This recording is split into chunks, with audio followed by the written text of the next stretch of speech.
What a bowl! That's amazing.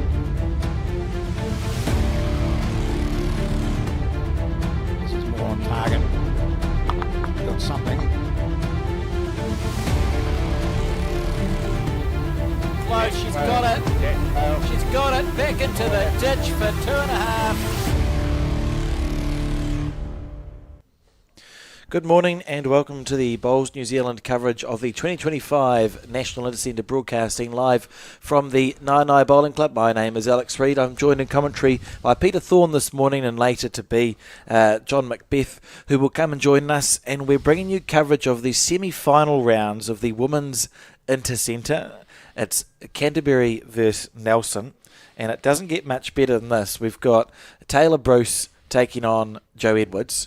What a game we're in for, Pete. Oh, man, we couldn't wish for a better one to start the day off, Alex, with two champion bowlers here, with Taylor and, of course, Joe. Everyone would know Joe, and Taylor's taken over the reins from Joe now in the singles berth here. So there'll be a lot to prove, I actually think, Alex, with Joe here. She's such a gritty player here, so I don't think Taylor's going to have it all her own way. And with Joe and her years playing bowls, that she won't be no easy beat. I can tell you that. She's still got her grit. I watched her yesterday, and she's lost nothing. She could actually go back into the team if required, I'd say. We're just on the first end here, and it's the first of 25. The weather down here just at the moment is a little bit overcast. You'll see a lot of the players with their jackets on. The green I feel would be running about 17, 18. Well, they rolled it and cut it quite. It was quite good, wasn't it, Peter? We were looking and thinking, well, this is going to be. It's not going to be a slow green. No, they cut it and then he double rolled it. Jim Madden, he was out there with the staff, and they were right onto it. But as I say, in a game like this. I think 4 ends, they'll settle themselves into a hand they want to play and take it from there. I think we'll find this quite a bit with Taylor here, that she'll be coming up and down and viewing the head, seeing how short, how she's over, and that she likes to know what's going on around the head. Joe's pretty well, she knows what she wants, and she'll just get down and draw shots. There's no time limit, of course. At this stage of the event, post-section, there's no time limit at all.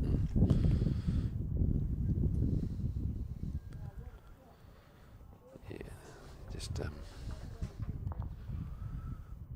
be irritated to have moved both of those bowls closer. Right. And it's going to be Taylor who's holding 2 shots. She had good weight for it too then, Alex. They're feeling their way into it. They'll be there. I know they may have had a trial end and just warming themselves up with the joints and that, but I think the action starts getting in after about 4 or 5 ends. I know ends doesn't need to be in the first of 25, but normally that's when they start getting themselves into more of a rhythm and the feel of the green. The bowl each to go. Taylor holding 2. And as you viewers in it would be aware, a lot is that follow the bowls.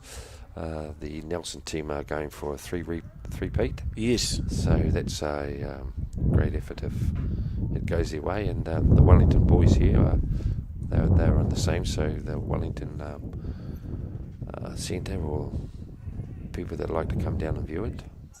The game, it's live, free. That would be another one, I think, Alex. I think at the moment, Joe's only got really the one shot on, is just to try and dead draw that. Do you think, would she consider hitting it on the back end at this stage in the game? Well, I was thinking of that, but just Joe's pretty conservative. I think if the green was a little bit more holding, and she would attempt to play onto those 2 front red bowls, if we could say that. Onto there. Yes, that's correct. That's the option, but she could possibly play. I think she's going to. Yeah, she'll play, and that's the Aussie way of playing a bit too. There, Alex, is just to play the bowl through the head with a bit of weight, follow through and reduce, hopefully. On the first end, it's easier too than playing a dead draw shot. She's close here, Jo Edwards. And this is just what she needs. She's got the back bowl. Oh, beautiful bowl. Great shot. That's a great bowl. And as we've said from the start there, that we were going to be in for a great game here. That's proper bowls. Really good to see. Well, it's what we're used to watching with the ladies in this class. And so 1-2 Taylor Bruce, reducing the score from 3-1 Jo Edwards, showing that she's not afraid to get straight into the aggressive game. It was the first end, sitting 3 down, and thought, no, I've got a percentage chance here on the back end. I'll play it with a bit of weight, and we're in for a great game. Well, it's good. It's Jo's actually showed what she's going to be up to, so it'll make Taylor start thinking, do I got to need to put a cover in? Because Jo's shown with her armour there that she's not afraid to attack. Is that part of the logic early in the game? You think, I'll just let them know that I have got the power that sort of shot. And I'm sure Taylor knows that she is capable of doing that. And that's what I basically was just at that first end there. I was thinking, Jay might be thinking of just having to draw there, get herself into the rhythm. But that was the shot to play, and it was easier. It was a bit like yesterday. Sometimes with the way the green is running, very hard to dare draw shots. I know we did see Deb yesterday hammer it a bit against Sarah, but that's the class of the bowlers that we've got here at the moment. You're playing, ex-internationals, top internationals and world bowlers here. As you'll see, just taking a little bit of green here. Jo's playing with the Henselite XGs there. Taylor's playing with the Taylor bowls. I can never remember which model of bowl she has. Oh, I want to say GTR, but I don't think it is. I just covered myself and just said GTRs. That's about it. Yeah, they're Taylor bowls. Taylor bowls, yeah. But, yeah.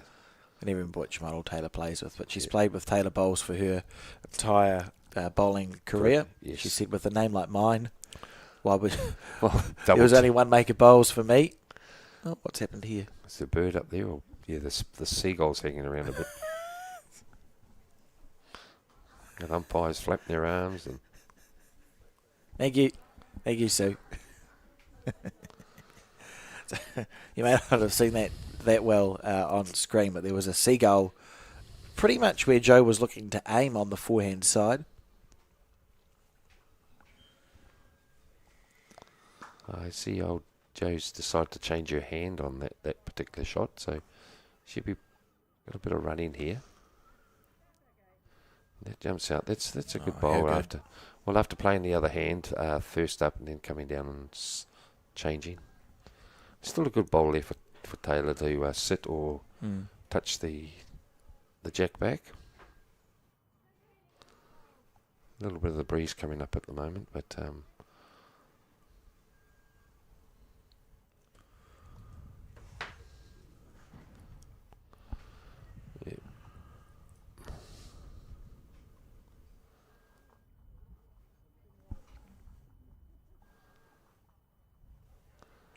that's what I mentioned about Taylor coming up, so we could be in for quite a long one here.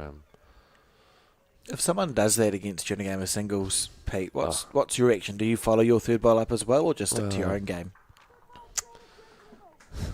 Basically, I just let them play their little game for a while, and then just to remind them when it gets on a bit. Don't forget we've got a time limit. But I know at the moment there's no time limit in this, so. In the semis, is that correct? And, no time limit at all. No they just time limit, so it's the first to 25 shots. And this is good here. I could understand what Jo was trying to do, was just try and split those two, because I'm pretty sure that Taylor now will actually be looking for the jack or sitting the shot bowl, playing a bit narrow. As we say, there's so many options on there. If she is a bit narrow, she'll come off the front bowl, tingle on down. The other one is take it clean for 3 or sit it for 3. So it's just like the way you got to think when you're walking up, and then you're giving yourself a lot of options. And with the bowl to come from Jo Edwards as well. Yeah.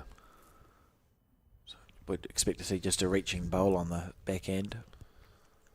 I always look at when you got class bowlers like this, you got to try those opportunities while you can, because you don't get it very often when you're playing the top ladies or top guys. And this is what I thought she'd be doing, is just playing through it. Very close from Taylor Bruce. Here we go. And this is the great shot. This one I was mentioning, Alex. Beautiful bowl, and maybe followed it across to the side. And this is actually going to be a hard shot for Joe.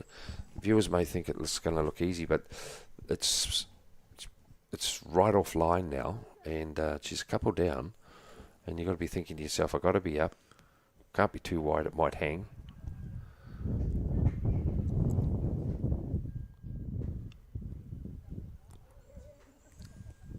Already seen a lot of effective bowls in this game. Oh, well, every bowl's counted at the moment, hasn't it, basically? Here we go. It's just got to come on downhill and beat that front bowl there, and you'll be looking for it as long as it's not. Here we go.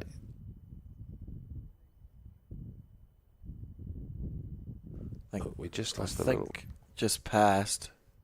Yeah. That's the one, stopped though, so a good bowl. And one to Taylor Bruce, who takes a 2-0 lead. And I really do feel like we're in for a long game here. Great to have Sue Way as our marker. Very experienced marker umpire. Has been to international events, so good with the lollipops and letting people know what's happening.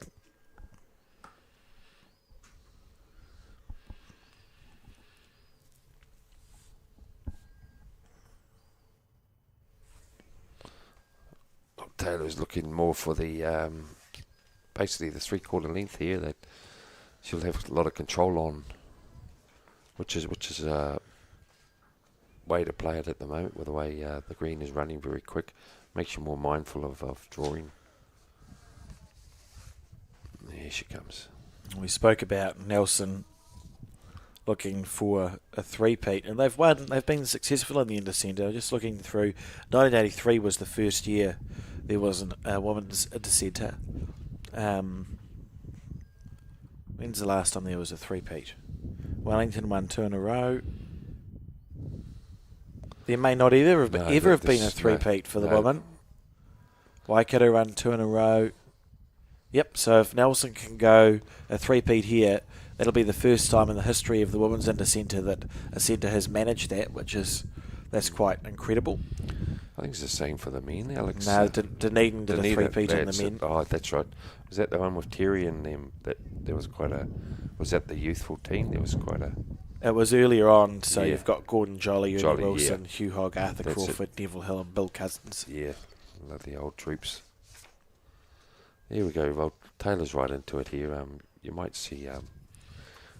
She'll just follow her down, I'd say, and sit the bowl. I always find sitting the bowl it's jack level, and you got something to rest if you are a little bit heavy. And when she's got that little dip of her head, it's a good indication she's pretty close. Yeah, and didn't come home. Bit of extra weight on that. Joe can't tell you why she does that. It's interesting. She and every bowler has that idiosyncrasies.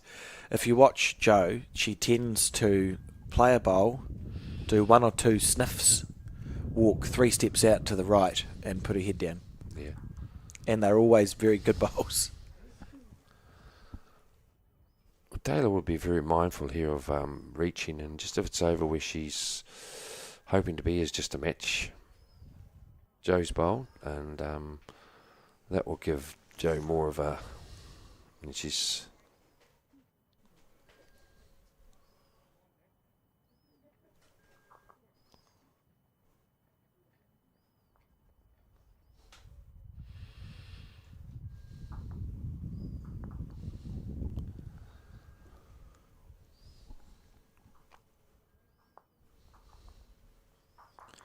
It's overcooked. He's got a bit of extra weight on again. Just struggling a tad. Had the line absolutely perfect. Mm-hmm. So she knows she's going to have last bowl to cut this down or to score. Taylor, what's going through her mind here? She's holding 2 shots. I would play the shot before Joe does, actually. Yes, I'd play Joe's hand and I'll just try and just hide it a bit, just in case Joe gets a bit excited and wants to play a bit more weight to it, which she's quite capable of doing. Yeah, that would be my shot, but Taylor's an international bowler. She drew the shots on the other hand there, and she'll just build it up, I suppose.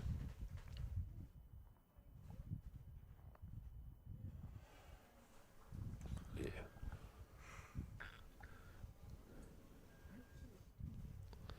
In the right area. She'd be a bit disappointed in a way, I think, Alex. I know it's counting, but it's given now that she'd be saying, well, I'm not going to dare draw it. Yeah. Maybe I will be a little bit more forceful to it. And the question is, if the jack goes back square enough, it's 2 shots to Joe in the ditch. Yeah. Or it kills. Correct. The only thing here is deciding what hand she's going to favour on. I'm not too sure if that other shot, just where she's pointing now, if that's actually the 4th shot. If it's 4th shot, you may as well go for it. If not, she's going to drop 1 extra if she takes her own over here. That's sitting at 3-4 o'clock. Ah, yeah. So she's looking just to this play is just over. This is the better green she's got. This is like, and then they just turn. It's holding. Look at this from Joe Edwards. Oh, what a great bowl here, guys! What a great bowl! Oh, what a shot!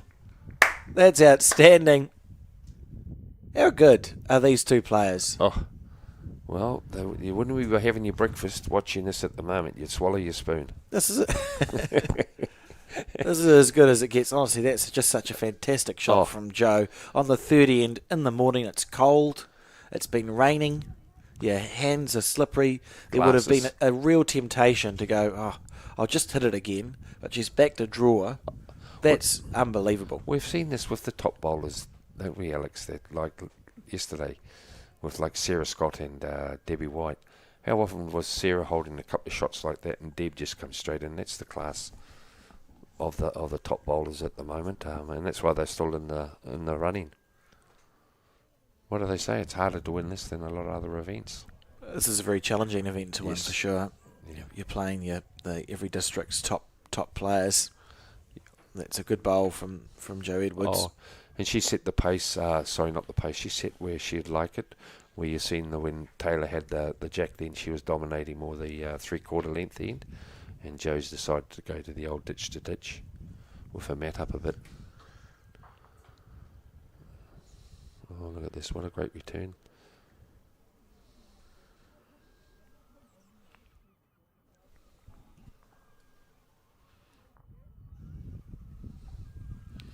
Yes, it's certainly going to be a long game if they continue the way they're going at the moment, Alex. I think just they've played 3 ends and we've just been on air now for about a quarter of an hour, 20 minutes. Sort of expect it to go both players into the 20s as well. They are arguably, well, they are 2 of our best players.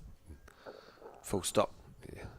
This is where Taylor might think, do I play this one now and play and reach to my bowl? But with the bowl still staying on the green, could consider keeping the same weight. Yes, she may think to herself, I'll just play the same weight again. Same weight, and I've got 2 bowls and a jack to rest through. Yes. Looks like she's going to be playing that shot there. Here we go, narrow. Up we come. Might just turn a bit now. Yeah, that's the weight. I think it might be. It's the weight to play that particular shot, but I think we might find if Joe draws another one, hopefully Joe puts it over more to the, we call it the T viewers that are sitting over the head about a metre from where actually the shot bowl is. And it's counting, and it's going to be a good cover bowl. Yeah. She's got her head down there. She's changed her hand and playing that cover bowl there because she's got an idea what. If it stays up, it's fine. Yeah. Yeah, not the end of the world. No. It restricts the weight that Taylor can play her bowl with, and again, Taylor with that decision: do I try and play the same shot, knowing that if I miss it, I'm going to be two down with Joe with the bowl to come? Or does she try and reduce it a little bit? I think she'll be brave and try and play the same bowl. Play the same one, same weight,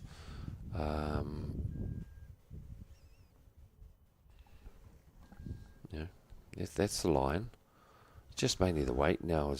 If you're playing less weight, they'll just hook. Yeah, you want to be.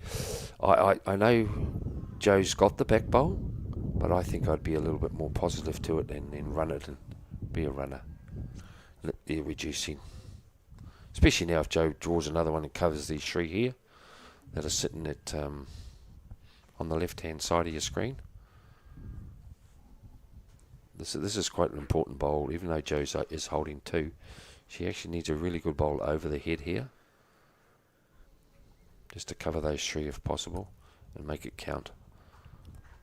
Yeah, that's just going to take off there because as we keep talking, Alex, that the longer the lengths there is where everyone's walking. The challenge now, Pete, is that Joe's got two at the back and is holding two at the front. So if Taylor played a runner, she could drop two at the back. Yes. Oh, it's either that or the try and go for the kill, Alex. Or if it's a clean one, the way it's looking, you could follow right through and your bowl could come back into the ditch with the kitty. I suppose you're not going to go it's not going to be any worse. So your decision making is, well, how hard is it to draw closer than Joe's second shot? And if it's more challenging to draw closer than Joe's second shot than it is to drive on the backhand that group, then you don't play it. And you just go for a hit on the backhand here. Well, I think she said two little pokes at it. I'd be more intended to go full at it, and just hopefully I do get a kill, or I'm going to reduce by taking it off one bowl with a drive. Yeah, that's what we're going to see. Yeah, that's what I'd be doing. And I'm not a singles bowler, but that's the one. A bit more weight in the area. Well, you're going to reduce, aren't you, if you're going to take one out? That's a good shot. Yeah, that's a sound. The logic sound there, isn't it? Because that was a easier shot to get a result than it was to try and draw a second shot. Oh yeah. So a good bowl there from Taylor Bruce. In the score now, 2 shots apiece in the race to 25.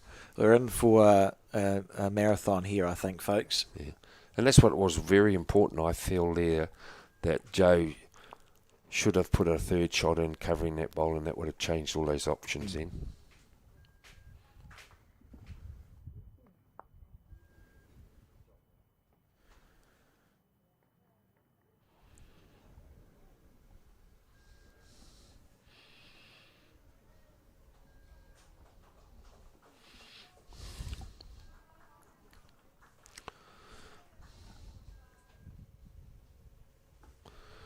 We were having a nice view before of the pairs. I could actually see it, but we've got some... If you look at your screen, you can see it as well, Pete. I know. We've got 6 screens. There are people who make better doors than windows, that is true. That's a good bowl there from Joe Edwards. There's a great shot in there in the 4s I was looking at, that was all. We've not seen a length settled on yet, have we, from either player? There's not been I haven't noticed. I think mainly because it's been 1-1, basically. That's what's been happening at the moment. But when they have got the jack either player, one's going for like the 3/4, where Joe's more or less going for the 2 metre mark if she could.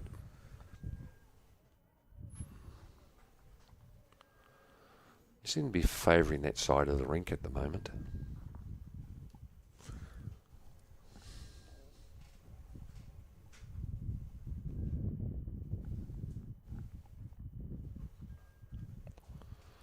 Yeah, here she comes. Another good bowl here. Just over a tad, and you're right. Be happy with that one. Oh yes, good shot. I think when you've got quality players like this, any bowl over the head is a good bowl.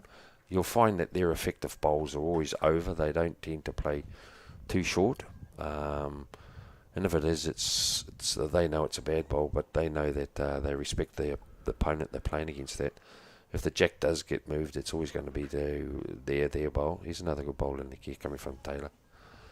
They'll just come off that little green patch there, you'll see, and then she'll come home. Oh, this is just great bowling. You know, that's 4 effective bowls there. Taylor Bruce has just corrected perfectly to draw the shot. Joe's asked Sue to understand whether Taylor's bowl is where it is in relation to the jack. She's going to stay on her backhand. Yeah, she'll play a little bit to that, I think, Alex. And the head's looking pretty good for her to score here.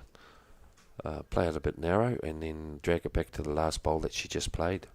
And she's pretty close, I think, mate, if she gets off this. It's half a roll. Yep, good bowl. Yeah, that's everything to play for, sitting bowls. And the only thing now is for Jo, if she is one down, is playing that shot again, because she could just flick it out and go 2 down. She may actually swap her hand and try and sit it and squirt it more over to her bowls. So for Taylor, she's holding 1. Is it sort of... Well, that's more or less play the same shot as what Jo was trying, and that's why you might hear me say sometimes play the shot before them. If she does sit Jo's bowl there, that's just over the jack, but if she squirts it, she's got her other bowl over there that's like 7, 8 o'clock, like this here. So she's going to sit it, and then if she squirts, oh mate, That's perfect. That's a beautiful bowl. Oh, A little bit unlucky that she's an 1/8 of an inch narrow, and now we've got I don't know what to do here. Jo. Imagine if it's 2 touches. Yeah. You'd think Jo will draw into the split though, wouldn't she? I think if she's got the shot, I would just let Taylor try and do it. You're not going to get the laser on that, are you? Like, there'd be a temptation just to put a bowl here, wouldn't there? If you're Jo and you just put a bowl there, what's the harm? Because then nothing Taylor can do is going to work if there's a bowl sitting in the split. Oh, I think then you're only forcing Taylor on the other hand to hit a front bowl, and it will squirt and push that bowl out, mate. So you're onto Taylor's front bowl, play the other hand. That would be away. I don't know how it's actually locking. It'll be nice to know how the head was sitting. Yeah. But if she is down, I'll turn around and just continue my same shot. Yeah. We don't know who's got shots, so... She's on the forehand here. Yeah.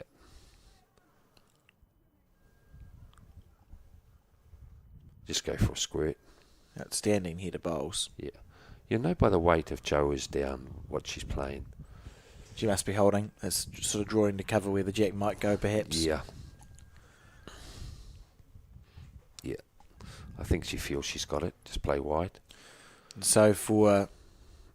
Taylor would play that same shot then. Well, the good thing is Taylor can play any weight she wants, because if the jack pops back, if the jack comes back here, as long as you've not overplayed it, you're still only 1 light. Jo's got the shot. If Taylor can go square through Jo's bowl, there's actually a world in which he scores a 4. That's right. So she's got the same thing as just try and sit Jo's bowl. But if she is narrow and she hits that front one, it's going to be quite a good squirt. I think it'll go back square, yeah. So I think there's very little danger here for Taylor Bruce. Any connection, basically, eh? Yeah. Any connection. As we say, we don't know the angle of it, but I think if you play up to and you sit something, she's on track here, you know. Oh, no, it's just going to work, I think. Oh, no, here it is. Look at this. This is what I'm trying to say. Hit her front bowl, mate. Oh, that's unlucky. That's unlucky, and it's one to Jo. You could just see the Taylor's bowl sit back just a little. She was probably that's probably the only place on any bowl in that area that Taylor could have hit to drop the shot. Yeah. That's incredibly unlucky. And what a great end of bowls. What a end. Well, we've had 5 ends. Those hills were getting covered, but still a great game to be here to watch. Just have a quick look at the bracket as it sits as well.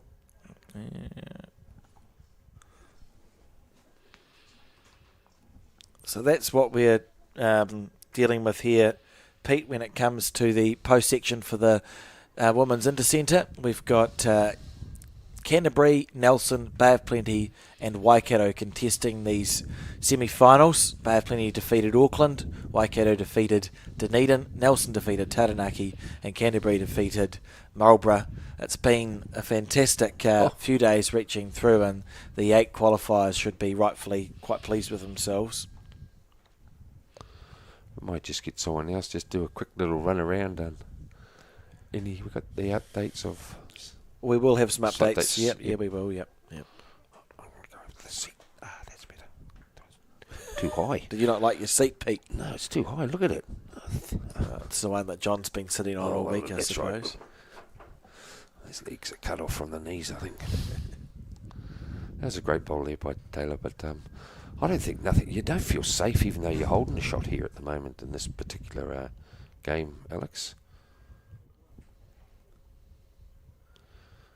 You think you've got it, you've got a good bowl, and next minute the opponent will come in and dare draw it like this here.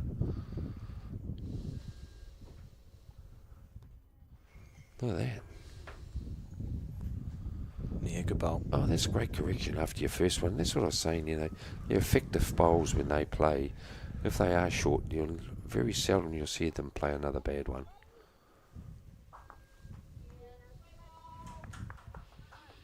Do you think they've got little points to prove here, Alex, of their status of one being an ex-player, and now we've got the I think one of the cool things about our sport is that, unlike in other sports where your legends and very good players have reasonably short careers due to just the physical restrictions, bowls is one of those ones where your amazing bowlers can stay amazing for essentially as long as they wish to, right through. You know, Peter Bellis is on the green adjacent to us contesting a semi-final of the men's Intercentre, and he's still frightening to play on a green. So I think there's always that aspect when you've got someone like a Joe Edwards, who's one of our best ever players and still playing at the top of her game, but no longer, she retired, she doesn't play for New Zealand. It's always interesting to watch that playing Taylor Bruce, who's a newly crowned world champion. Oh, of course, Alex. And not only that, we've got Val as well. She's next door to her best mate. It's as you say, you know, in events like this, you come in and watching the best. That shot there should run off a little bit more than that. Here we go. There's a couple. Actually, it's a good bowl, but a bad bowl. It's something for now Joe to sit or touch back to her bowl, basically sitting backwards in between the two grey bowls. There's a red bowl, and you hear me say quite a bit there. If you are a bit narrow, you're going to come off your front bowl. Thank you. Just got a turn here, Joe, and you got a good bowl, mate. That's what I was saying. If you do come off your front, it's going to slightly underneath. Great effort. Yeah, great. It's nice.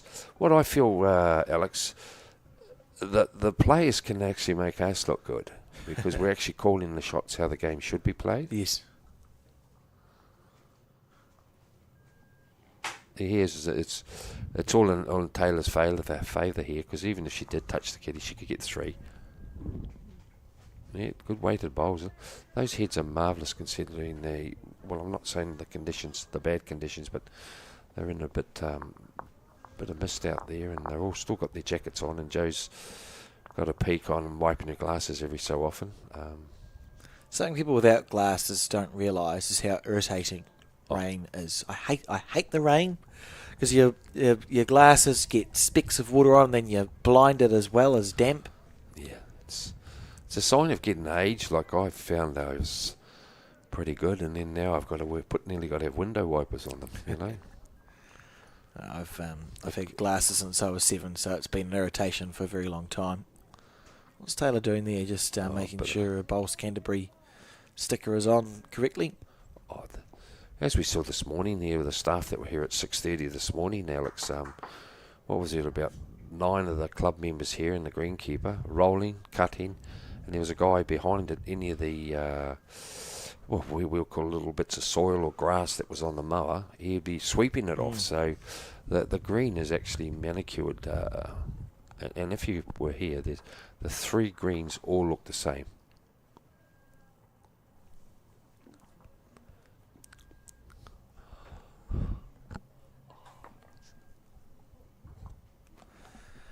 Here we go, this bowl on the back end.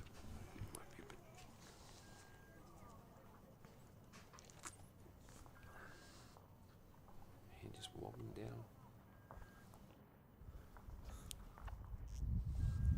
Oh, I don't Stop. We've had coffee delivered to the commentary booth if people are wondering what the noises are. We didn't get a chance to get one this morning. We're so early. It's either McDonald's or wait for a nice coffee. Yes. And there is definitely a place across the road that's well, they have 5 stars, wouldn't it, Alex, for food and service and the price. That would be one of the shortest bowls I think Taylor's played after drawing over the head a bit.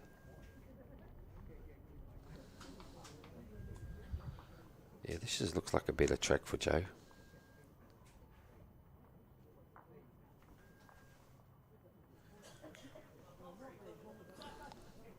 Lovely bowl. Yeah.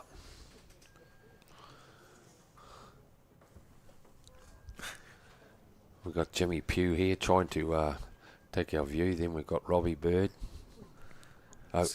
sorry. That's quite aggressive, Peter. Well, I just gave them a little wave and they've just disappeared. We don't have a camera in the commentary booth, but I can understand why you want to look outside the window.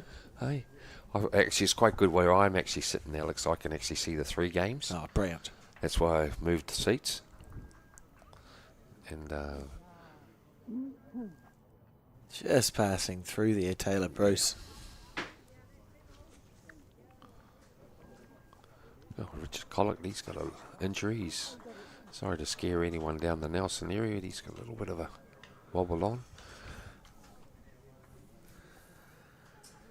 The pairs game is just, as you see on the screen there, there's only a couple. And there's another nice bowl by Joe.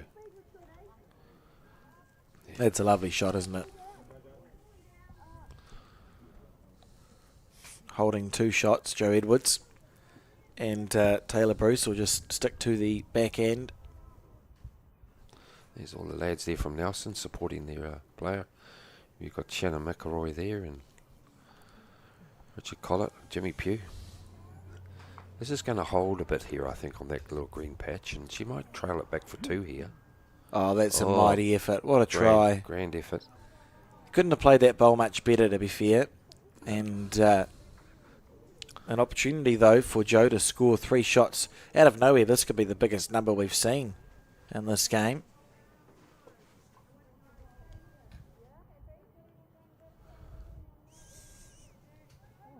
Oh, Joe, did that slip out of your hand? You don't see that very often. I think it did. Nice to know that Joe Edwards is human. Human. Like, it just, that was very unlike Joe. It's got a little bit misty at the moment. So 2 conceded. Oh, she's lost a measure. Lost a bowl, lost a measure. Oh, dear. Oh, golly gosh.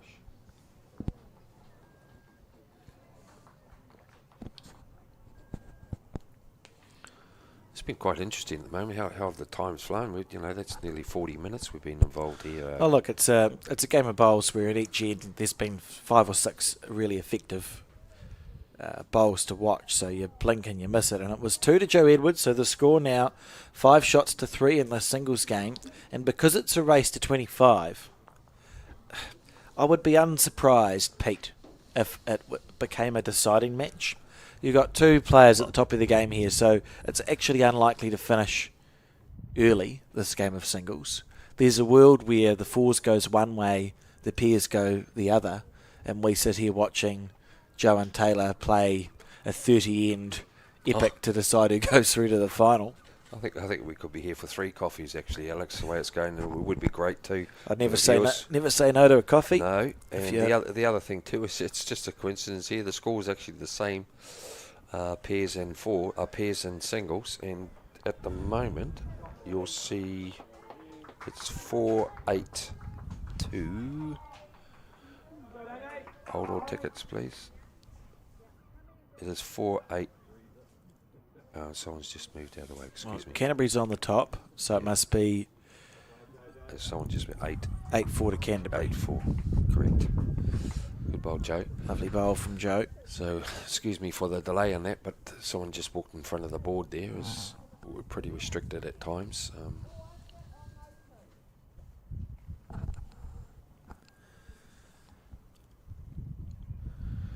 They've both got very good deliveries, haven't they, Alex? They might just hang around a bit there. You could hear it in the ambient mic. And that was more the wind than the bowl. And we know that because this is the 7th or 8th end, and that's as far away as Taylor's been. And that's what's so good about Joe starting to dominate the longer lengths now. You know, she's just, I shouldn't. Sorry, I take that back. Well, not dominate the end. It's showing her hand what length she'd like to play. So she's playing the longer length coming down now.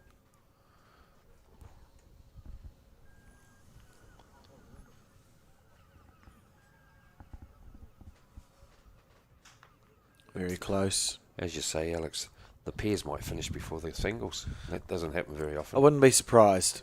And that's two exceptional bowls. I wonder if Taylor will look at hitting this now. It's a 2-bowl target. We know how good she is. Should just try and build her up, I think, Alex. So wanting to finish to the side of the head. Well, the way these two are playing, she could dare draw it. No, it's going to take off here where the players walk all the time on the bottom. So it hasn't made it easier. I suppose the percentages now, she's got 2 bowls at the back, so Joe will be aware of that and maybe look to go, oh, I've got 2 already. See that, or you draw the split to make it harder to play through. Oh, you just don't want to fatten it too much now. Just try and beat Taylor's back bowl. With it, even she splits the 2 of them.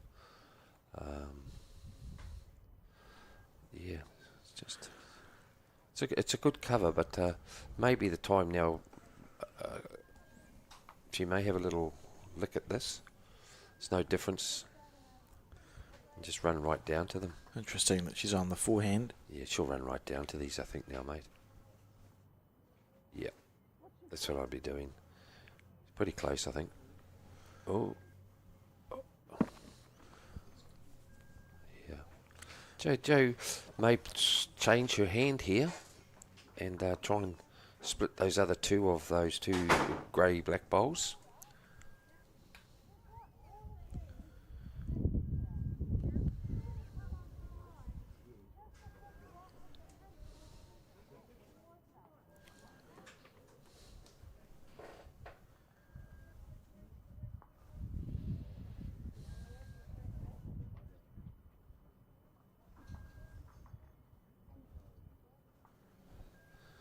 Oh no, she's coming down, and I don't mind this if it stays in there. I think it's it.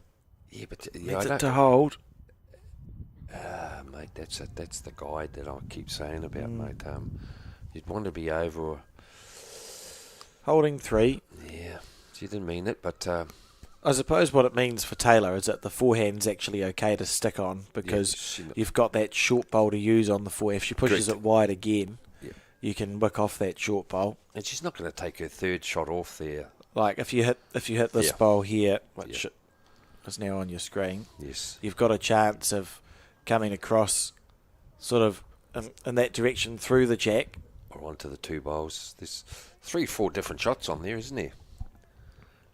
Otherwise, it's backhand through the split jack in the ditch. Yeah, I don't think you can go jack in the ditch with your collision bowl on the forehand side. That's the only challenge. A lot of ditch weight, I think, more than the swingers she played. So I'd be a little bit more forceful into this.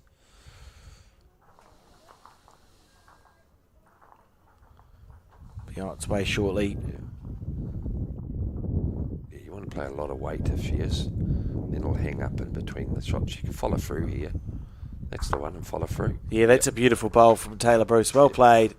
That's pretty close to it, you know. Didn't overplay it, so the collision bowl may actually be the shot. It's like jarring it, Alex, you know, like a sting. But great reduction. It may just be the one. Joe's looking at us. Joe knows. She's not handing the mat to us, so Joe's pretty confident she's got it. 1 to Joe Edwards. What a great bowl that was from Taylor Bruce. And the score 6-3 now. I actually think Joe got out of that quite lucky.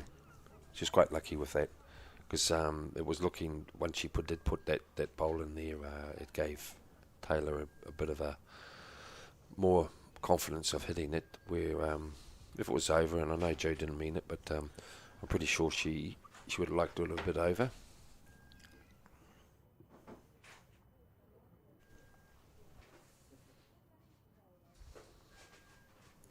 Well, we're still seeing that 3/4 length, or slightly shorter than the 3/4 length head from Jo Edwards when she has the jack. This is what's nice about having the pair, your team playing all on the same rink, Alex, because Joe can see Val and that now. They've got a little bit of a buffer there. I know there's still about 12 ends to go, but it just gives you that little bit of encouragement. And then with Joe just getting ahead in front there, builds your force team up and just thinking, now we got to knuckle down and do our bit. We've taken a bit of pressure off.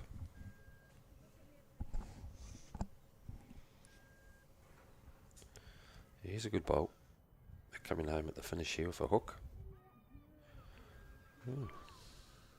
Beautiful weight. He's just starting to clear up there up on those hills now. So, tell you something that's been nice is there hasn't been. We've had swirls. We've not had any gusts for the 4 days of this Intercentre. And it's looking like that may continue, which is good. There's been very little rain, just enough rain that we wasted 40 minutes of our lives this morning putting rubbish bags on the cameras, Pete. A lot of people might have wanted rubbish bags over our head, but that was all right, mate. But no, it didn't look too nice this morning, did it, Alex? When we left our our fixed abodes. Better to prepare for the worst. Yeah, when we left, it wasn't looking too healthy, was it? But also, I couldn't see the sun this morning when we left. I'm not sure if that was because of the cloud or the timings. I think it was just dark, mate. Miserable. Actually, I looked on Colin driving there, and he hasn't changed the clock from daylight saving, and it still says 5:11 or something. This is the style of commentary you get when I don't have a coffee before I start in the morning. Yeah. It's like Marvin from Hitchhiker's Guide to the Galaxy, if anyone's seen that show. Oh, beam me up, Scotty. Just about. It was a depressed robot. It does matter. I'm sure we just got to have a bit of humour ourselves here, Alex, at times. Otherwise, it gets a little bit much. Good bowl. So it's back to the bowls again now, and I'm not too sure on the Bay of Plenty team at the moment and how they're going. But we will get somebody out to have a wee look for us. Yeah, we've got a ticker set to go. Little scroll along the bottom once people have inputted some information into that, so we'll be able to give updates on both the men's semi-finals and also the women's semi-final.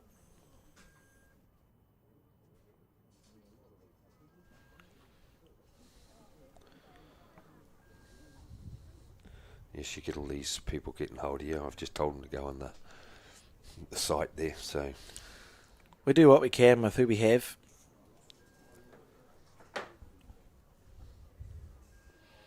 It's always enjoyable to be able to bring the broadcast live to our community. That's the big bowl, Joe. Well, how many would you'd say she's holding? 1 or 2? Hard to see from this angle. Yeah. Taylor might just play a little bit weight to her own 2 bowls or turn it through, or I'm just thinking if she's 1 or 2 down, she'll try and... I think it's probably first shot and second shot. Yeah. I would say.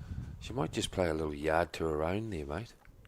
On the back end of the forehand day. Yeah. Up and over. So we're talking about these 2 bowls here. That's correct. You reach through those on the forehand side and you've got chances. Yeah, and if you've got weight, you're going to come through. The other hand, I know it looks good to come around Joe, but that's the shot where you just got a dead draw. So I feel sometimes you just want to play a percentage shot and just... It's not a raking shot. These players aren't rakers. They know what they want to play is turn bowls through the head. Just got to turn this. Yeah. Beautiful weight. There's perfect speed for the shot that you indicated, Pete. But just a little bit wide. 6 inches wide. Yeah. And the gap slowly opening up here. Jo Edwards is going to extend her lead. Potentially, it's 2 shots there. So the lead now 8-3. So it's a 5-shot lead, which is more than what you can score in one end.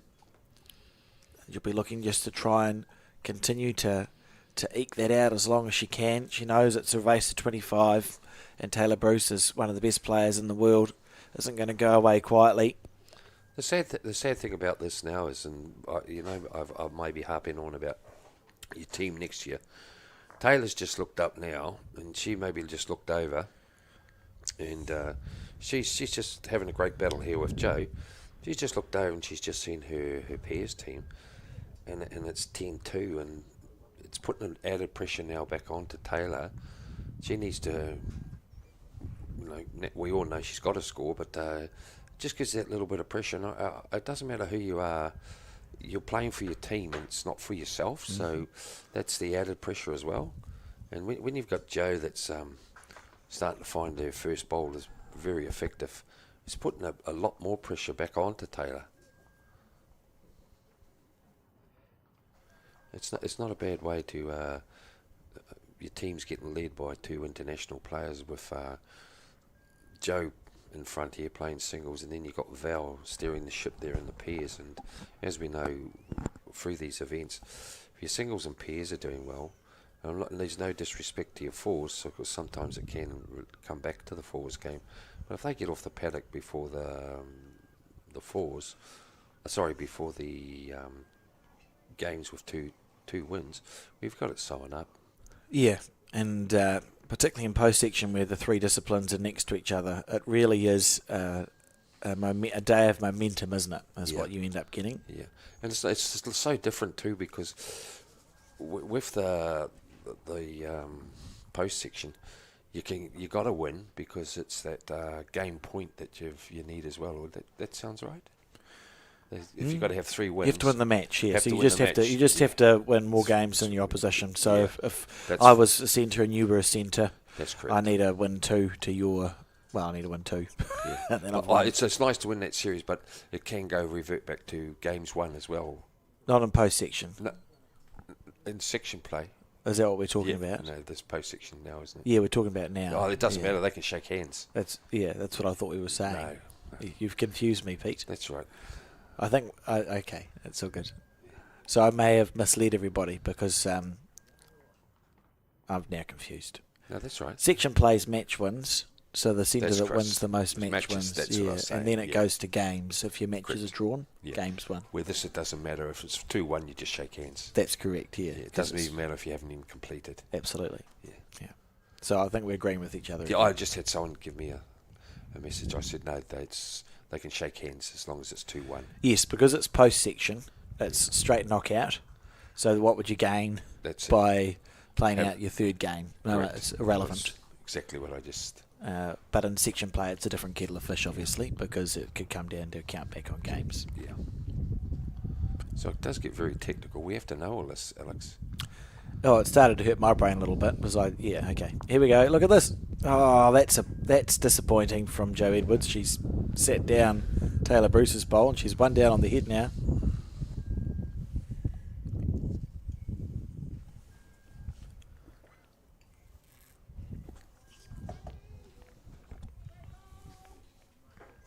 This is a nice effort here, line-wise. He's got another bad bowl here, mate. Well played. Yeah, good shot from Taylor Bruce. Beautiful bowl, exactly when she needed it to. Just as Jo Edwards has eked out a 5-shot lead, she sits here with 2 shots, and it's a very good head. Simple for Jo. She just has to.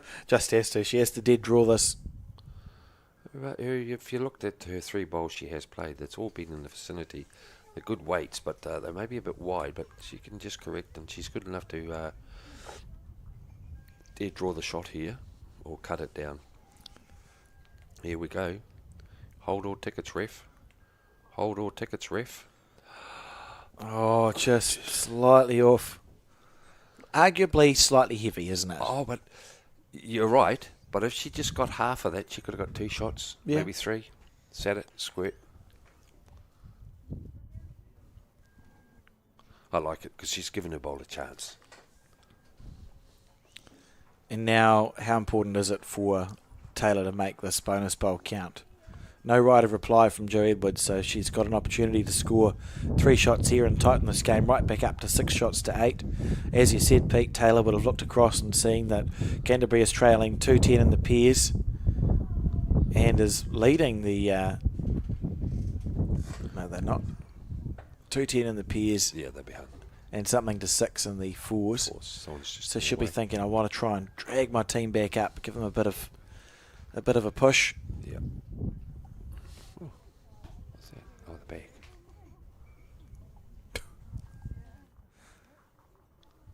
And she's unable to do so. So it's 2 shots to Taylor Bruce. Should be happy with that because she was just Jo was just starting to get a little bit of edge on her there, and she's come back with a mighty 2, and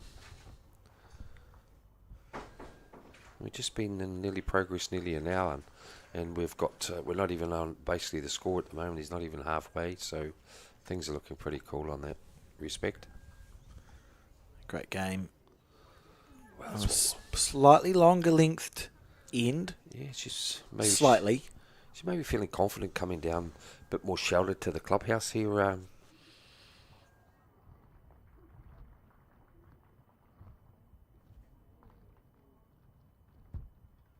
Something's in their eye, or someone walked. Oh, the opponent from the...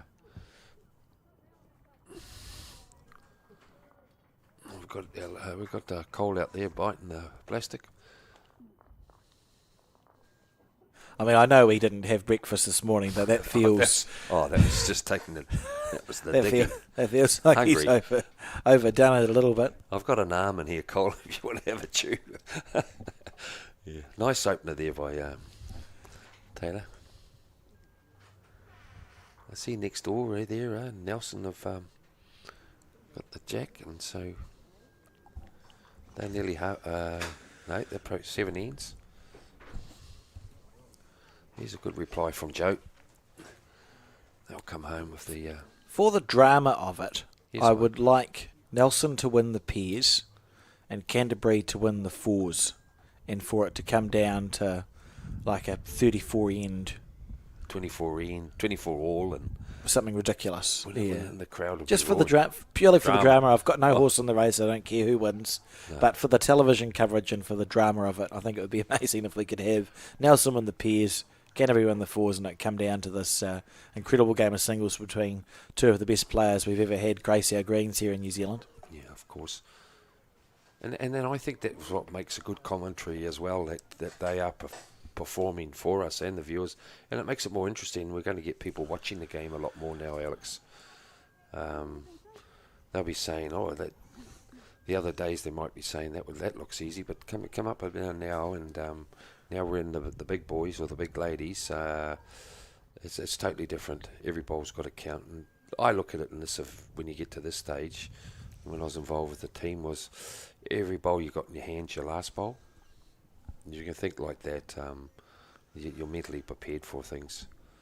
How much weight you got here, Joe? You might just be... Beautiful line. I just wondering next shot she might play is just try the other hand there, Alex, and sit that bowl at 9 o'clock. Absolutely. And it's more or less just in case Taylor does drag the jack on her, that she's got a cover bowl as well. This is going to be... Might need to worry. That must be 2, I think. Yeah, and I think you're right. I think we'll see Yeah. potentially a forehand shot here from Jo. Yeah. You'd want to, No, does this mean she's going to attack it? well, she might just want to tip her own bowl over and go last. Yeah, she's... Fair enough. Yeah. Yeah, you got 2 options here. You can turn your own bowl, well, a bit pacey, that's the weight. Or if you were a bit narrow, you sit in the 2 shot bowls. Yeah. The moment she let it go, she knew. Yeah. I don't mind that. That makes sense, actually. You're thinking... Turn the bowl over, or you sit in the 2 black ones. Is that correct? so her Alex? target area really is sort of Yeah. onto those 2. You go inside out. If she was wide, you can take the jack back. It's likely actually to snick Yeah. over in this direction. Yeah. So I don't mind that call from Jo, but Yeah. as if my opinion is relevant when I'm talking about a lady who's won all of the things, and I just sit here behind a a microphone and have opinions on what people should play. Well, we get them, the viewers at home and or in the clubhouse at the moment. They might be saying, why isn't Joe attacking that?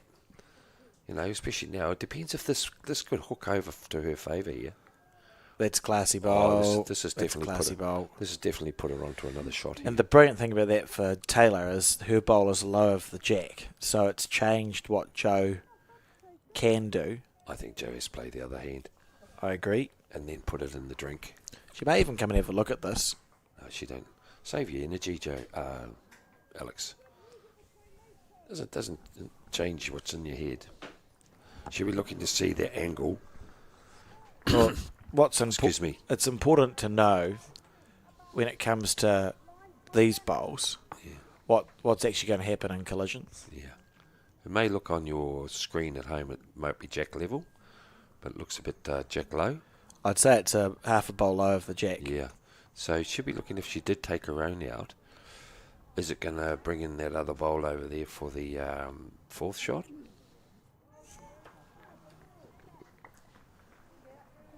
Interesting. So many options on there. Either hand scoring, because she's got the advantage with the back bowl. The other positive for Taylor is there is an irritating amount of room from a bowler's point of view between the bowl and the jack and then the other two bowls that are probably counting. It'll be very easy to accidentally hit fresh air here because you need to give yourself every chance in the world. I'll be interested to see. I don't think Joe's going to be short. Oh, she'll be playing down to that. She's got everything to play to here. Yeah. Here we go. This is the shot she was going to play first. Look at this. This is the shot she was going to play first.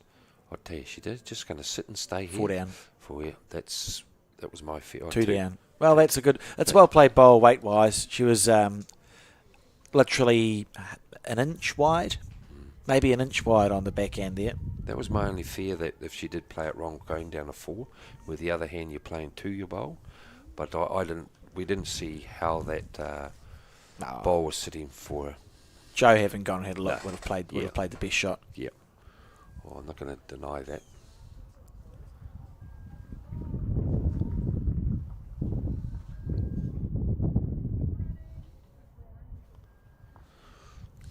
Well, my daughter just got hold of me, Alex, and asking me why are we skipping breakfast when we're strapping athletes. Also, and this will make no sense, Louise is the name of the person. Do you remember the conversation we had where I was trying to remember the name of a person? Louise. Oh, that's right. Jessica will remember that. Louise. Oh, that evening. That's right. Means nothing to anyone else, but No. it just Thank occurred to me. Louise. Yeah. That is all. And a longer end again here. Yeah, they sort of like playing each other. It must be coming down this way where they're doing that, Alex. Seems to be. I think the ends are stretching out a little bit, aren't they? Like we started off early in the game, both players were sort of halfway, and it's stretched out to the 3/4 mark. Yep. And now we've seen the jack extended and extended. There's not really any wind to speak of here at the moment, so it's not going to be as hard as it could on the long ends. It's a good bowl from Joe. Oh, especially as we see normally, it'll run on a little tad from there.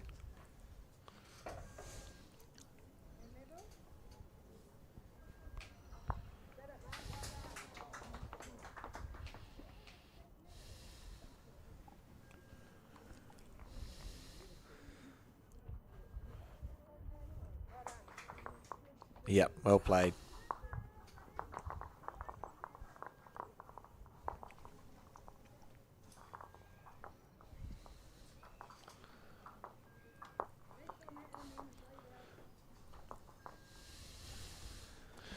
As you see there, the Nelson pair, they've just grabbed a bit more, and if Joe runs this out, I'm pretty sure she'll get the shot here. Yeah, here she comes. Look how nice that's coming on that from there, Alex. And that's a longer length, and that's what's good about the players are actually reading the green, where on a longer length there, because you'll hear me talk quite a bit about, because the players stand on a lot more, and it's either pairs or fours. It can actually give you an extra metre running, and Joe played that to perfection. I think Taylor would be a little bit narrow here, and but great weight. Joe's actually got the same shot here, and she's pretty well sheltered by the front bowl there. She's got a great shot here of playing maybe just a little bit more to it, and sitting that bowl there that's just behind the head there, and sit it maybe for 3.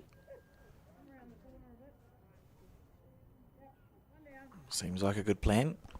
Oh, and we see the bowl on its way. What colour are Joe's bowls, just incidentally? They're like a reddy pinky colour, I'd say, Right. on the screen, with little flickles in it, Alex. It's Alex is a little bit coloured blind with certain colours. Deficient. I wasn't sure. That's fine. They look like they blended into the green. Just helpful. Joe for a long time played with solid black bowls. Correct. And it was only in the last 4 or 5 years that she's shifted to these speckled things. Hence like, I'd say Taylor will play the other hand here now and look for the jack or sit the bowl. That's what I'd be playing. More to that now, and you've got a bowl in your favour. You just got to be careful that you haven't played too much weight, because Joe will start looking for that bowl of hers for sitting it for a 3.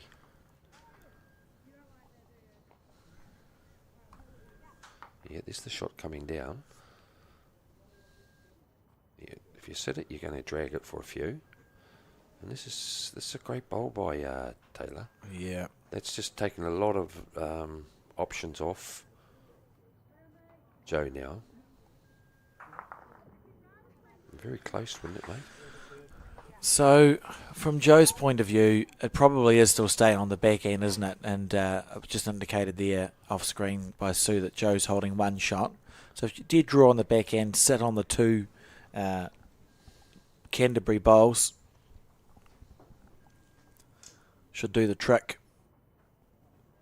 And she's given this every All chance opportunity. to sit for 2. I just got to work a bit more. She'd be unlucky. She could be unlucky. You don't want to jar it back up the green. So I was concerned about, but not to be. So it'll be 1 to Joe Edwards, and the score 9 shots to 7. 10, wouldn't it? Well, no, I moved it from. Oh, sorry. My apologies. Moved at the speed of light, and yeah, it is the one that Sue indicated. So 1 shot to Joe, 9-7 the score as this game continues. In the pairs, the score 5-11 to Nelson. And in the fours, the score is 6-2 to Nelson after 5 ends. So Nelson leading in all 3 disciplines, but it's anyone's game in the fours and the singles.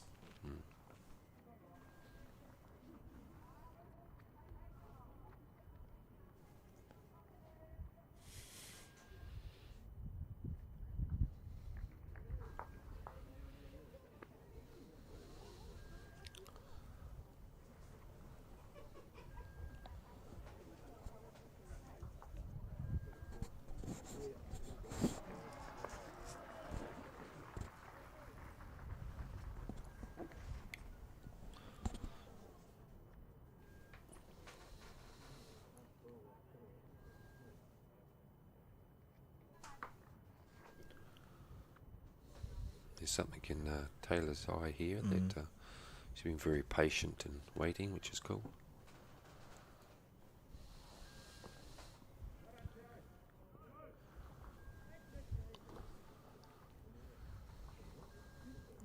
Yeah, there's a few people turning up now to watch these 2 superstars, so that's a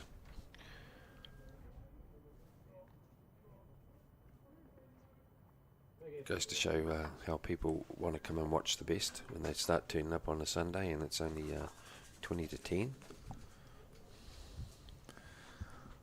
If you are looking for something to do in the Wellington area, Naenae Bowling Club is the place to be this Sunday. Free entry, no entry fee to come and watch the final of the National Intercentre, and we'll be playing probably through till about 3 or 4 o'clock, I would say. Just put them off a little bit guard here with a shorter length with the mat up a bit here, Alex. I think Joe was just trying something different coming down, because the last couple of ends there, Taylor was actually getting on it. So you'll see there, it's just put them off kilt here a bit. That would be one of the loosest ends we've seen with with 2 bowls each that they've played, but I'm pretty sure that they'll come in and plonk one on it.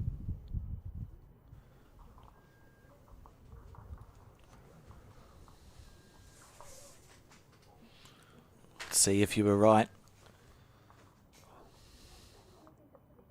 I'm pretty close, I think, here, mate. The wind guard that. It's a good bowl, and that's an excellent bowl, because you may hear me talk sometimes about when you get particular ends like that, they become quite ugly, but look so easy. You end up dropping numbers. She's got a little bit of doubt in her mind at the moment because of the length that Joe's played.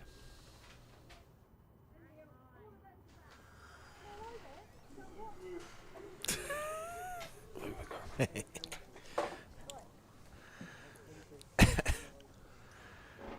he's coming down here. It just blew over there last time for Joe when it was trying to come home. So, yeah. It's the first time we've really seen the wind have an impact on the bowls.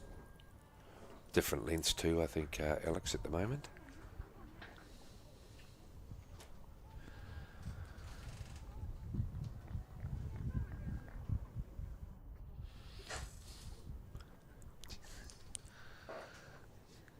Yes, old Louise has got a lot to answer for at times. There's a good bowl coming in here, Joe. That's where the wind's just holding it a tad there. So, yeah, that's interesting. There's a couple. I think the only shot here for... Well, she could play the other hand and try and get a squirt to go over, but I think she'll just try and dead draw. Back herself to draw the shot here. Draw the shot, yeah. You know, she's capable of doing it too, of course. You don't become New Zealand's singles player at the moment if you haven't got some ability there.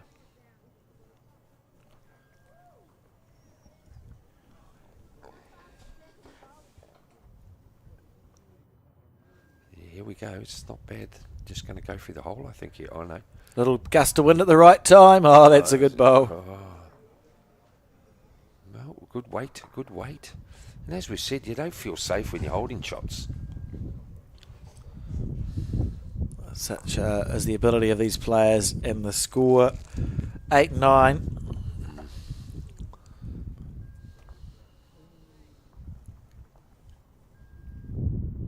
Sending, we've got updates coming through shortly-ish from around the traps. There's 3 other semi-finals going on.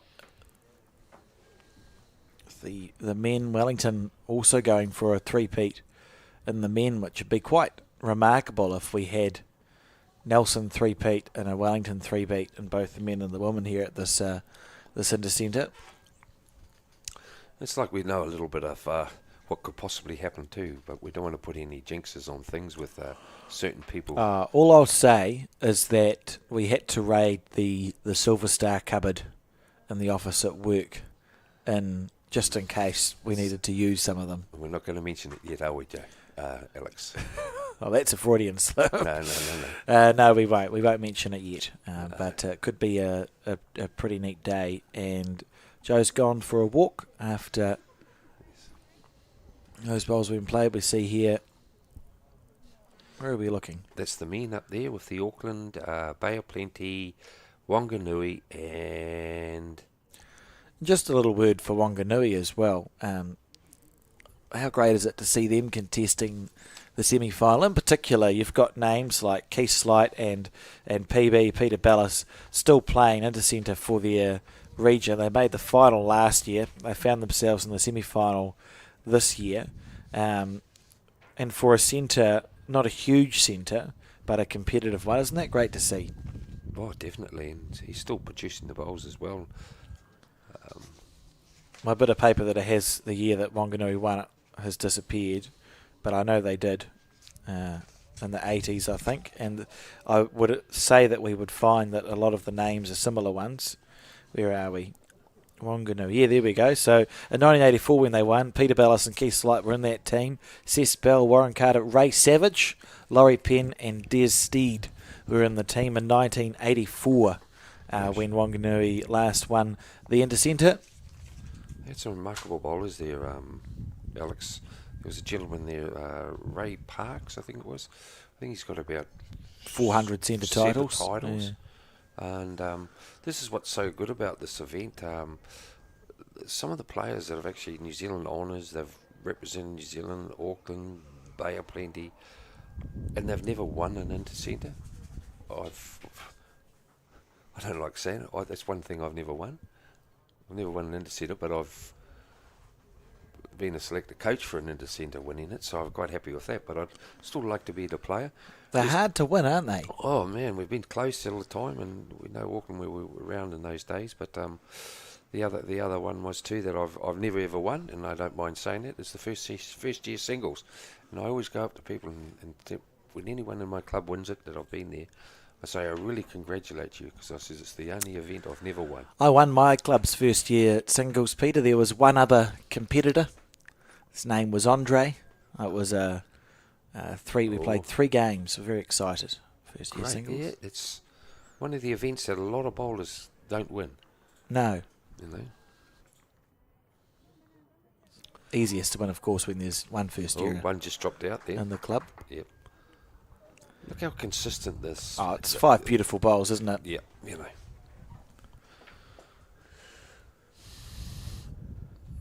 Old Shannon's here supporting her wife, Amy, there, that's just walking up the green with the Nelson team. Nelson team there. What a battle they had with the Bay of Plenty.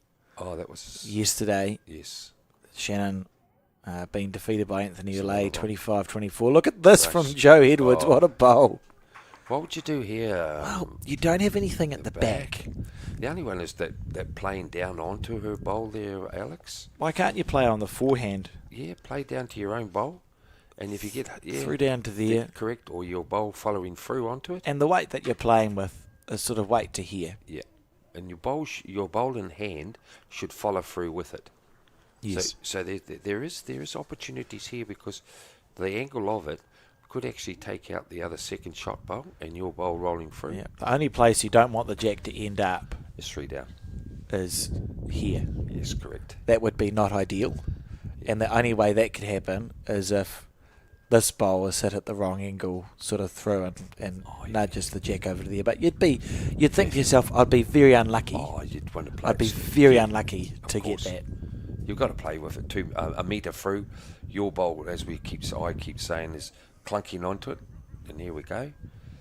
This is the one. And then if you get half of it, here we go. And you edge off this, you'll get a shot, mate. Yeah, and she played that way. It could die. It's going to be dead. Same thing. If it is, I have a button. Well, wait a second. Checking it. There's the button. Oh, do we not know if it's dead yet? Well, they're walking up without the mat, so they're going to have the bowls back. And this is quite common with the viewers that are watching, is when you get a player that likes a particular length, which is, it's in the game, that you can actually request for it to be brought back. I'm actually going to press the button again, because it didn't look so good on that cat. There we go. Here we go. Look at this. And so we've seen a kill from Taylor Bruce. So the end will be replayed. What a great entree for you. Oh, sorry, Alex, that you'd like to introduce. Yeah, I'll just give John a moment to there we go. He's got it all. Just come in with a crying face. Well, I've been out there having a wee look around. Those conditions are, as you've talked about, are a bit miserable, but not. They won't overwhelm anyone. There's very little breeze out there. It's just a bit cooler and light drizzle. This has been a match that a lot of people have been waiting for right throughout this tournament, because both these players have such remarkable records. And have been in crash hot form too. Oh, it's been some great bowls, yeah, John.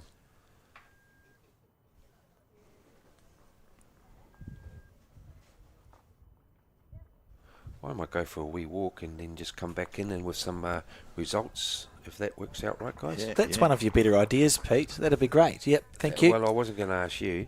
It's fine. We'll see you soon.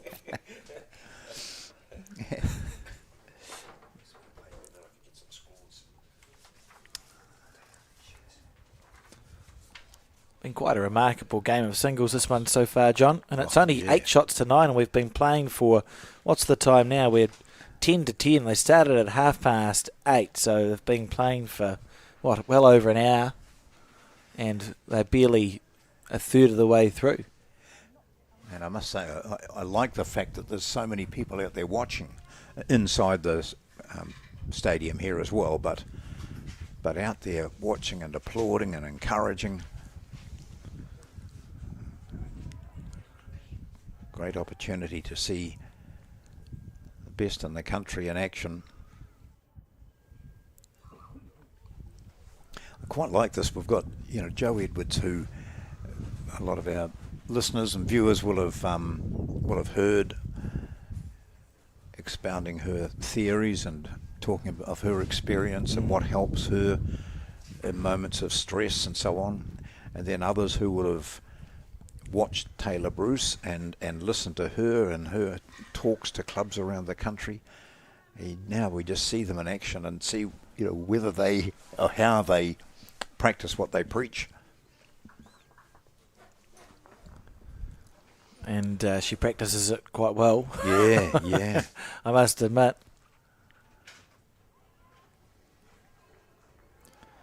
So Taylor Bruce holding the one here.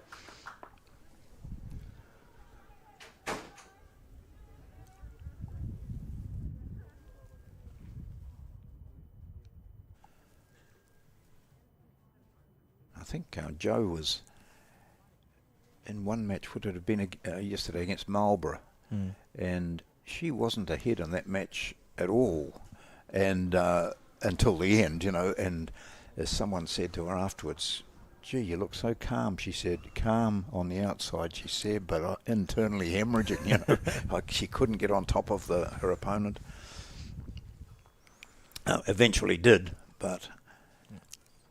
Well, I'm looking forward to, it's such a good game. You've got Taylor and Jo. If you ask people to pick sort of two of the grittier singles players that we have in this country, Taylor and Jo be right near the top of your list. Actually, one of the other ones is skipping the peers for Nelson on the adjacent ring. Right. But when we think about players who can find a way to win games, like Jo when she won the Commonwealth Games gold medal in Australia, I think that's still one of the great singles performances that you'll ever see.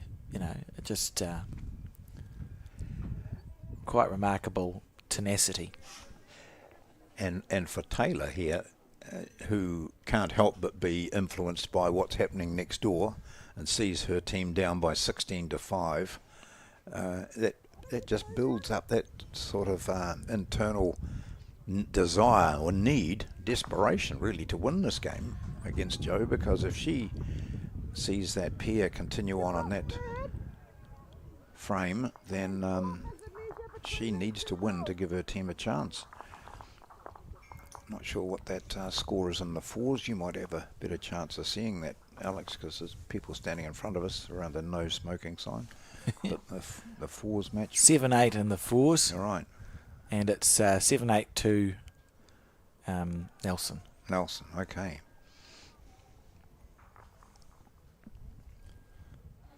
Here we go, looking for the shot, and gets it too. Good ball. Yeah.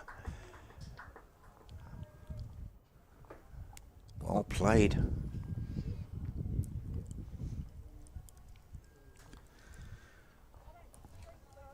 Now, I think I have a button to... Here we go. So it's 9-all now.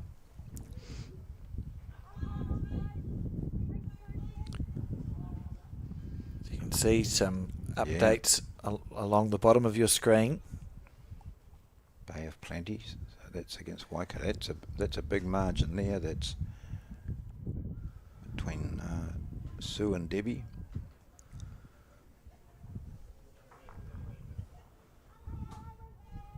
And the fours for Bay of Plenty and Waikato, which I accidentally deleted, I can tell you that the score for the woman is 8-3 after 8 to Bay of Plenty.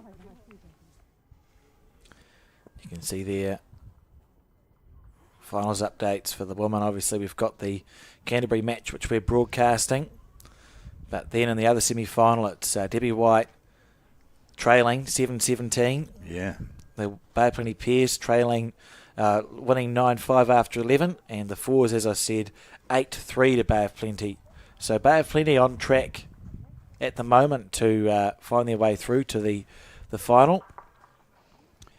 You see, as those results go through, the men's, Wellington against Bay of Plenty just coming up now. Wellington have an advantage in all of those matches, as they try and track through to their three-peat. Lovely bowl from Joe Edwards.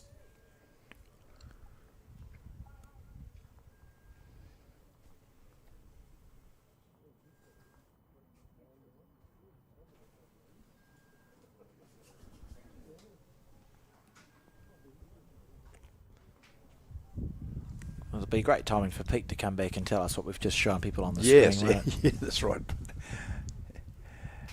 So way over on the, as we're viewing this, one side we've got, I can see the Wellington team in their match against Bay of Plenty, the men.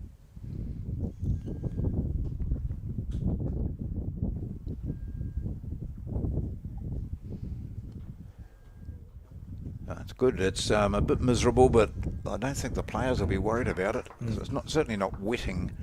It's just that light sort of misty drizzle. I can tell you that in the other men's semi-final between Wanganui and Auckland, in the fours, Auckland lead 9-3 after 10. They lead the singles, or 17 apiece actually as the singles, and the pairs Auckland lead 17-8 after 12. So Auckland in front in two of the three disciplines there as well.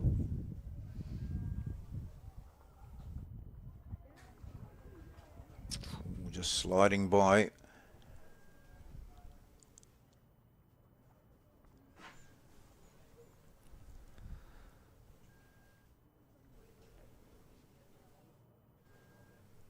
Just see the white shoes on the mat down the far end. Now the bowl delivered.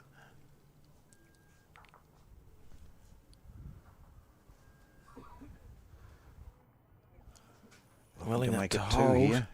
Yeah. Is it going to be enough? Oh, maybe. Yep, two. Sue Way is the marker down there. We've got all the top umpires out in action today. There's markers in the singles. It's very helpful, isn't it, when you get the markers who are trained with the lollipops, and Sue's particularly good because she'll indicate during the end what she thinks the situation is. Oh, what a great opportunity there for Taylor. That was a perfect weight for her to sit the jack and just push it through. You see how nicely her other bowls were placed. That could have been a big score there. The potential was there for Taylor Bruce. Now she looks as though she's dropping two with the last bowl coming in now from Joe Edwards. Joe will be willing this on. Yeah. She doesn't want to move the jack, and she's not going to move the jack. She's played a beaut. That might well be three there. So it's a good end for Joe Edwards of Nelson. 1, 2, flicked out by Bruce. We'll call it 2.5. She settles for two. Yep. And Joe Edwards, the first player into double figures, now leads 11 shots to 8. I think it's 9. I think you missed out on that. 11 shots to 9? Yeah, when Taylor scored on that previous end. It sounds like something I would do. I was too busy pressing the ticker button. Yep. And incidentally, I see they're putting the ends up. So 15 ends they've played and scored 20 shots. So that's an indication of how tight it's been.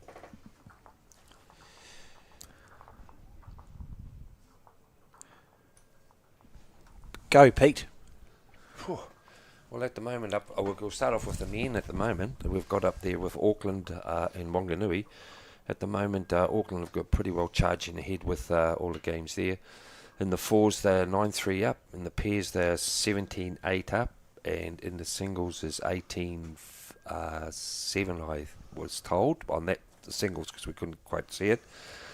Then we go to the Bay of Plenty at the moment against Wellington, title holders at the moment.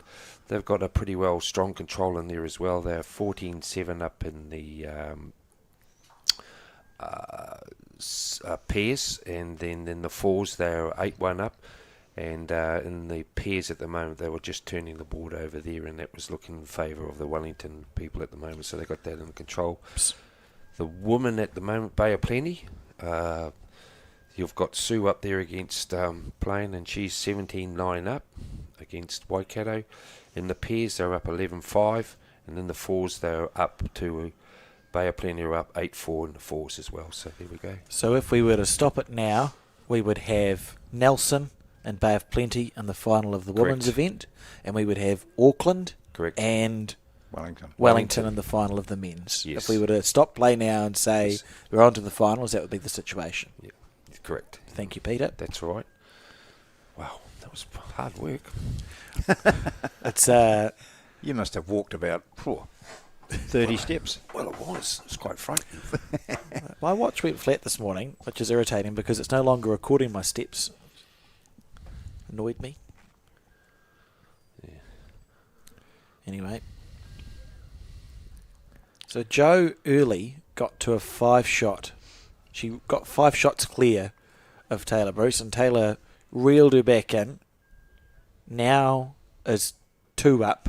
It'll be interesting to see if she's able to ever eke away any sort of lead in this game, or if we're going to stay within 2 or 3 shots the entire time.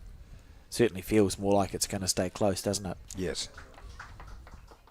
And but both of these players in the singles have had some great clashes, haven't they? Tight. If you go back through the scores, and you can still find all those scores on the Bowls Hub website, and I just checked through a lot of them this morning just to see how close some of these players have been over the tournament. And there were times in a lot of matches where it was right down to 24 all or 23-22, that sort of tightness. So that's what you expect, I suppose. And Jo played a game against Kerry Heffer from the Southland team where she trailed 23-17 or 23-18, and just, well, that's a great shot, isn't it? What a bowl. Was able to magic her way through to a 25-24 win. That's a really good bowl from Jo Edwards, just when it felt like Taylor might score again on this end. Well, that might be the match I was referring to, and I got it wrong. So it was Southland, where she was 25-24. Yes, so calm on the outside, doing her usual kicking of the balls across her, the habits that she has. But internally, she said, really stressed out. Look at that green. All 3 bowls from Taylor Bruce, literally directly in the middle of the rink.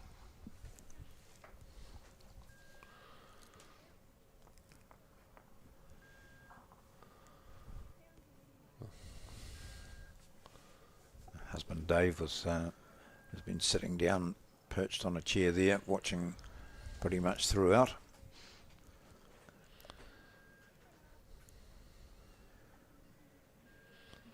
Another one. Oh, that's just exceptional, isn't it? Although, has that sort of opened it up a wee bit? It's the old story. You could play a great bowl, but you could go down 2 here. Any connection onto that front bowl, it will come back to these two black-grey bowls here, where Taylor's doing a measure now at the moment. She may be just looking to see if she's a bit heavy, that she could clip her own bowl out through the head, and that other bowl over there that's at 2 o'clock come into contention.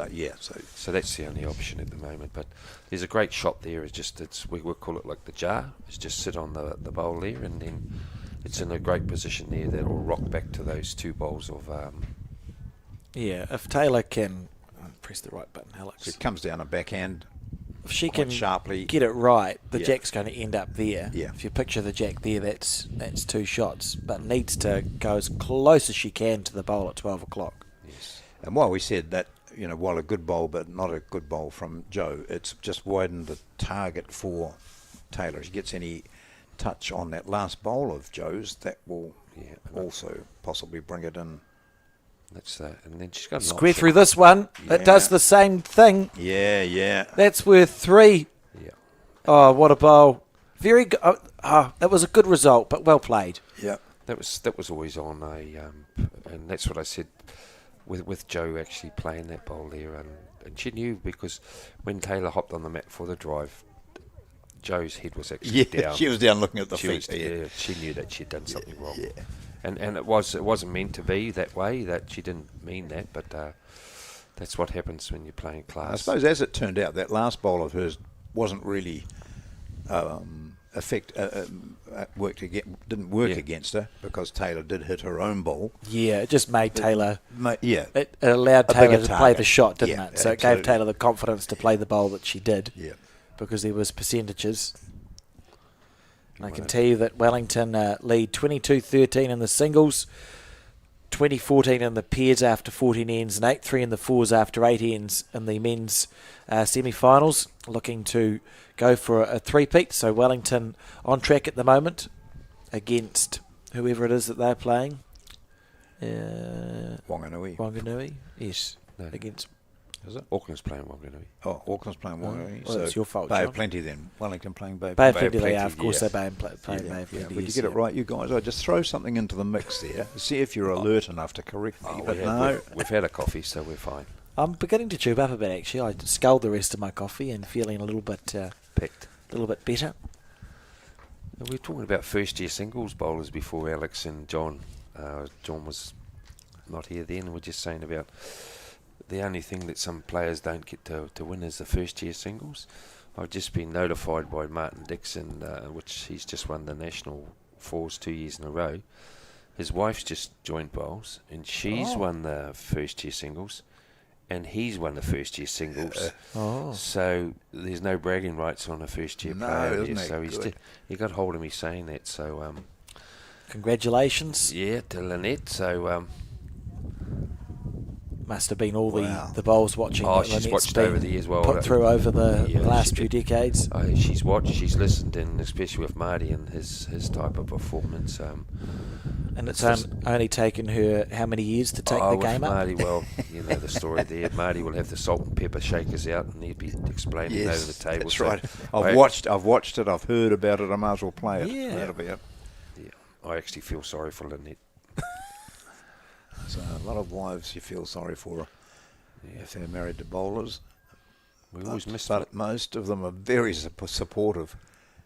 In fact, there are a few who say, "Oh, good, it's Saturday. He's out." We've got another update. Auckland are up in all three. That's against Wanganui. Singles 21-20. The pairs 19-9 after 14, and the fours 12-4 after 12. Brilliant. Thank you to Kirsty, who's providing those updates for us. She's good on her phone, isn't she? She's always on her phone. Yeah. Yeah. It's excellent. Sure, listening to the commentary, Yes. obviously, clearly. So, well, what a turnaround there. She was down 11-9, picks up a 3 with her last bowl, and now looking to draw dead the shot. Yeah, she's just going to come in here with a Taylor there. They'll just flop in. Nice and compact.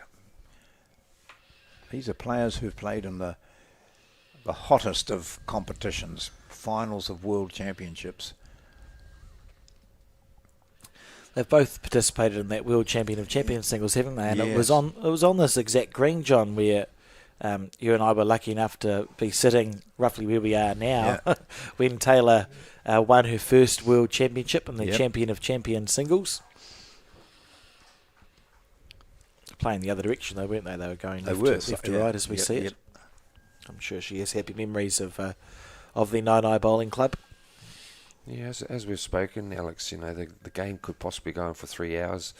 We've been here now since 8:30, and it's just 10 past, and so what's that, an hour and 40, and we're not basically halfway through the game or for points. Oh, it's one of those matches, isn't it? Yeah. So we could be here for a long one, long haul. And quite exciting. Again, I would just, for the broadcast, I would like Nelson to win the pairs that you can see in your picture-in-picture. They're 18-5 up, so that's likely. And if they could lose the fours, Then it's this becomes going to come crucial. down to the singles. Yeah, so Wouldn't that be exciting? well, Racing to 25 to decide who goes through to the final. well, this could be a really telling bowl if it sits on there. There could be 3 down here. After scoring a 3 on the previous end. And I see the last end there that Joe was actually having a wee poke at that. She may tend to try and cut it down on this particular shot now. Oh, she looks like she's winding up. Well, it's hard to tell. She's sort of quite aggressive on the mat, isn't she, with the stance? Might be a draw, I think. Yeah. Alex, you know. Yeah. There's a few players who trick me with that. You don't want to be going there. She's on a lovely line here too, guys, I tell you. It just hangs just a bit there and she'll come home at the finish. Yeah, she's cut it down well, eh? Look at that. If that drops, She's unlucky not to have scored the shot there. Yeah. So top shot, not tempted to have a go at anything, just relying on that wonderful draw she possesses. So we now see Bruce up by 13 to 11.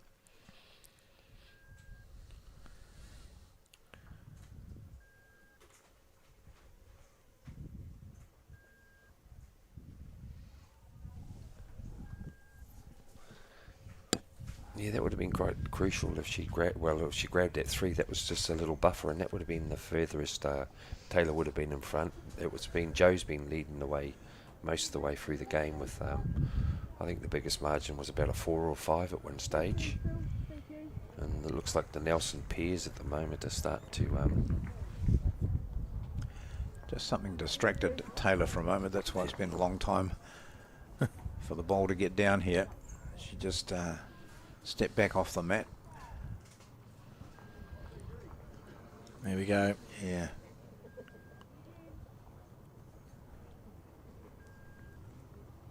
So she's playing that forehand. Joe looks set to play the same. That light drizzle, it's actually, I don't mind these. As a bowler, I despise them as someone trying to get a broadcast to work because rain goes on our cameras and we have to put rubbish bins on them. But as a player, you'd much prefer if you said, would you prefer it to be a gusty wind or a light drizzle with no wind?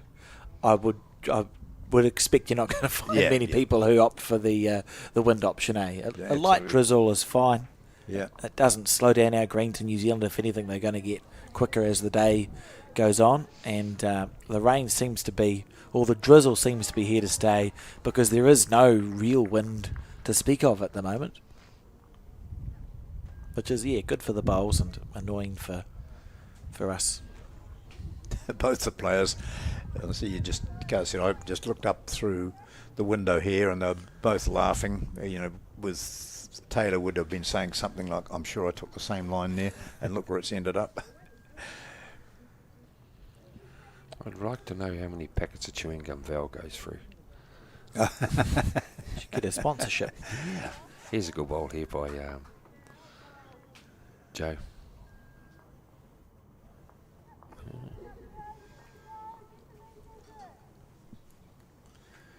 So Taylor Bruce still holding on to the shot. And thinking about staying on the same hand. Yeah, and with Joe's bowl sitting flat, it's not that dangerous, is it? The marker just indicating that it's 3/4 of a metre short.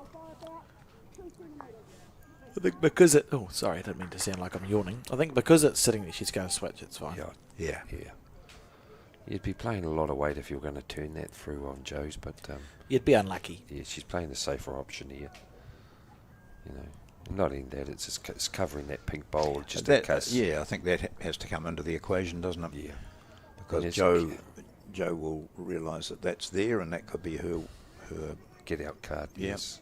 So that's good play, covering it nicely, holding shot. Taylor Bruce.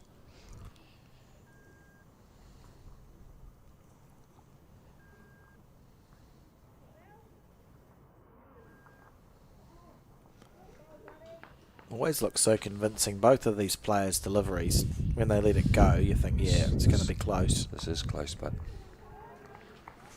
And there's the end result. Yeah, half an edge. Good bowl. In for one. That's what's good when Taylor did play that bowl just over the head there. She's got a little bit of an attacking shot here. We'll just plant onto her bowl. She'll come down and have a wee look. She can play either way onto her own bowl with a bit of weight and trying to sit Joe's bowl out. You're talking about just sort of, sit on this bowl. Yeah. 2 or 3 rolls. Yep, turn it through, or if not, she's pushing Joe's bowl out. If you visualise on the back end, you're sort of drawing to here, aren't you, on Correct. the back end? And on the way through, your bowl's going to get a good result. And your actual bowl should come through, and your possibility of getting a 2 out of this. And then if she hits it square onto the kitty, it's going to come back to her bowl there. Also, we have this entire space back here as a counting zone. You know, if the jack goes anywhere in that area, it's only going to be good stuff. Yeah. So she's got about 3 different options on here. So I think you should just leave that circle there for the players to see, so you can actually get it transposed onto the green, so that Taylor can see. It's funny you should shot she should play. She's pretty close here. Yeah, guys. I think so too. This is what we're. Oh yeah. This is what I say: is push it through and Any follow contact. through. That's the shot. Yeah, That's gosh, perfect. What a perfect bowl. Oh. Hey. Like you're a mind reader, Peter. Yes. Just to your point, John, we had an indoor nationals once, and the big screen. I'll tell you the story. I'll wait till Joe's played. Right. What would you play? I'd play right through to her back bowl here. Yeah, well, that's. Yeah, she needs 2 yards over the head. Sorry, guys. Yeah. And then her opportunity here is if she comes off her wing bowl, she's in to score, or she's going to come back to her bowl over here. And this is the pretty option. Good. This is the She's option. going to get that edge, yeah, isn't she? That's Not quite. Yeah, maybe a little bit more weight, Joe. Yeah, but yeah. Hey, that was the option. She might have cut a shot out there. Yeah, could be right, John. Just wait and see, and then I'll tell my story. It was what a great end. So there's at least 1 to Taylor Bruce. 2. 2. So Indoor Bowls Nationals, TSB Arena, they were able to put the broadcast onto it. There's a giant screen in the arena for the basketball, and that's where the broadcast went by Matside Productions, and they had just discovered the telestrator as well. And we got a bit overzealous with the telestrator, to be fair. But what was happening was you'd play a bowl on the broadcast mat, and there's maybe a 5 or 6 second delay. So you play it and go, I wonder what happened. And everyone would look up at the screen and see it. And you could see with the telestrator what shots have been pointed out, and it was quite funny. There's a few times where players would look at the screen as we're drawing all over it, pointing at everything, and go, what a good idea. I thought you were really clever. So I'm saying it could happen. We could put a screen out there for the players, John. Yeah. Draw all over it. What's your thoughts on this one here, guys? Is the women's pairs, maybe if they just play 2 more ends, and get off the paddock, and then concentrate and support Joe or Tyler, and then we keep having a look at that fours game that we're hoping that might be coming the crunch. Which is 12-9 at the moment. Yes. To Canterbury. Is that a decision that the manager could make, Pete? It would have to be Canterbury would have to concede. Yeah, that's point of no return, basically. But if you know the game's going, and I'm just saying that after 2 you've got 3 ends, and you need to score that's looking at like 3 5s. And in this competition, it's very hard. And you've got to respect your opponent then, and just applaud them that you've been beaten. And then focus on trying to get your fours up. And then go support them and clap any ball that's 10 feet wide, 10 feet heavy. And because as we say, the Canterbury fours team's actually leading 12 shots to 9. That's correct. They've played 9 ends. Look, I think it really feels like we're going to get the fours go one way, the pairs go the other, and the singles be down to this. the decider. 15-11. And as we've said, they could be off the paddock before this game's finished. As I said, we've nearly been 2 hours in this. An hour and 50 so far. Here comes Taylor in. Here's an update. Just looking to beat this bowl of Joe's. Wee slide would have helped it. If that stays on, does it? It'd be unusual if Taylor Bruce put one into the ditch when she wanted it. It stays on. You see it there, just down near the lip. Well, you guys got another update here from Kirsty and. Wellington up in all 3. The singles 24-17. The pairs 15-10 after 15 ends. And after 9 ends, it's 8-4. in the fours. And Auckland are pretty well up in all, Up in all three. So it's shaping up as a Wellington-Auckland final. Thank you, Kirsty. Much appreciated. And that's a good bowl by Joe, of course. I better be nice to Kirsty and just send her saying thanks. Yeah. Keep them coming. Just say, we love you, Kirsty. Yeah, no, I won't go that far. But John just did. Oh, John. Oh, look, I'll give her a kiss. You'd be accused of sexual Oh, harassment. no, my wife knows Kirsty. No, not from you. Not from. No, someone will read that and say, "Oh, look at that." Back to the bowls. Yeah, yes. Back to the bowls. Sorry, guys. We 15, got two lovely shots there by Joe. Nice delivery. If I was Taylor, I'd just want my bowl a metre over. Yeah, that's cool. And then maybe just She's got up. That gives her 2 at the back. Yeah. It's overplayed. Is it? Oh, Yeah. okay. 2, yeah. Yeah. Okay. Just slightly.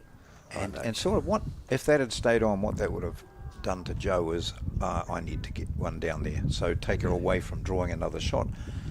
But at the moment, she can draw another here. What I was frightened about is she didn't have one at the back. Yeah, She yeah. might play onto her bowl at about 11 o'clock. Yeah. And then come through. So here's a good bowl by Joe. I think this would be counting as well.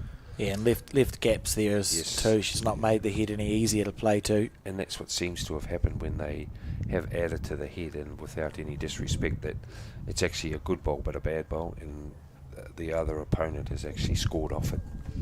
Whereas in this case, it's not done that, is it? She's holding 3. But Taylor may just wind up. We've seen her be very confident. Because she's got one back here on the. I still like it if she is to play onto her own bowl. You're playing onto your bowl, you're pushing it through, your bowl following through, and if you are a bit tight, you're going to get a little half chip, and you're on an angle. That's just to me. So that's an option on the forehand. Yeah, just maybe a metre to it. Here, it's basically all you're doing is just cutting down. You're never going to get the shot. You're talking about this bowl. What about running the shot? It's only one option. It's only one percentage there, John. Yeah. Where I feel that may be the one. Cut it down rather than. Yeah. John would hit the bejesus out of that one. Yeah. And see what happens. That's correct. Whereas Peter would be a metre over on the other hand, forehand onto that, and I would be overarm somewhere. I'd go the third option. I'm not covering my butt here, but the other option is just cut it down by 1. Okay, well that's what I'd play then. Yeah. I'd cut it down to 1 on the backhand. Okay. John would hit it on the backhand. So it's going backhand anyway. And I've got 2 options. She's going backhand, so that's. That means it's either cut me out or you. Peter's first option, and she's having a wee nudge at it.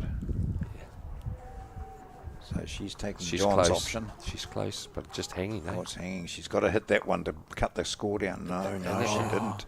And that's where I say is, there's always option. I'm not backtracking. There's options by pushing your own bowl through with shots like that. There's too many holes. Yeah. She's a little bit hurting on that one there, but it's great for us because that's the way what we're wanting in the viewers is just a good. So here's a 4 coming up. That's what we're thinking, and suddenly it's 15 all. God, I got a fright. Then I looked up and it was 1 o'clock. Oh my God! There we go. It'll be right once a day. She's in with it, or not quite. Yep. I'd say, don't drop. Get up quick. That's close. Get up quick. Don't let it drop down. Taylor could wait 30 seconds if she wished. Yeah, she is. I think you've heard me talk before. It's the sunny day. Some guys that are clued up, they'll actually cast the shadow on that, and that lifts the leaf, and the bowl will drop. Yep. So a 3 there to Joe Edwards, 15-14. The pair, it's 13 ends gone, and Canterbury are trailing by 19 shots. So as Peter suggested, maybe they'll pull the pin on that one, concede, and then just get over and support Taylor from Canterbury. I think that is wise. I think from the Canterbury manager, it wouldn't be surprising. You go, rightio, let's just shake hands and see what we can impact, because what we can't do now is win this game appears, but we can make a bit of noise in the 4s and the singles and see if we can get those up. We've just seen Val draw the shot there on that Piers match. Oh, she's on fire. He's a good bowler. He'll come home with XG. XGs. XGs. Yep. Good bowl. I started thinking with an X, is it XG, XRs, and all this now?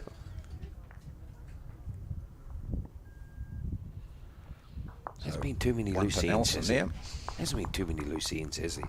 No, Scattered what we've seen over the last couple of days. Well, yeah, even if we just go back to yesterday's women's match, Debbie and Sarah, well, they were playing a different direction, totally different conditions, and there was a lot of scattered bowls. Yeah, if we were doing a percentage thing here, they're probably playing at 70 or 80% effectiveness. It's been a world-class game. 3 out of 4 bowls have been pretty much where the players have wanted them to go every end, right from the start, right from end 1. So I suppose it makes sense when we're talking about Joe Edwards and Taylor Bruce.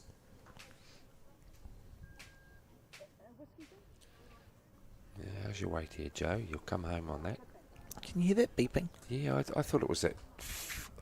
Is that us? My blood pressure. I hope your pulse isn't that slow, Peter.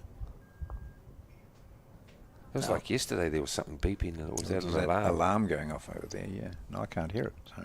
Yeah, I can. That's probably a good sign for your hearing, Peter. And It's maybe every not four- such a good sign for you, John. John. It's Yeah. like every 4 seconds or 5 seconds, isn't it? There it is. Yeah, and she's going to sit this, I think. Yeah, that's what I like about when the green is running a bit quick, and that if you play 2 bowls, you've got things to sit and. God, I think it's coming from outside. It's probably one of our cameras. what's that coming from? Yeah, there it goes again. No, it's still happening. Yeah.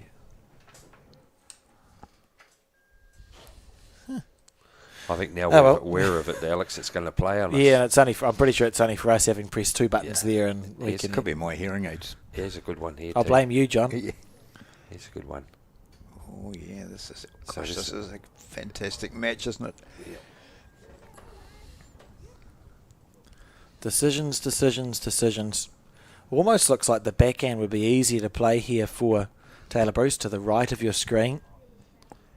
Yeah, I suppose she just looks at that red ball that's at 7 o'clock.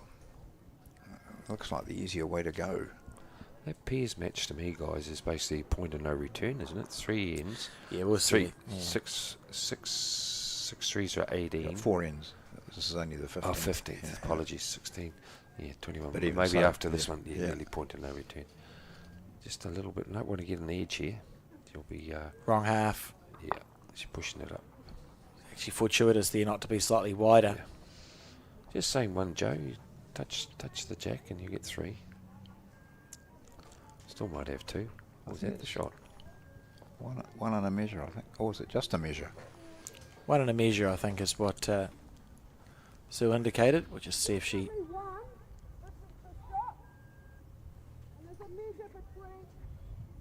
Oh, I see. So the short red is the shot.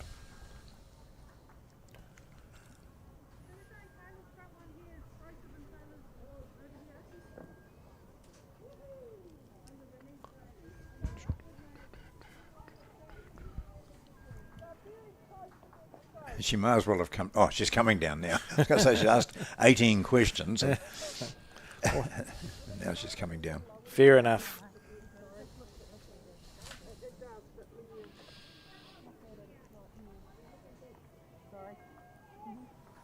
So Joe making her own decision.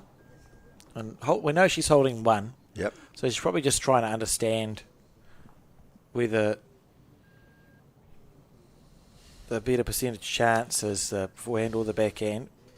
But also considering what Taylor might be, what she leaves Taylor to play. 15-14. Well,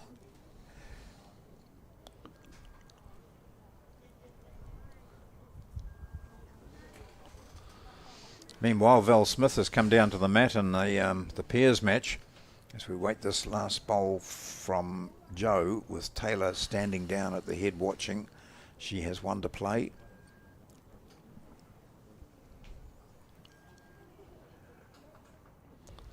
She Playing the safest option here. Just needs to turn now and you'll come home from there. Just get on that little greeny bit there and just slow you down a tad. Yeah, that's a good bowl, and it's not fat. It's not fattening anything. Well, that'll be 2. Yeah, so Taylor's only got the draw here. Come off her bowl and inside it.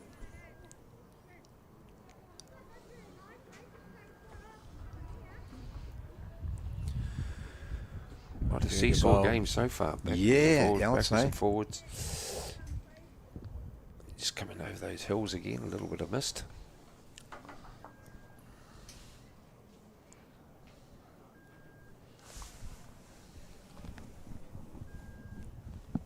So Taylor, if she plays the backhand, she would be able to use, if she's slightly narrow, the inside of that shot bowl of Joe's. And she'll want to draw it dead. She just has to make sure that weight is perfect, because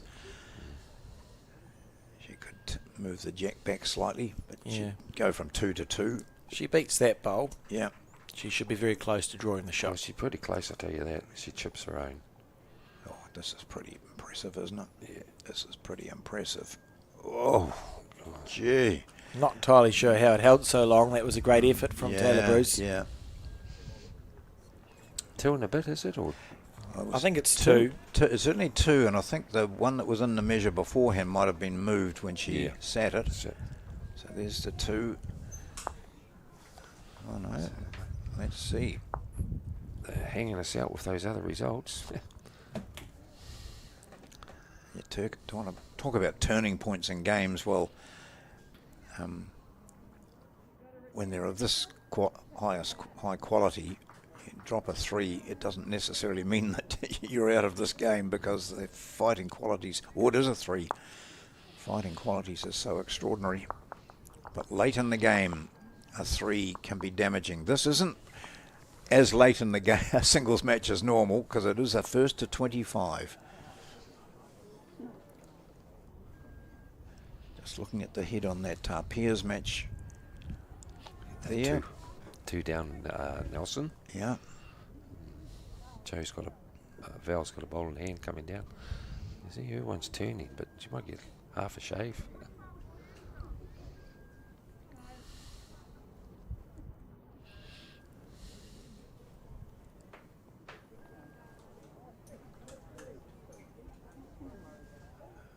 First bowl of this end coming in.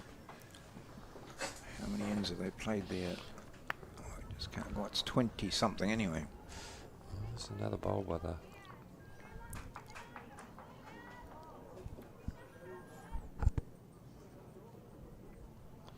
There's a few coming out here. Yeah. 3 or 4.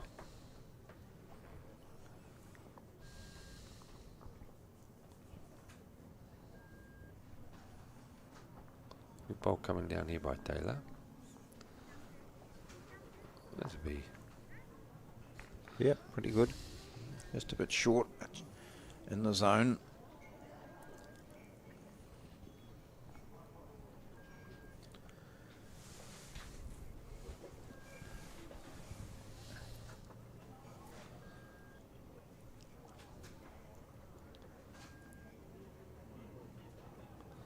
Good correction here, Joe.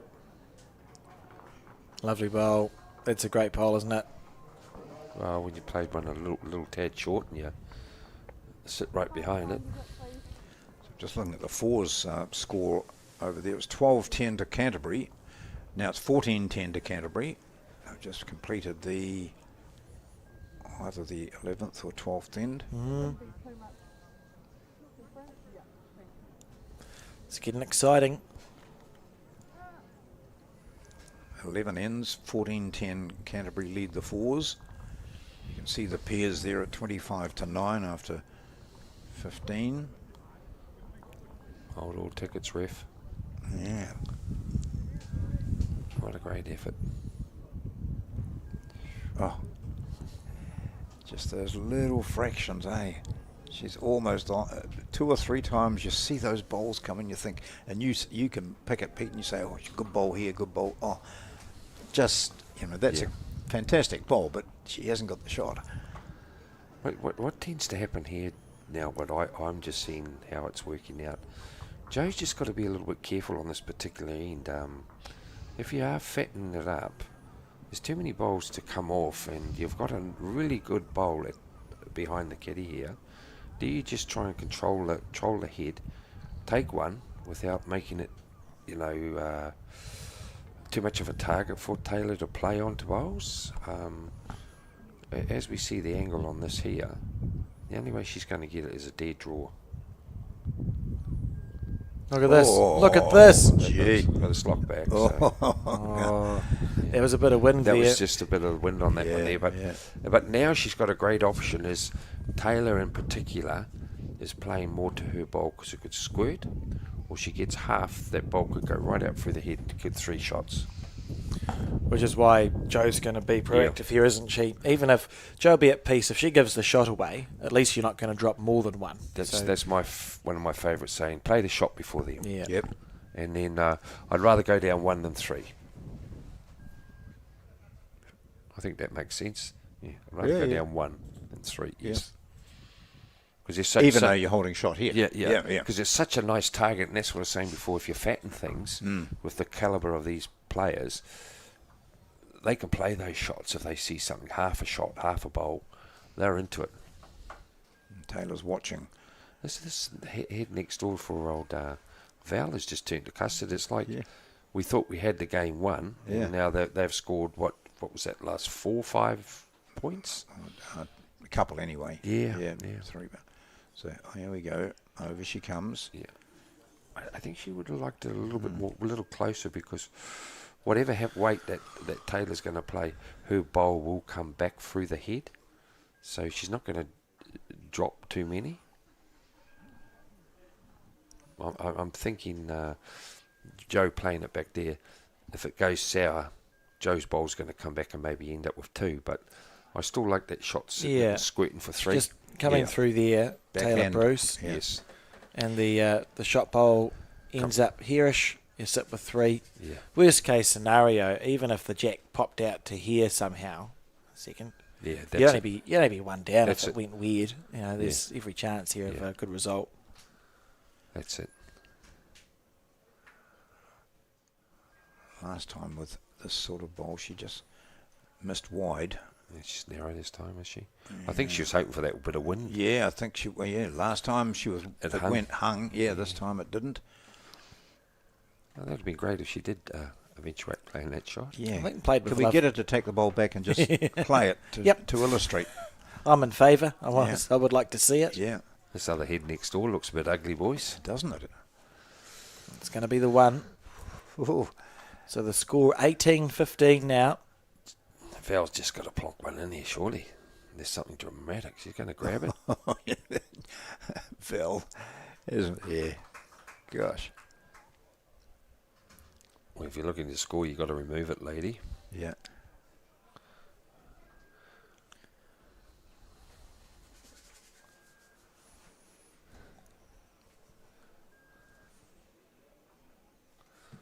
Yeah, that's...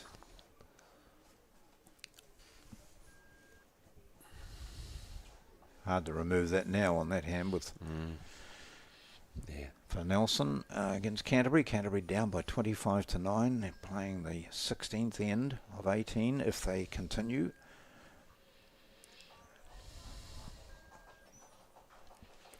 Canterbury have a reasonable advantage in the 4s. And Nelson have this 3-shot advantage in the singles. And expecting to see this be the final end of pairs, so the picture-in-picture should disappear after this end. As it's not going to be catchable. I think she's a bit... And I think the law actually is quite clear, isn't it, in post-section? If it's a game that you must win, that you need a result and you can't mathematically catch up at the end, it's over. Yeah. Just goes to There's show no you. differential or anything involved, is there? So. Nah, there's 15 points, shots Yeah, difference, so I don't think it's that'll just be the last. It'll be finished. Just on a good note, how wonderful it is, a club that's got 3 greens. Your club gets taken over by a major event, and you still got your green to come and play your club ties. And that. So Yeah, It's like everyone's getting a fair That's right. fair bite of the cherry, basically. Or everyone's playing, and Yeah, it's not so bad. They can't moan about the. I wouldn't be playing a club championship if I could sit and watch the National Intercentre, but that's the calendars are tight, I suppose. Yeah, but they get plenty of warning what's going on. But it might just be intermediate pairs or something like that, Alex. Here we go. I'd watch the bowls. Wonder if it must be the shot now, surely. But the last one just took off on her. Yeah, well Good bowled. bowl. Well bowled. Sort of reset the head now. Yep. Well, she may have to follow it down, I feel. And they're picking up the bowls in the pairs match pairs, with that's Nelson over. having grabbed victory. So that's one of the ties goes the way of Nelson. Getting congratulations all round from their supporters, led by Dave Edwards there, coaching this team. So now all eyes on this. It really does look as though it is going to be this that will determine it. Although there's 4 ends to go in the fours, and Canterbury are leading by 14-10. I desperately want it to come down to the singles game. We'll stay around regardless to see the end of this match. Doesn't matter if it's the singles that finishes first or the fours that finishes first. We will stay with it till it's to its conclusion. Although, of course, if Joe wins the singles game, the match is over. And it will be Nelson through to their 3rd consecutive Intercentre final, looking to create that historic three-peat. Never been done before in the women's Intercentre. Or the men, if something happens there as well with no, sorry. It's been done once. Dunedin, that's correct. Yeah. My apologies. I'll let you off this one time, Peter. That's right. Human. So Taylor just He's giving Joe an opening here with he's a her good last bowl finishing a couple of metres short. Just got to work a bit here, Joe. Oh yeah. So Taylor took a narrower line and it finished. Well, it probably finished all right. It was just that weight. Joe goes wide. Given an opportunity to get a 2 here, and then she's packed into the game. It's real seesaw, right? Isn't it? Something's in her eye.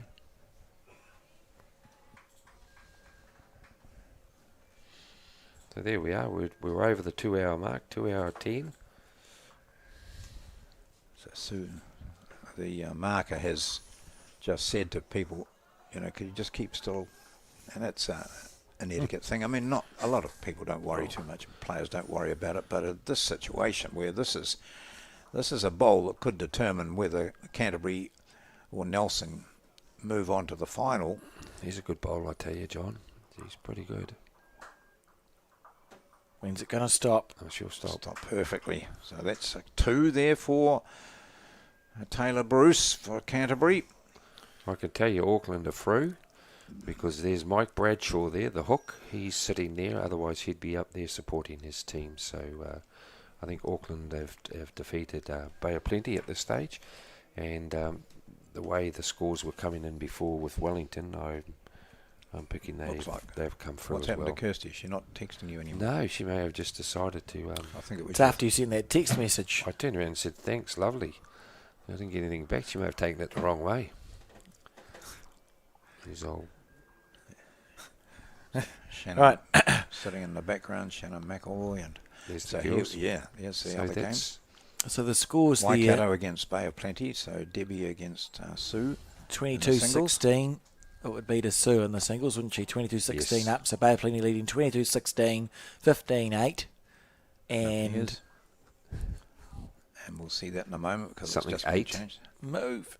Oh, that bottom one was changed into that was double a big figures. score. That was big. 11-14.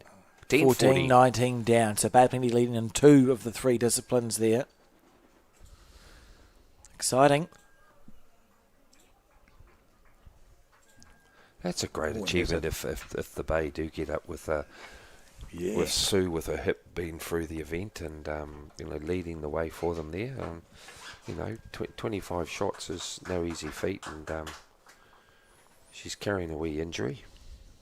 There's hands being shaken there between the Bay of Plenty and Waikato women. That's the pairs. Oh, so they're just open on Sue now, would it be, John? You can see. I think so, yeah. 22-18. All right. in the singles. That's a lot of pressure now on Sue. Yeah. Because what tends to happen there is you're thinking my pairs a win. I've got a win now, where before it was just concentration. Yeah. And that's what's happening here, as we were saying. The good games, the pairs can actually get off first, and then you're relying on your singles player. So 17-18, Joe Edwards leading. Of interest, they've played 22 ends. And we've had a couple of threes, haven't we, in recent times? But in general, it's been as tight as you would imagine. Perfect length, perfect weight from Bruce on that first one.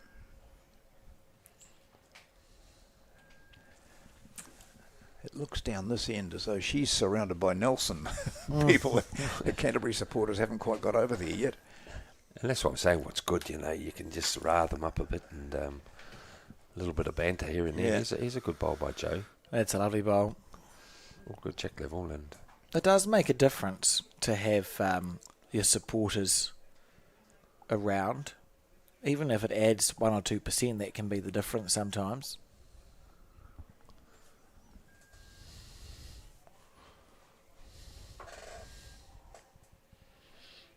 Well, as you know, you listen to the English when they play, they just cheer anything, run up and down the green. It can put you off any time. Yeah, that's. I think the Northern Hemispherians are take it a little bit. That would exhaust me. But nothing wrong with a bit of support. Yeah, you'd like the darts atmosphere here, wouldn't you? Sure. It's only so much yahooing one can do in a day.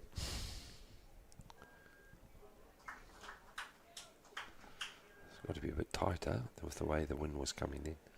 Yeah, she's just going to take off.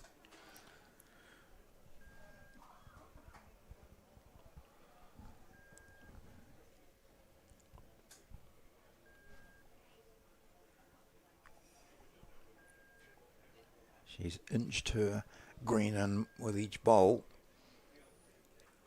Inched it in a bit more to get the shot here. Yeah, flick that red slightly and you're looking really good. Might just a come bit around heavy. and draw the shot here, I think, John. No. Yeah. Yeah, it's through. Just about. Even with Jane now, she's just got to be dead draw, because you get half your bowl, you clip it out, you go 3 down. And yeah. It's just use back bowl as your jack, and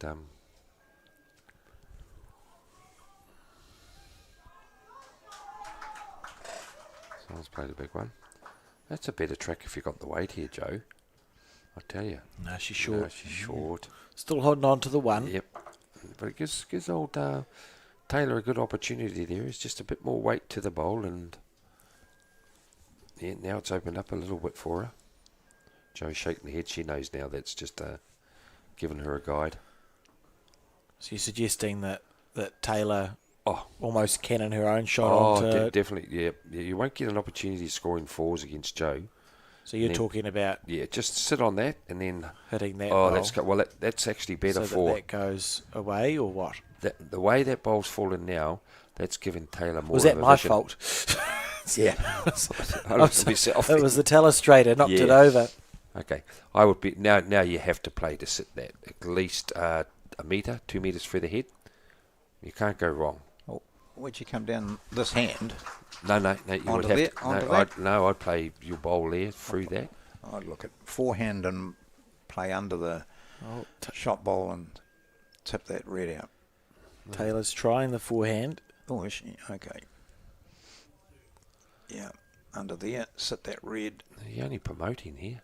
Oh dear. No, if she'd just got round that, she would have sat that red out, I think, the shot bowl. That's how I would play them. But I don't know these things very well. However, she did what I suggested. That's good. Thank you, Taylor. She was very good. There's 2 ways to play it, right? Yeah, you either go the forehand or the backhand. And as it worked out, it didn't work out.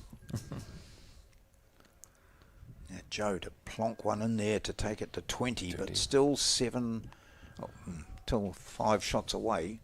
She's 7 at the moment. Pretty well tracked here, good lads. Oh, look at that. Here it comes.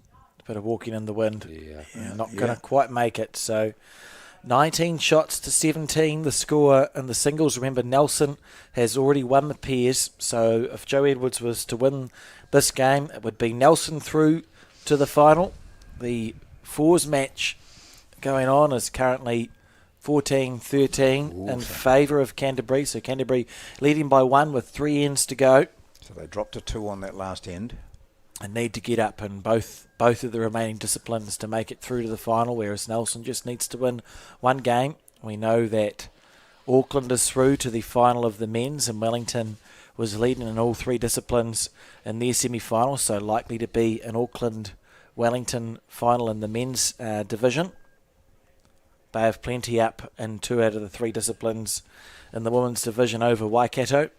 Yep, 14-10 on the fours, playing the 15th and final end. The pairs is finished, Waikato and Bay of Plenty. And I'm just standing looking over to that singles match between Deb White and Sue Hodges. Hodges is more interested in the fours at the moment. She's looking across there to see what's happening. Final end.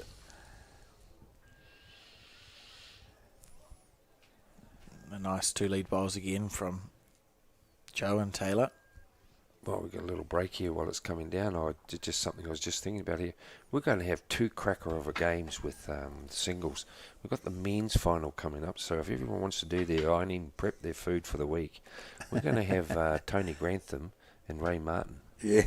Now that's going to be another excellent game for singles. So we're going to be treated for the day of some great bowls. So 22-18, that singles match, and that I think is Hodges leading, isn't it? Yes. Yeah.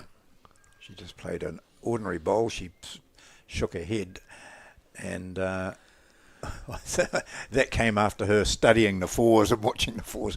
Just that little bit of distraction, which she uses so well, as top players do, don't they, to take your mind off what's happening in your own game, really. So how's your weight here, Taylor? You're just hanging that little bit there at the moment, so if that particular length. Still one, you got to... So those little green patches, they slow your ball down? Oh, they definitely, especially the way it's, the way that you get little gusts, you'll see with Joe's rag when she puts it down. Sometimes it gets a little bit of a gust, and when it's normally coming to turn the arcing, we'll call it the arcing of the bowl, it can actually take off a half a metre off your green. Of your weight, sorry. Oi, oi, oi, oi. It's forced Taylor onto... And it will be Wellington versus Auckland, definitely in the men's Intercentre final. They're all finished now. So Wellington-Auckland final for the men's Intercentre as we watch the final stages of this women's semi-final, where it's anyone still. Lots of questions being asked. Joe holding 1 shot. I would say Taylor was second and maybe third.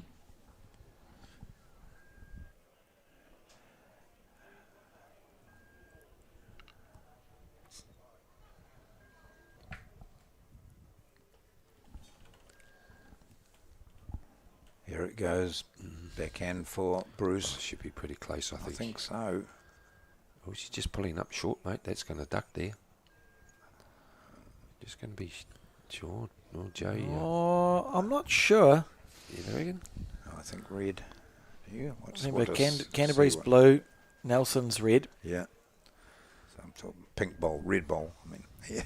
Canterbury's blue with a black bowl, and Nelson's red with a blue bowl or something. I don't know. Was she favouring that, was she? Yeah, I think Taylor just snuck in, just enough. Right, well, that'll change. I'm not saying nothing. She's got one to play too, Bruce. Bowl at her feet. That's a good green for Joe's bowls. And that will come home from there with hers. Push her own up. Oh, Get a slide off it. Only need a tad to get to. Yeah. Perfect. Yeah. And that's awkward, isn't it? What lollipops went up then, guys, you see? I wasn't looking. I was supposed to be looking at the head. No, I think it might just be the one, you know. Yeah, it is. Yep, she just had one up there. Two options here. Do you go charging down the middle there where there's a nice gap, or draw it? Yeah, I'd be. It's at the position of Joe's bowls make it really awkward, don't they? But I'd be just drawing around. Well, Yeah. you'd be having a go, wouldn't you? Oh, I like giving my bowl a chance. You could play with weight back to Yeah. here. Yeah. So just visualise drawing your bowl to there on the backhand, and then if you hit onto this bowl, you could go inside out. Yeah, it's If only you go one. through the gap, you could trail the jack back. If you slice it, you're from one down to one down. Oh, but there again, if she's only one down, you possibly will just draw, mate. Be interesting. Just draw around that front one.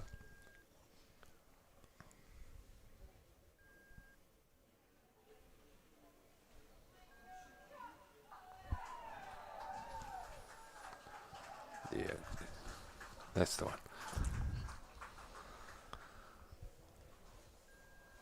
It's a lovely effort. I think it might be more than a lovely effort. Wow, Beautiful pretty bowl. good, eh? Beautiful bowl, and that'll be the shot. Well played from Taylor Yeah. Bruce. Yes, it is. As I Wow, say, that's just- a top effort under pressure. Well, especially one down, when knowing it was one down, Yeah. gave her that she just had to draw. If she was two down, I think she might have just did a bit of a heave ho up the middle, and hopefully something would have happened in her favour. 1918. What's happening in the fours? I just glance up there and I see 15-13 to Canterbury. Well, that's all. One end.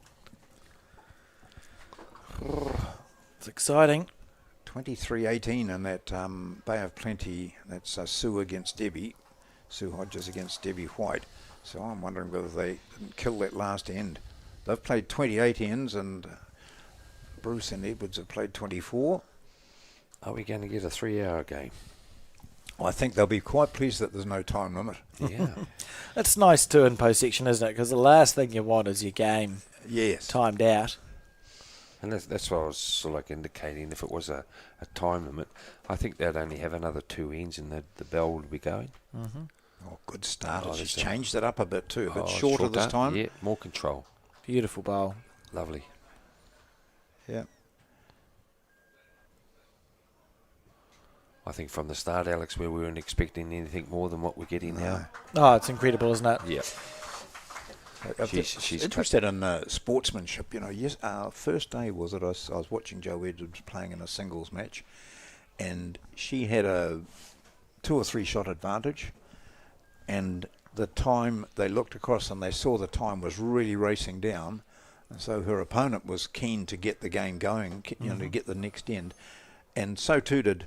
And Joe made there was no effort to, you know, just to calm down and slow it down. She was in there. She knew what it was all about, even though she had the advantage. And to play an extra end, to get another end in, might have worked against her. There was no hint of her even considering that. Slowing down or No, anything. she yeah. was in there and put the mat down quickly and got the jack up quickly. Oh, So she's just opened this up. so it was really good to see, and it was a lot of comment about that from players standing around. True sports person. Yeah. Well, I mean, if she had done it the other way, then people would be talking negatively about it. If anyone does that sort of thing, and it does happen. So here She's we having a go. little niggle here. Yeah, She's yeah. just going to hope for a little bit of breeze here. And that's where they were hanging before. Here we go. This is good bowl, you know. I tell you, I'll give you the tip. This is a great bowl. Oh, Lovely if it was a touch-up. wasn't it? Have I still got the shot? No, she's just asking where that ball finished. Just draw on the forehand. Yeah. What hand do you reckon Joe will play afterwards? Depends on this bowl. Good answer, Alex. Well, Taylor has to be over matching her bowl at the back here in between at least. Or playing that shot before what I'm going to suggest that... Yeah, that's a good ball. yeah, that's taken a lot of options away. Yeah. Oh, it's still there. I would change my hand if I was Joe. As we say again, we don't know what it's sitting like, but I'd play onto her jack level bowl there sitting at 9 o'clock. It could move the other. And she can get 2 out of this next shot. Yeah, and just play with it. And if it's not, it's a bowl over the head, and hopefully cover that bowl of Taylor's. She sets off out after it. Yeah, I think she's a bit wide. Taylor Bruce goes in to look, see where it finishes up. Yeah. She'll already be determining her next shot. Yeah, yeah, that's perfect weight for that shot. Oh, Taylor, I'd play it before her and just drag it over to your bowl, and your bowl should roll with it. Okay. That's what I'd be doing. Yep. Why give Joe the opportunity of score a 3 or 4? Why don't I just drag it? My bowl will go with it with a toucher. So you're playing forehand, move Yep. the jack back across to the right. Yeah, correct. Where her other shot is. Yeah. And then you And just failing that, she sits the Joe's second shot That's and correct. Yeah. sits them to herself. Yeah. Giving it a chance here, I think. Similar line to her last, which finished only a half a metre behind. Yeah, see, that's the Marker shot. walks around to see if it gets a touch. That's a lovely bowl. What an exceptional shot that was.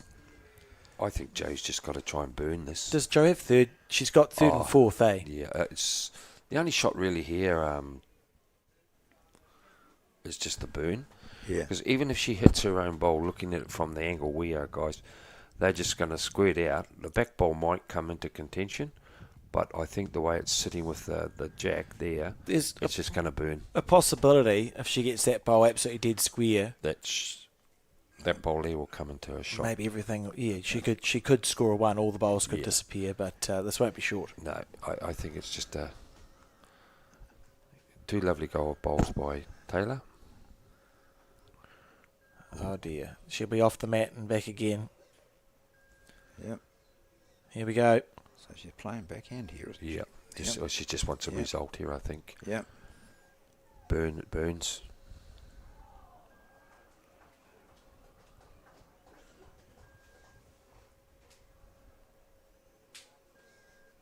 Close.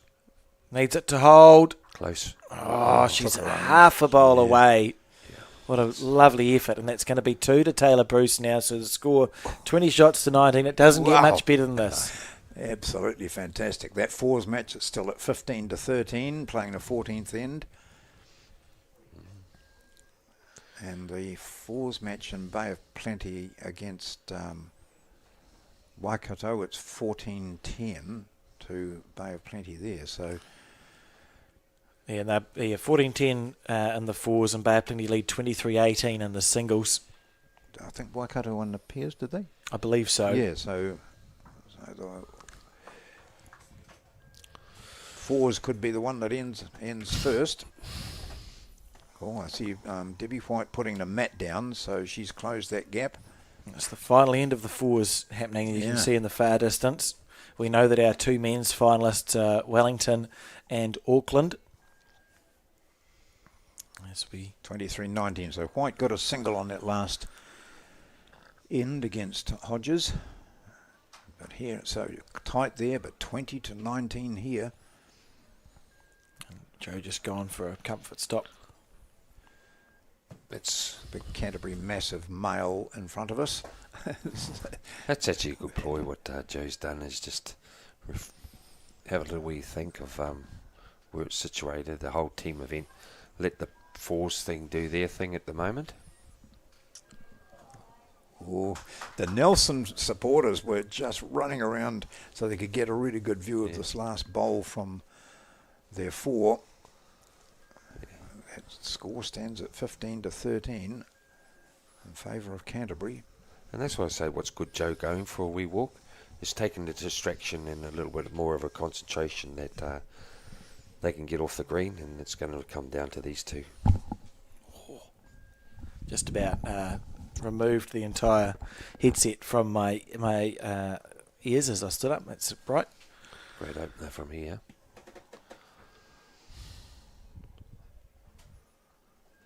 Quite exciting, isn't it? Oh, yeah. I think we're down to... Should be in a space where we can give an update on the women's Intercentre shortly. Looking like Bay of Plenty maybe in the box seat. I think there's 3 balls to play in the fours. I tend to just 14-10. I don't know what the situation is on the head though. And we see Canterbury Skip playing her last ball in the fours on this end. They're up by 15-13, playing the 14th. Here's this next bowl coming in from Taylor Bruce. Nice bowl. There's a lot of pressure on here for Jo. You know, watching her team next door, and then it's all in her hands after that if something does happen. And that's why I say I would have maybe stopped from a comfort stop a little bit longer, and then come out and refocused. It's on a good line. How's your weight, Jo? She's not badly played here. Yeah, it's that's good pretty bowl. good. It might be even get a 2 out of this. She should get a 2, mate. Oh, what a bowl. Yeah. So that's what a toilet break can do for you. Yep. and it's actually looks quite ugly unless Taylor decides to have a wee heave-ho, which I don't think she will. I think she'll just try and use the jack-level bowl there to draw the shot. Because if she did have a heave-ho and took her own out, it gives Jo an opportunity to draw another one for 3. And I can see that the singles game has been stopped for Bay of Plenty and Waikato, and they're shaking hands, and I believe it is Waikato who are through, Bay of Plenty who are through to the final of the Women's Intercentre, having won the pairs and the fours. Sue Hodges, when finished, was 23-19 ahead. So Bay of Plenty to take on the winner of Canterbury and Nelson in the Women's Intercentre final, and Auckland and Wellington in the final of the men's. What an afternoon we are going to have in front of us. And Canterbury have just scored on the 14th end of the fours, so they now lead 17-13 playing the last against Nelson. So it is down to this. this is one of these ends again that I know Jo needs the points, but you just want to be over or no guides. You don't want to fatten things, and this is a very good bowl here. That's a good bowl. There's a lot of holes still. Yeah. Lovely shot. But, you know, hey, Taylor may go that front bowl. Go to reduce, because otherwise you're just playing the dead draw shot. She may just hit the front one. Or draw for second, right? Yeah, that's it. There's 2 options, but I'm not too sure how far short that front bowl is. I think I'd want to know that if I hit a bowl, I'd get rid of at least 2 of them. Yeah, that's what you got. Well, if she hits it right, she could take the whole 3, to be honest. Oh, that's fallen over there, and that makes it solid. Yeah. Taylor could look at that now and think, as long as that's a kitty itself, I could sit that or do the heave-ho. And if you are driving, you're not an erratic driver. You're going to take 1 or 2 of them out. You'd be looking to hit this bowl. Yeah, that's it. And it could go that way. And if you don't, you might take that other 3rd shot out. Otherwise, it is just drawing on the backhand around that short bowl you see at 1 o'clock. Correct. Oh, she's still working on this. She's standing on the mat watching. She's been down to have a look. She's going to play that backhand. Just a little bit of a nuisance with her short bowl there, but that could still come into play. Yeah. And she goes.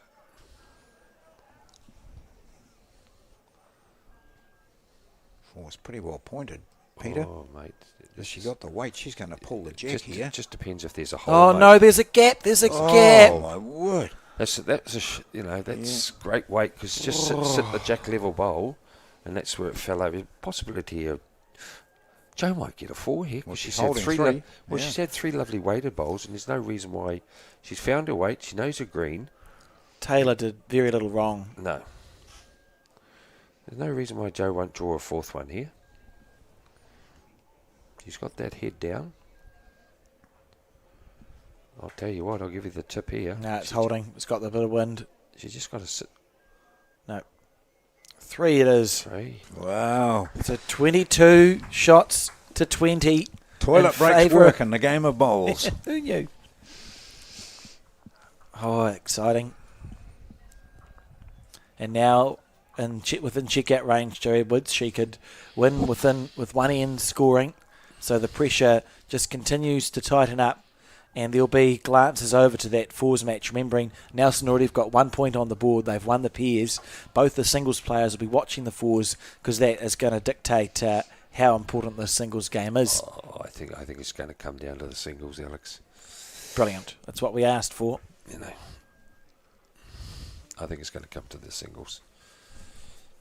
You got a prediction? 24 all. Yeah, that'd be good, wouldn't it? Yeah. 24 all. I think a player will get to 23 and another player will get to 25. And you run the jack in the ditch, and it's unbeatable. How good would that? You've done one of those, haven't you, Alex? Well, I did once, back in the day. Yeah.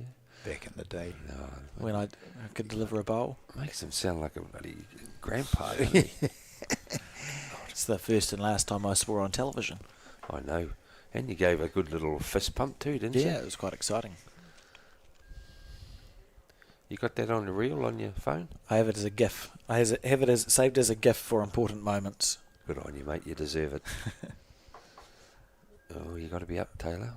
She's not going to be up with that. That's the first time we've actually seen Taylor miss, really, in this entire match. That's the most she's missed by. You know this. The thing about this is here when you play a short one, and naturally Joe's going to get up two here. Okay. How much pressure does that put on Taylor? Because she's looking down the barrel of the game, finishing with Joe with the next bowl. If I don't draw. And that's when the pressure will continue, right? Yeah. It's just a bit of breeze there. So it comes down to the second bowl of Taylor, how stressful this end becomes. Yeah. If she can draw the shot and make a correction, it's fine. If she misses again, suddenly it's not fine. You're starting to think, well, this might be the end of the road. I think some viewers might be thinking, why doesn't Joe try and play the shot before Taylor does, and then just draw another one on that hand? Because that shot that Joe's actually got is actually quite hard to draw around. How's the weight? I think the weight's just a bit hanging, just a tad. So In for second? do you play that hand there Yes. and try and play the shot before Taylor? No.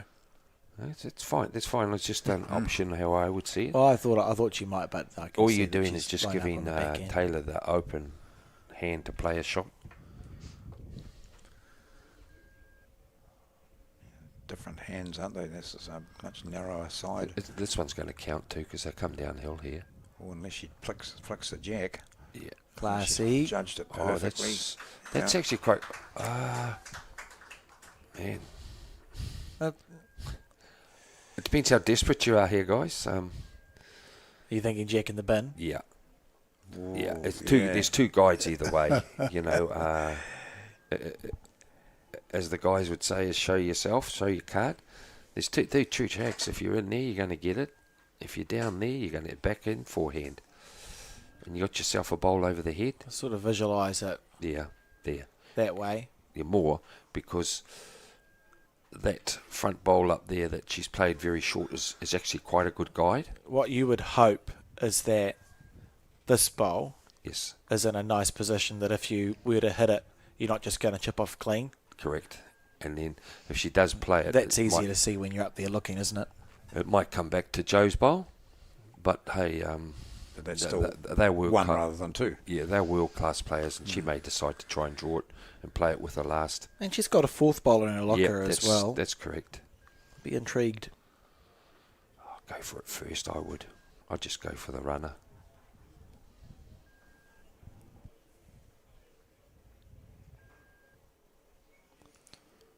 Trying to draw it Yeah.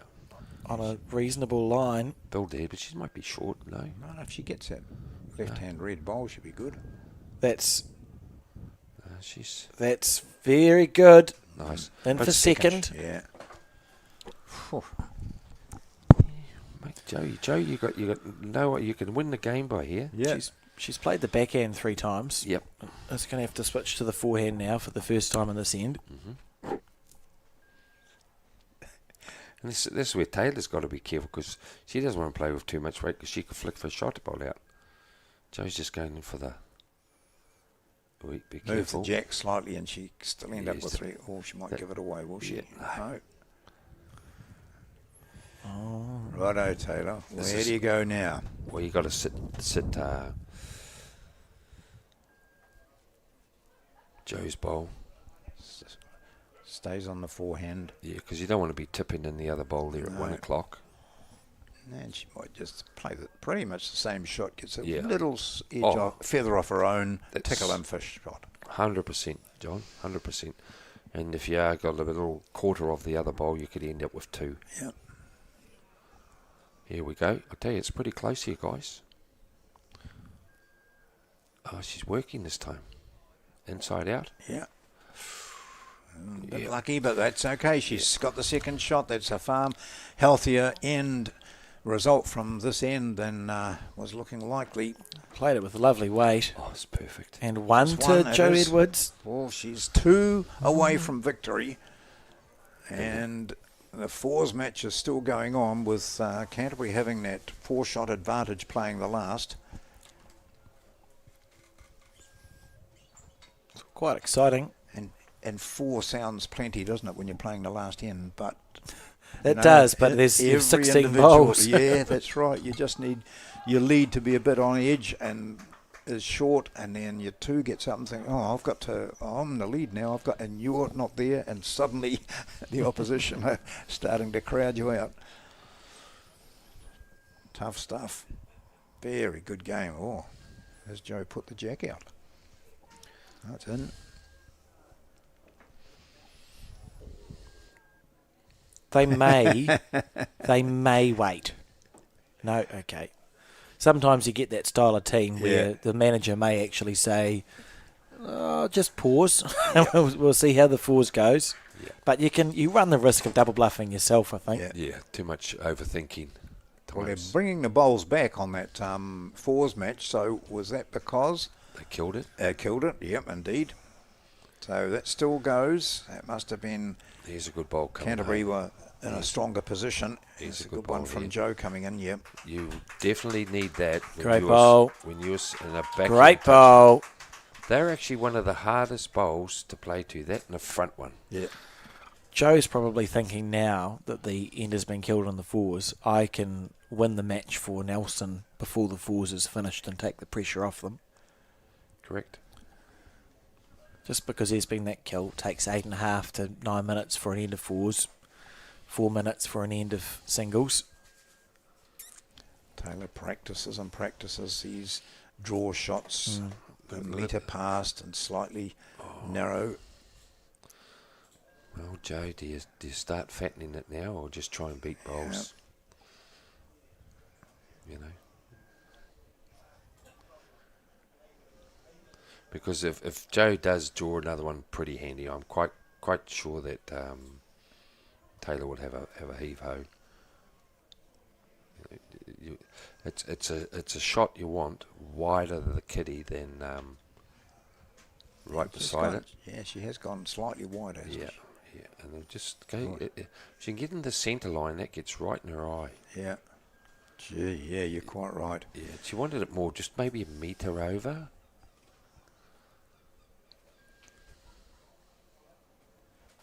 You can feel the tension.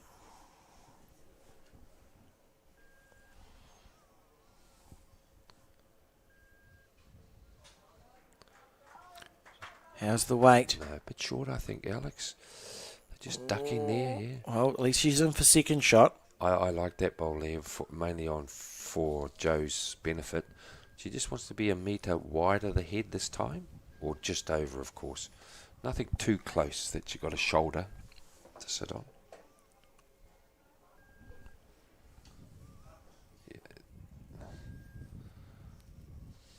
She's got a good bowl here. Yeah. And now she's holding the game. You don't Straightening it wanna- up. you don't wanna- Oh, she's going to move the jack.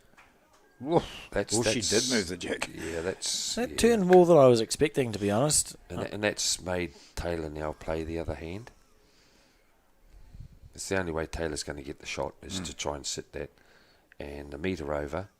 If she does miss, that's her next bowl's going to give her the opportunity of scoring a 2 if she doesn't get it with her first.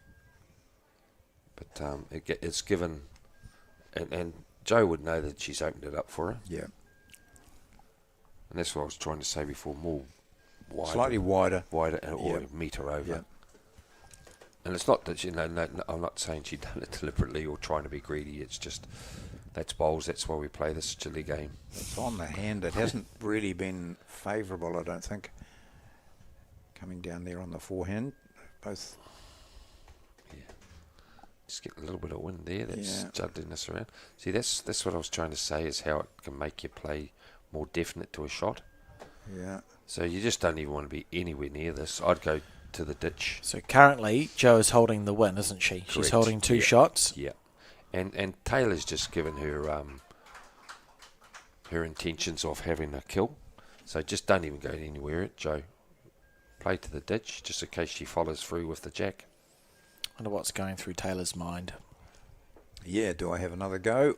I'll take some time to think about it by walking down. Oh, Jo. If Taylor misses, that's Canterbury's Intercentre over for this year. That's the pressure that's on this bowl. One bowl's going to be the whole season that you've trained for. You've been part of the team. Oh, and just looking at the 4, they're trying not to look at the singles match, but they are. The players. She's going up to a coach. Has she got a coach here, Taylor? I would be going to my coach and make a decision. Do I just try and go one down and get myself back into the game, or do I go for the drive? If I was the coach, I'll be saying try and draw me second shot. Yep, she's just out of shot there on to the right of screen and chatting with Canterbury. You being Coach, a coach and a selector now, John, what would you be doing? The pressure's coming on you. I'd be having a toilet break.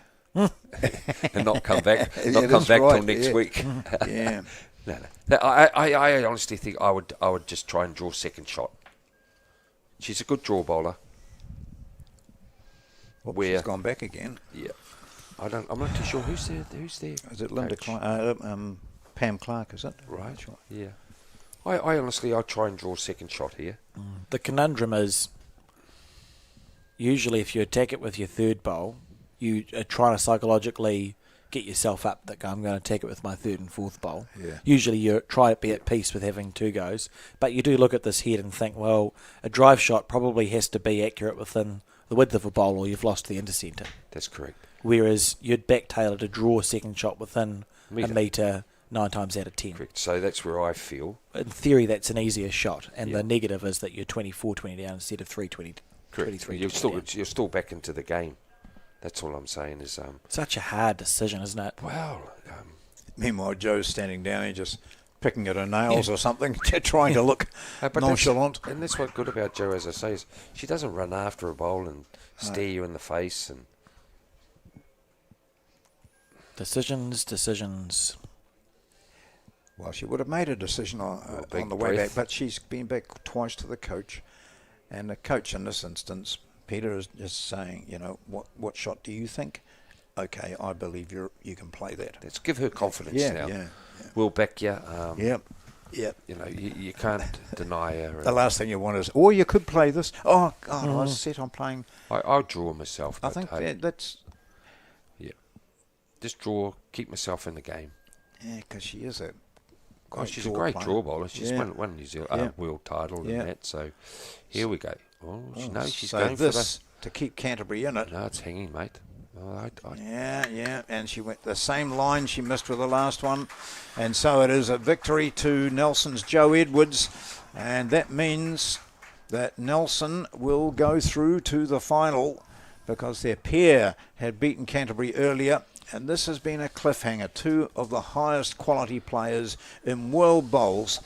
They shake hands with their marker, who stood out there for 28 ends and kept control of that. But it is...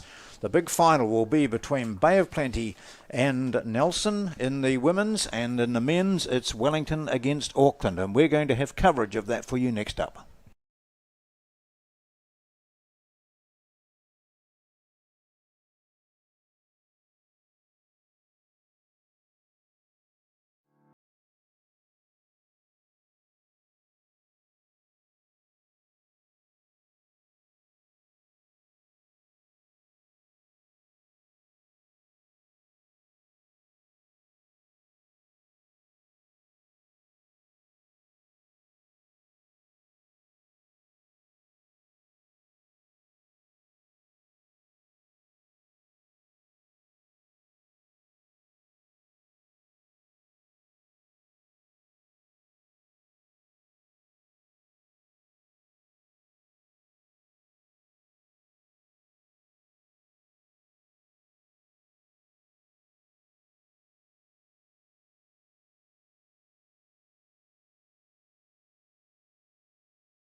Sometimes there's no one else who loves me like you used to.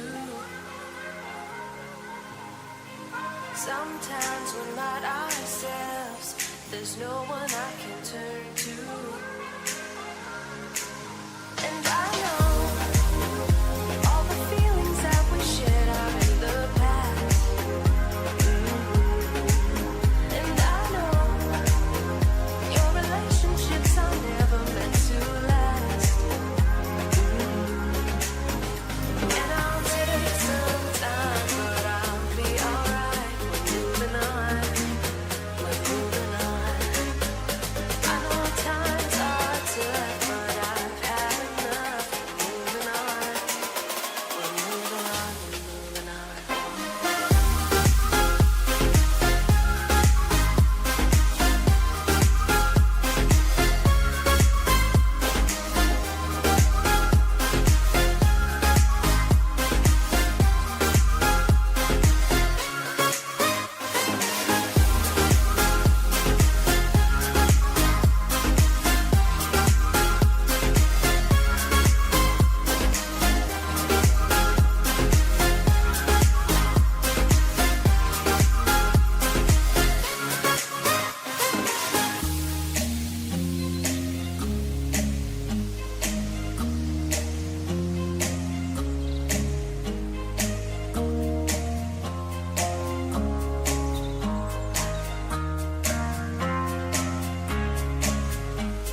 What a bowl! That's amazing.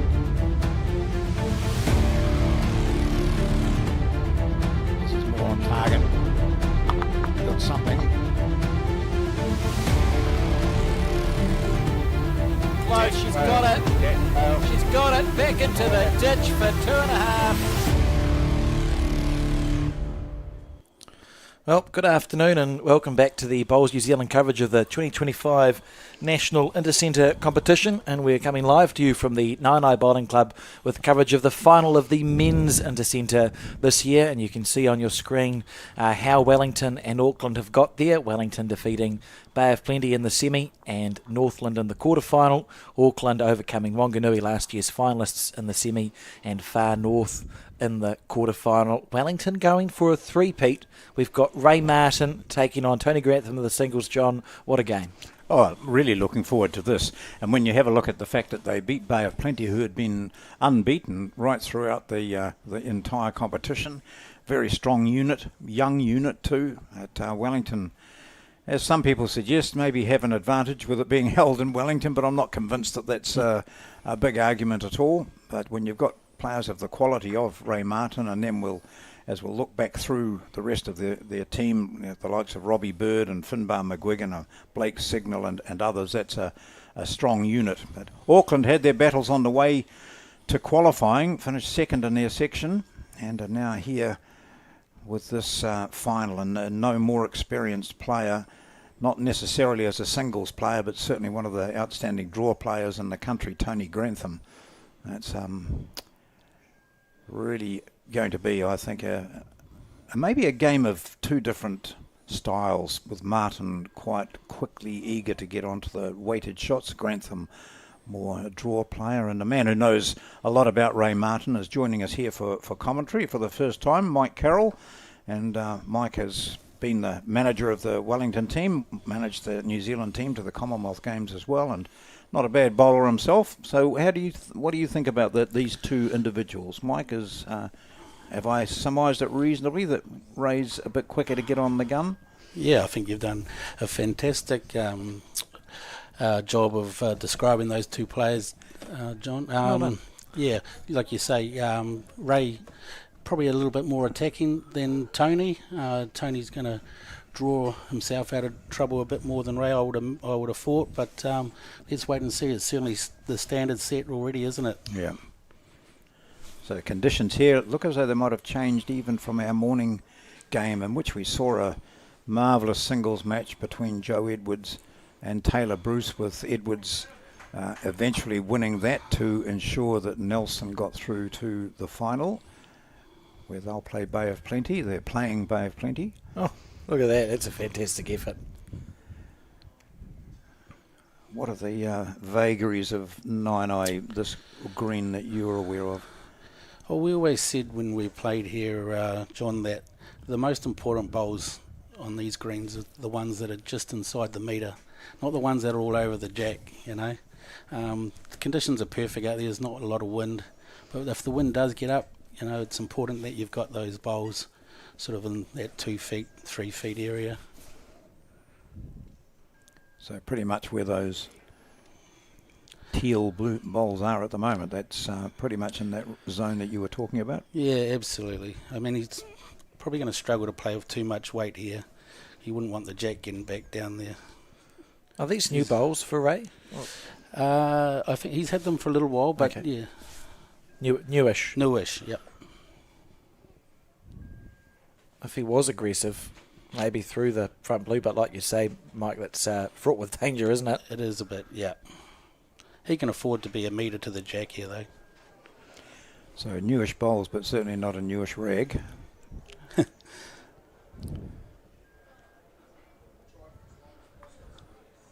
it's what he's looking for. Yeah. Just a little tight, isn't he? Could get the jack clean. Oh, Ooh. goodness gracious me. Gee, well, that would have been an interesting result. If he had taken the jack, it probably would have killed it. But he's sitting there, one down with Grantham, one to play.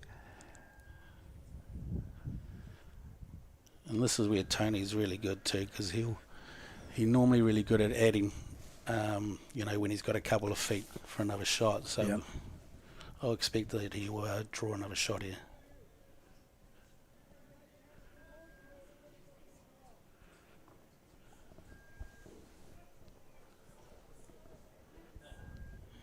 It looks like he's in the area.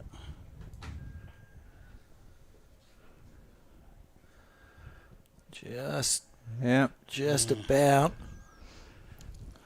They haul down the mat, and it's definitely a single there to Tony Grantham of Auckland.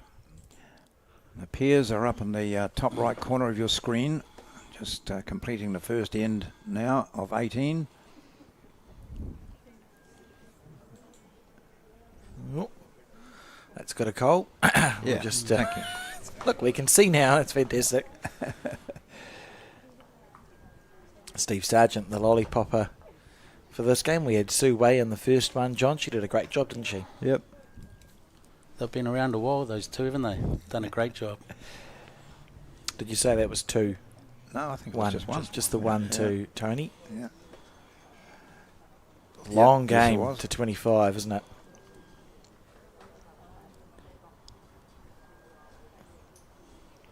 You wouldn't think it would feel that much different to your race to 21, but there's sort of 8 more shots that can be scored. It just has that, feels like the games have that little extra bite in the end of the tail. Yeah, you did right.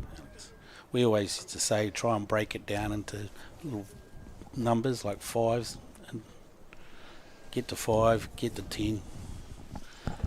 And particularly when you're behind, doesn't it? If you have a bad start, then you reassess and say, righto, as you said, get to 5.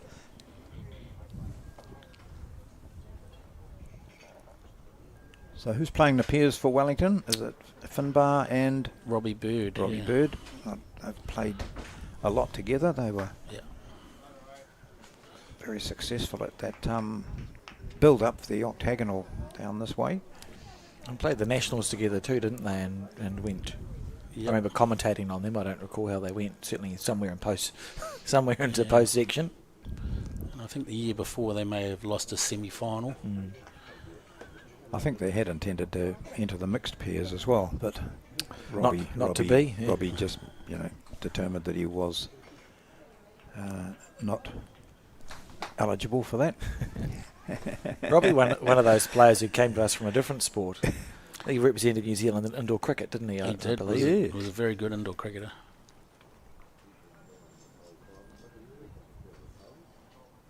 Two good bowls. Oh, that's lovely. Isn't it great seeing the young fellas from Auckland out there too? Oh, it's and I know here in Wellington you've got a large number of youngsters involved in your development scheme, Rangatahi, and your under 26 sort of development as well. New players coming through all the time. So it's not easy to do, is it? You've got a good team working on that. Yeah, it's not. Blake and Brady Hamer and so on. But it's important you get that balance as well. And you look at someone like Ben King and what he provides to this Wellington group. His experience is the most valuable. Yes. Good line. Not to be interesting to see. What would you play here, Mike? Yeah, well, Tony's only got the one bowl on the head, is he? So he's probably only going to try and draw.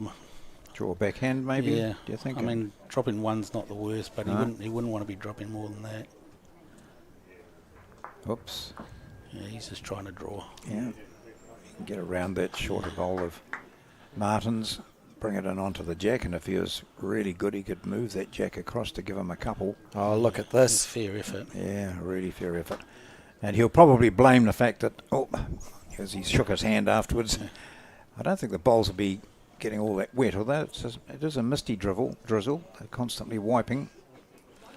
There's two schools of thought with that, isn't there? Because often I hear people say, if it's rainy, you're actually better just to leave it. And if you wait an end or two, your fingers wrinkle up and the bowls stay wet, but you can actually grip them. Whereas if you continuously try and dry your bowls, you're fighting the losing penalty. It's like putting your finger in a dam. Yeah. Mind you, it doesn't work for me because my fingers are already wrinkled. Oh. Sorry to hear that, John. Yeah, Ray looks like he's got good weight again. He just doesn't want to flick that one in. Oh, it is very good weight. That's nice stuff. And sit down. Sit down. Just out of it, I think. One more to One to Ray, was it? Ray. Yep. So we're all square. I'm going to say that a few times in this game, I feel. There's a good crowd out there, isn't it, in the clubhouse and surrounding areas. I thought vast numbers, all the seats taken on the outside for the previous round, the semi-finals. You're playing the Aussie Open this year? Yep, lucky enough to go back and play the Aussie Open with Ryan Bester and Kevin Anderson and Ryan Burnett. Yep. They put up with me for another year. That's not much of a team. No, it's not much of a team, no. No, we have great fun. And you went well last year, eh? Yeah, we lost the semi, yeah. Yeah.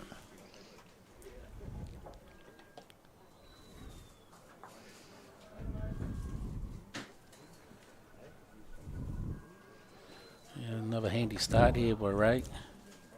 That first bowl effectiveness, so that's the most important. It really puts your opposition under pressure. We were just talking about it earlier, you know. Like if you can get your leads and, you know, if you see a singles player getting that first bowl nice and tight, it just changes the game.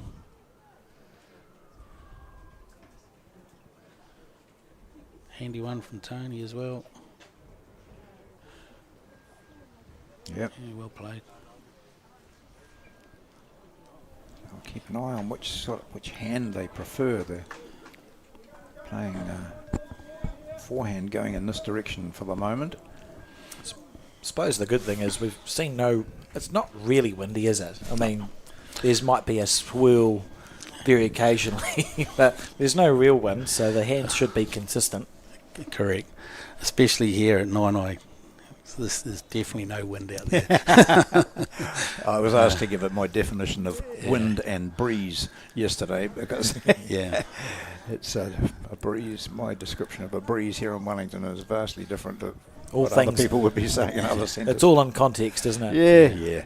And you got to put up with it anyway. And it's interesting, since the swimming pool's been built, this is a wind tunnel through here on a windy day. Yes, of course. That could only affect it, eh?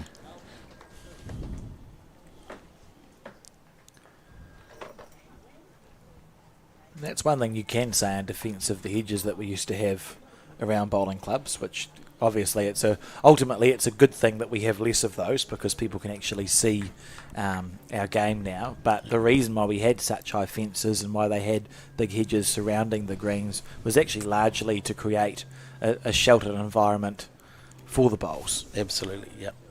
Sure, Ray Martin wasn't far off of that. So Grantham holds the shot.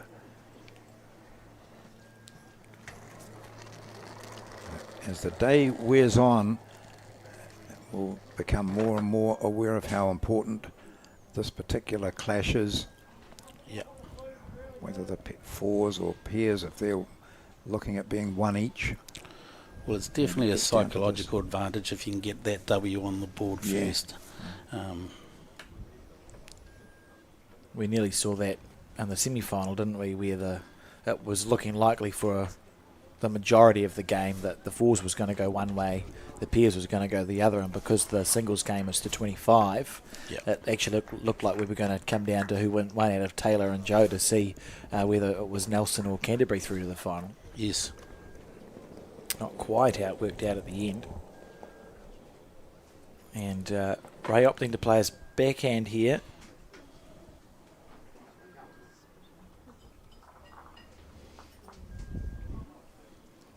With conviction, looking to go square through that bowl. This is close. He's in the area. Oh, what a bowl. Yeah. Bit unlucky. Should have got a better result. Might still be one down here. The other problem, he's just given him an extra 2 or 3 feet for another shot. That's Must have just been how the bowling hit was yeah. sitting, that it didn't lock in but split off instead. If we had a good operator here, we'd get a replay of that soft spot. You're not a chance, John. I don't know which button that would be. I'd expect Tony to draw another shot here. Those watching on YouTube can just bring it back 10 seconds and Yeah, see the that's replay true. for themselves. I see your reserve, Sam Allison, sitting in the background there. As he Yeah. hasn't been used today over the weekend. He hasn't. He's done a fantastic job, and they're really important, those guys. Yeah. You're looking after the players, and you know, it's pretty easy for those guys to, you know, feel a bit sorry for themselves. But he's done a tremendous job. Yeah. He's well led by Rod and Jason. Rod's done a great job with the Wellington boys over a number of years now. Yeah, that's Rod Leach, who's been on the scene for a heck of a long time. A fine player himself. That last name is one of those names that's a bit synonymous with both codes of bowls in Wellington, isn't it? Yeah. The Leach family Yeah, name. Yeah. Yeah. Yeah, they were good indoor bowlers too, Alex. Yeah. So did we get a couple on that? It was a 2, so a 3 to Grantham now. 3-1 it is. Thank you, John. Playing it a bit short this time. Just keeping an eye on that Peers match. So, as we said, McGuigan and Bird, and their opponents are a really young combination of Liam Hill and David Motu. That's it. They're playing there. Yeah. They didn't start as the peer. I think they had Riker Gregory playing peers initially, so I think they changed around a wee bit for the second or third match round. Must be very exciting for Liam and Davey to be playing the peers together Yeah. in the final of National Intercentre, both still teenagers. There are people who've played for as long as they've been alive that haven't been in that position. That's right. Yeah, good bowl here from Ray. I know the score's 3-1, but it feels like Ray perhaps is a little more A settled. little bit tighter, yeah. I agree. Yeah, he won't be too concerned about what happened on the last end. Well, it was a nigh on perfect shot. It was, You yeah. know, if it maybe a slightly less weight, and it would have been absolutely perfect. Pinged the shot out, and the potential was there for him to sit there for a couple, maybe 3.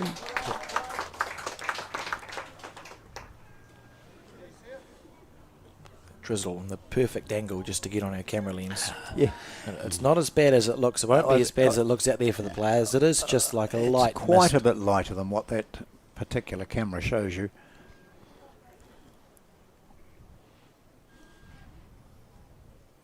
And, coming from Wellington and Auckland, respectively, I'm sure that neither Tony or Ray are. Must have been a good bowl. I'm not used to rain. From the Auckland side, I would say, by the Yep. applause that went up.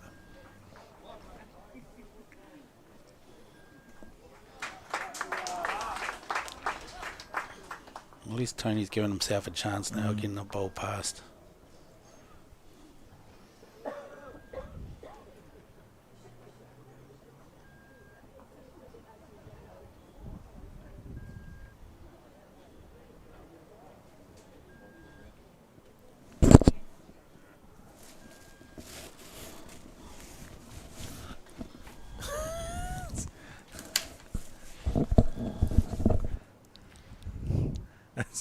We've had a lot of things happen in the broadcast room in the last few days, and that's a new one.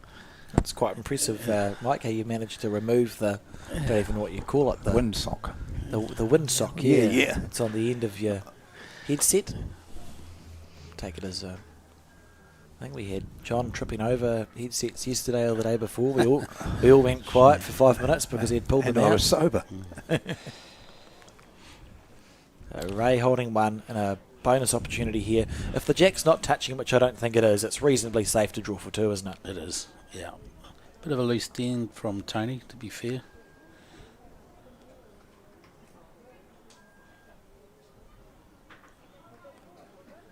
He's out on Ray- that wide line, isn't he? Yeah. Did Ray go through unbeaten in singles? Can you recall? Yes, he did. Yeah. Yep. I know Tony did drop one match. It could be 2.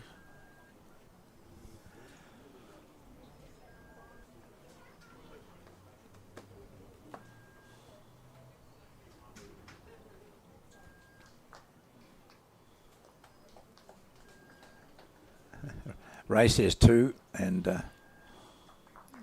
Tony says, no, you measure it. Tony's got good eyes on. Yeah, exactly. He does that finger measure, and invariably he's spot on.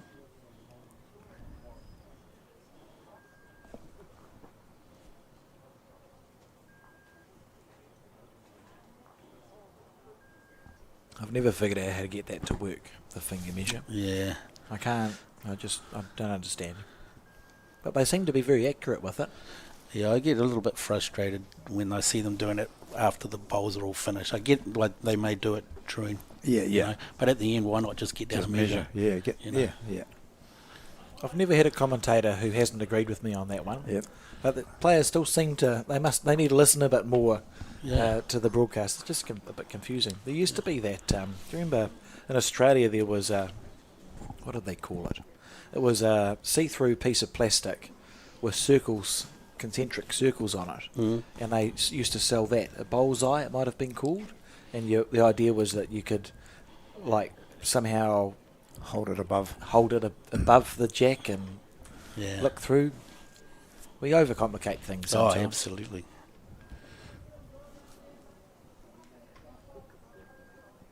As the finals do progress, we will get updates to you from the women's final, because we are potentially going to witness a little bit of history with Nelson looking to achieve the first ever three-peat in the women's Intercentre, and obviously Wellington in front of us here with a chance to produce one of very few three-peats. Dunedin, I think, managed it maybe on 2 occasions during their period of dominance of this event.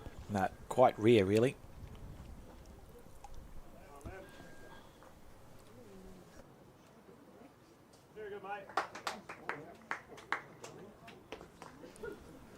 So this is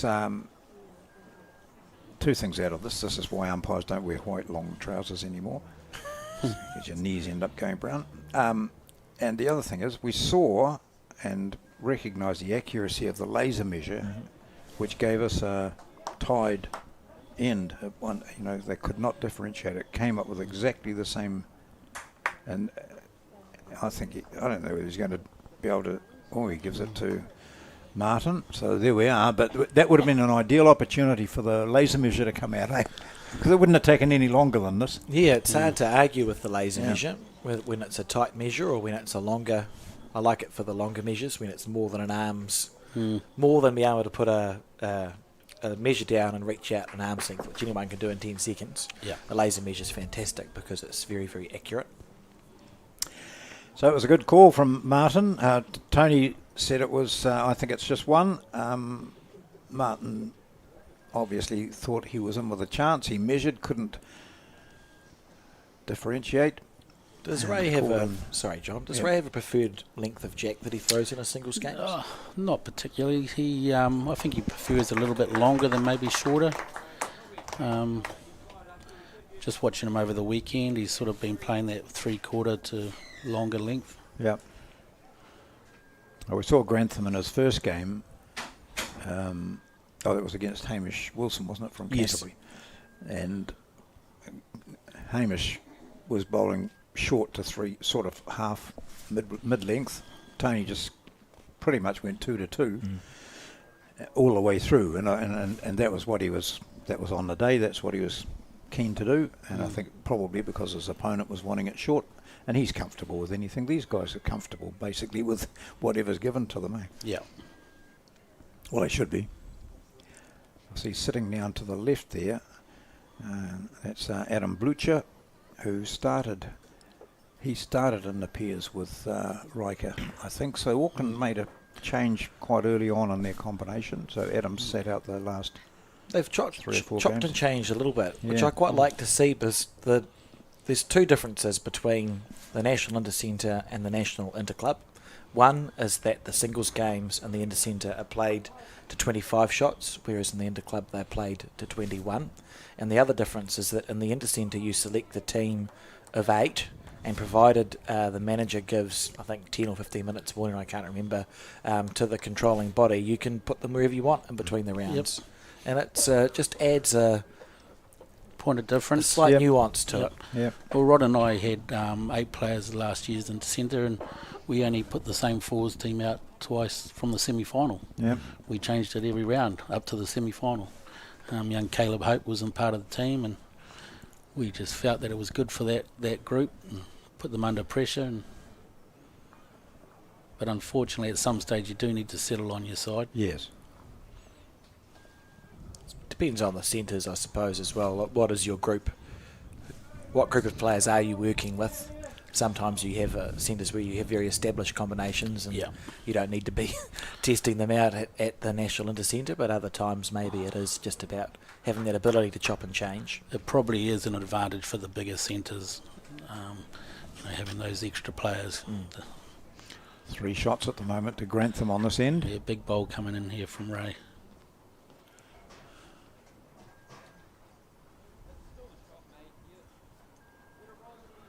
He's got the first part right. It's just whether the weight looks better. Can avoid getting tied up with anything. He'll be Yes, fine. He does. His weight was good too. It's so disappointing as a player because it would have come out. Well, it came out as smooth as silk, and he Yep. would have felt like he gave himself every chance there. But he's going to blink and drop a 4 on this end, Yeah, might only be. a 2, Yeah. 3. Yeah, Certainly it was 3 until he delivered that last bowl, and this is going to add to the count. might just. Or hang out, or doesn't it? might not. No. So Grantham, the door was open. If it is only a 2, Ray will probably be the player that's happier at this result. Yeah, I agree.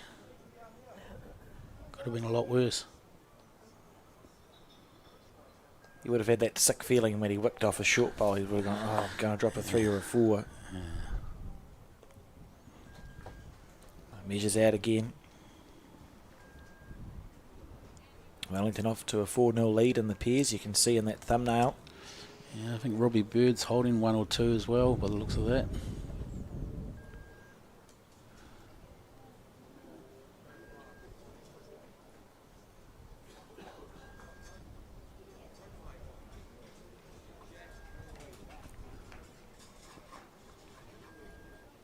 Right. Oh, there's a bit of breeze there now. Well, someone's opened someone's opened the shed door over there. So yeah, two red lollipops are coming down towards us at the top of those legs. So really that was actually a good result for Ray, considering how the end was played. He played 3 good bowls and 1 unlucky, 3 poor bowls and 1 unlucky one, and to only drop a 2 is quite good fishing. You take that.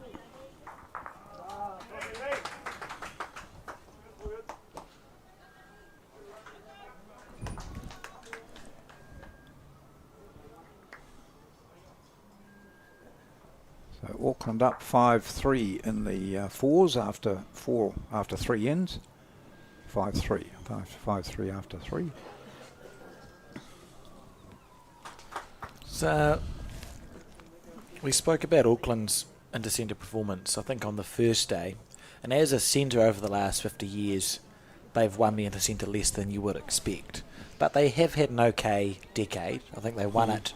They might have been the immediate winners before Wellington, so 3 years ago. Correct. And tend to find themselves in the semi-final or final, it appears to be, sort of the last 5 or 6 years. So starting to build a bit of a history again. Yep. They're always tough to play.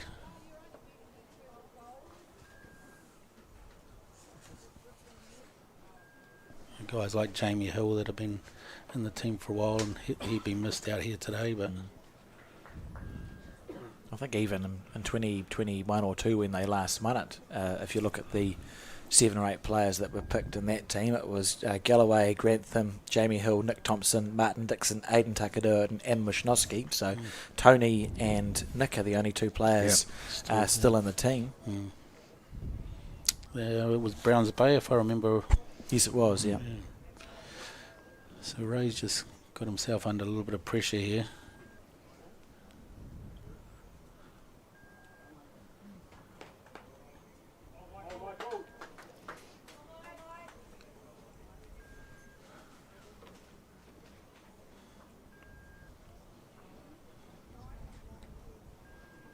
Oh, Tony would have been hoping to Oh, draw one yeah, closer yeah. with there. Still plenty of room. He scratches his head through his cap. So, that should have been in there. Just picking up a bit of speed as it approached the jack. It's interesting to see Ray restart his pre-shot routine there. Something kind of felt quite right. Mm.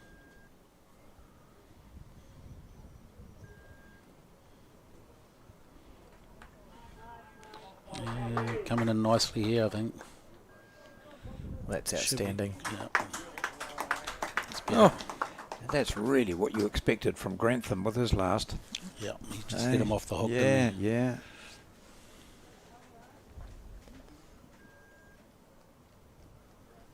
Like Bradshaw sauntering past in the background. A little bit tight. Tony coming down here.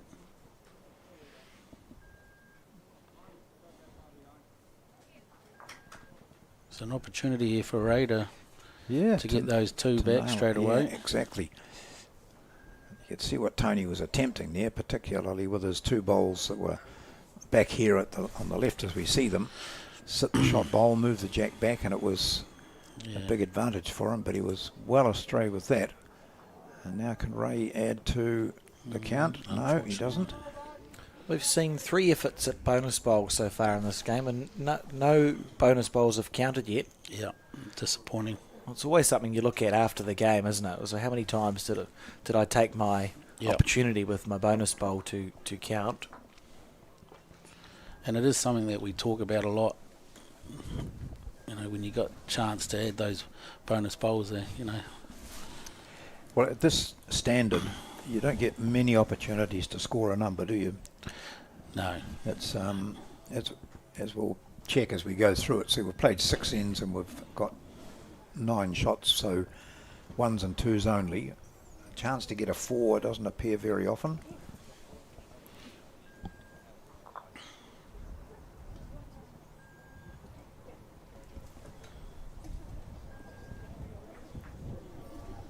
There's his, there is bowl. There you go. So from the women's final, it's Nelson against Bay of Plenty, and it's Joe Edwards against Sue Hodges. It's 5-all. So just a continuation of the great clashes we've seen in the women's singles as well. Isn't Sue having just a unbelievable few weeks of Yeah. bowls? I don't think she'll be keen to get that hip fixed. She seems to bowl better. The more she limps, the better she gets. National Fours final, Yeah. National Mixed Pairs final, Yeah. National Intercentre final. Yeah. It's not bad. Like if you counted up how many games she's played, she must be on quite a high percentage of wins at the moment. Like Absolutely. wins, losses.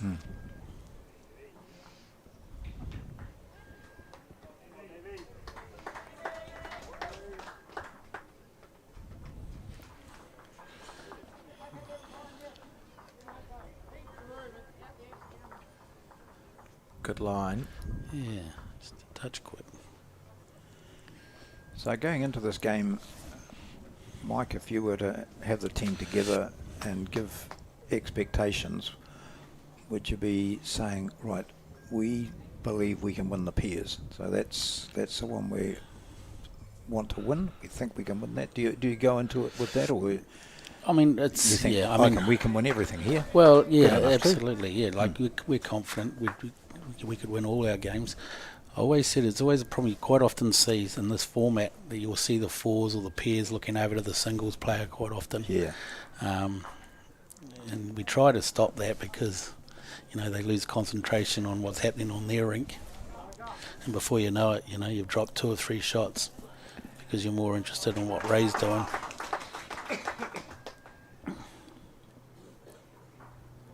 But yeah, looking at that Wellington side, you know, they're strong across all disciplines. Yeah. You know, you look at this fours team, you've got, Steve Ditford off the front with Ewan Wong, who's a fantastic player. Goes about his business, very similar to Ben King. Not outspoken. He's been involved in the New Zealand setup over the years too. Sort of forgotten a little bit. Good bowl from Tony. That's two very good bowls. Is Ray the sort of player who'll have a fly at this now? I'd expect he'd be driving at this, yeah. Especially where he's got that bowl at the back. This will set a tone for this match if he hits this one. It's his first drive. Let it go smooth. He's close. Nailed it. Yeah, good hit. Unlucky not to move the jack more than that, but a lovely bowl. So 2 down to 1 down. Good result.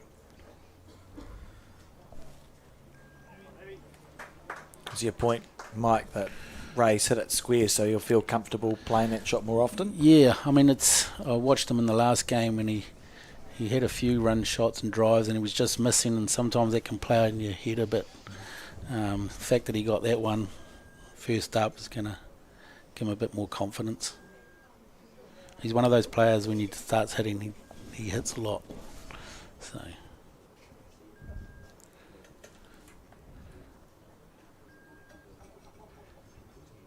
Oh, again.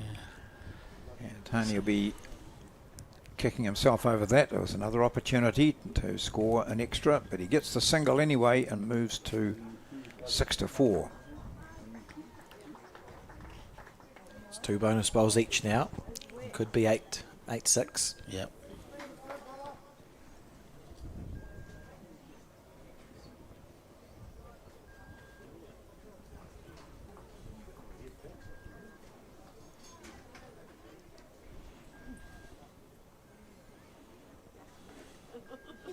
So keeping it mid-length there with the delivery of the jack. This is the final of the men's Intercentre. Began on Thursday with several clubs being used in the Wellington and Kapiti region. Naenae the headquarters. That's where all the play has been today. At the semi-finals of the men's and women's. And that resulted in the final being between Wellington and Auckland, and the women's between Bay of Plenty and Nelson.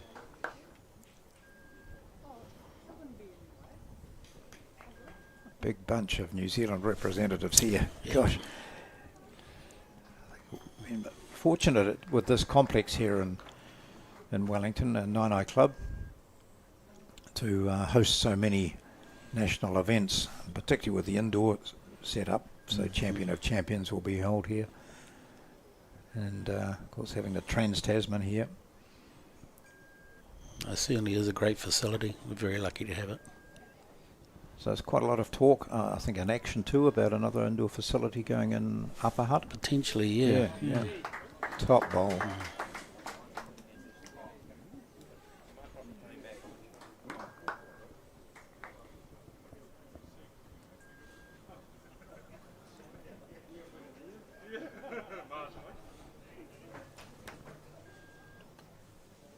Trying to follow it down. Yeah, he's just a touch heavy, I think, Alex. But it's going to end up in a good home.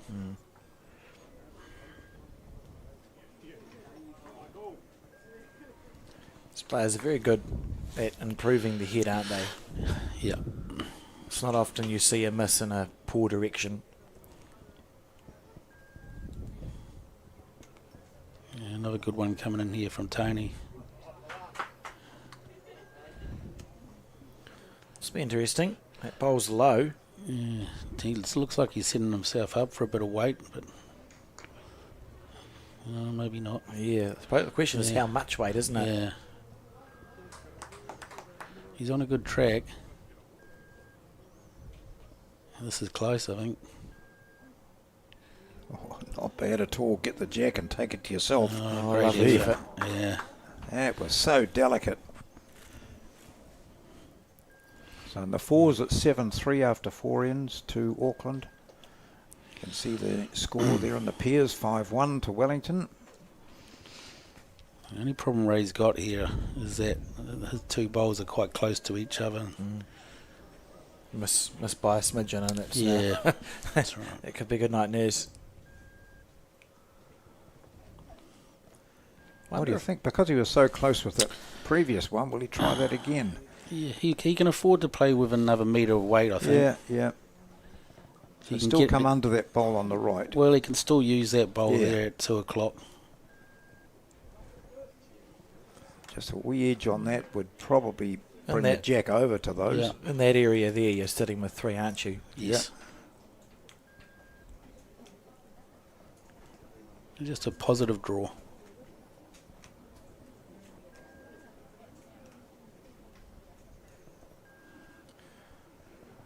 If he smacks this, you're about welcome to the commentary, Yeah. Mike. This is what happens to us all. Yeah, I think we've got it right. You haven't been wrong yet. Pretty good line, I isn't tell you, it? he's on a great line. Yeah. He's got that extra bit of weight too. Inside of that. Yep. Inside, click it, and not enough of it. A finer edge, and it would have been perfect. Great Or effort. missing it altogether, and he was on song. Yeah. Great weight. You couldn't really have played that much better. No, I don't think he'd be too disappointed with that either. So it's just a single. 7-4 the score.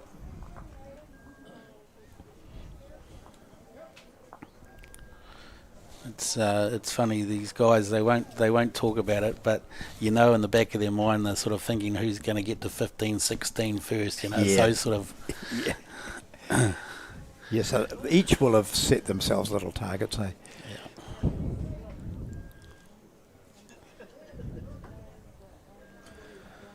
And on the shorter side.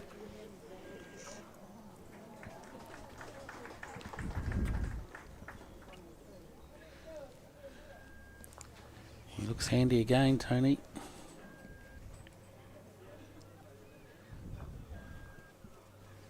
Slightly heavy.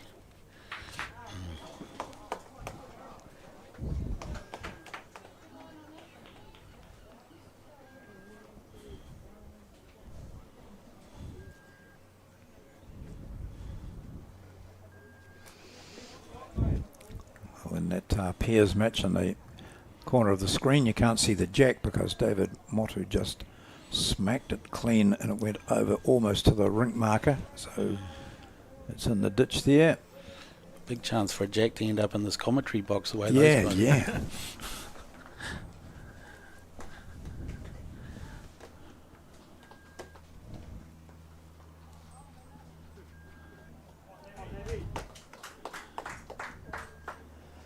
And it must have been an effective shot too from Auckland because, see, they have the mat.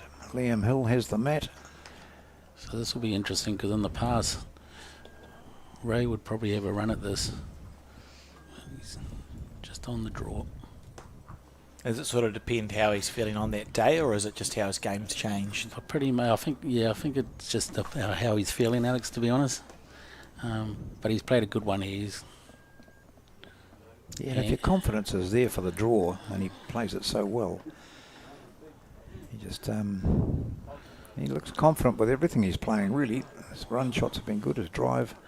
I don't think he can afford against Tony to be caught up in that drive draw game. No, He just needs to stay on his good weight, keep drawing shots because you know Tony's going to do that. yeah, it doesn't take much, does it, to give Tony a 3 or a 4? Just needs one little bit of lapse in concentration. Wrong shot choice. Well, Tony's not going to beat you by driving you off the green generally. So.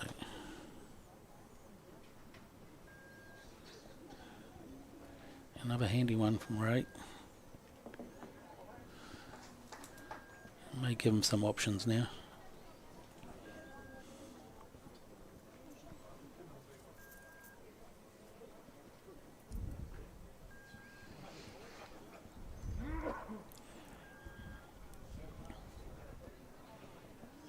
Not a mile away either. He's close, but he could make this shot a bit easier. If it, Doesn't want to touch the jack. Ooh. 1-1, I think. Let's see what the marker says. I think we might see a couple of metres again just on the backhand there. Yep. It's only the one.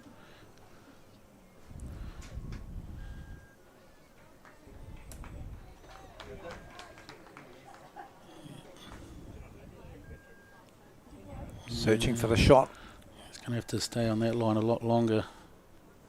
Yeah, just a little tight. It's a nice line or guide there, wasn't it? Just to Yeah. come inside his own would have been absolutely perfect. Yeah. So it's a shot there to Grantham. So Auckland move ahead by 8-4. And I mentioned that drive from Motu on the piers. It was worth 2 to them, so they've moved to Auckland have moved to 5-3 after playing the 7th end of 18. Long way to go in all these games. Where's this jack going to end up?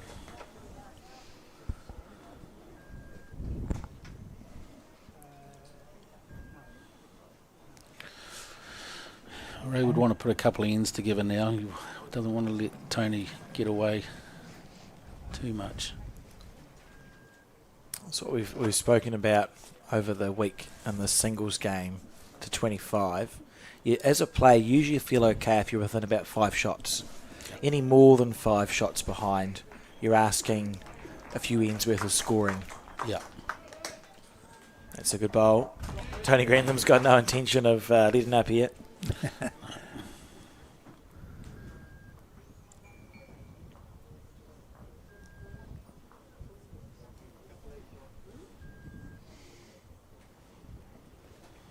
Both these players have probably played a couple of million bowls in their lives.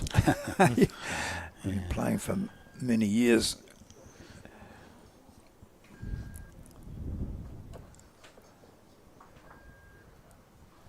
Ray led his club side to the Wellington Inter-Club finals last week.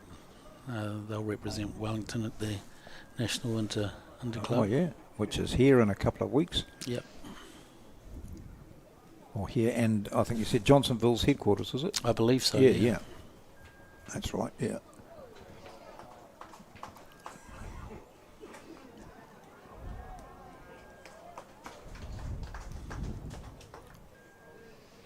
Better line here from Ray.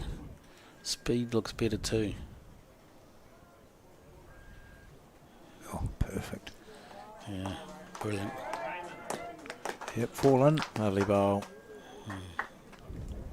It's better.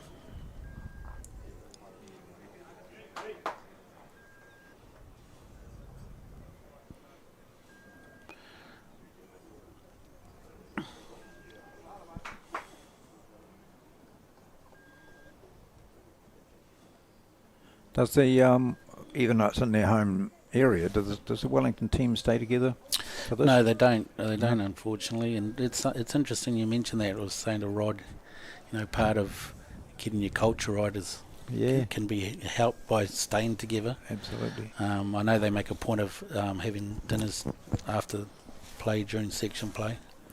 I think it's a good point that you make, is there's some who would say that being based in Wellington gives Wellington an advantage.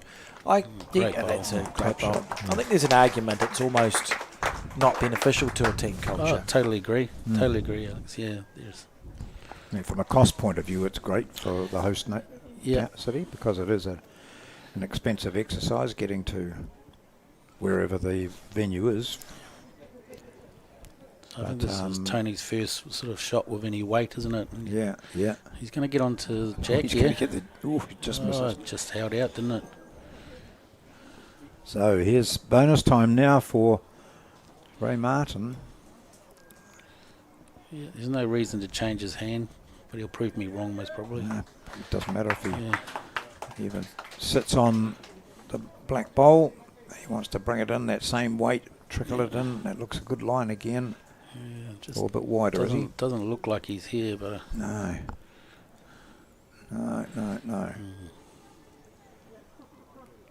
Right, a couple though. It brings him back into this situation now from 8-4 down to now 8-6. He has the mat. Grantham's been playing to that sort of length that we see where the jack is now. Martin's going to take the mat right back. this is where you'll see where he puts the jack. and this is where Ray will want to put 2 or 3 ends together now.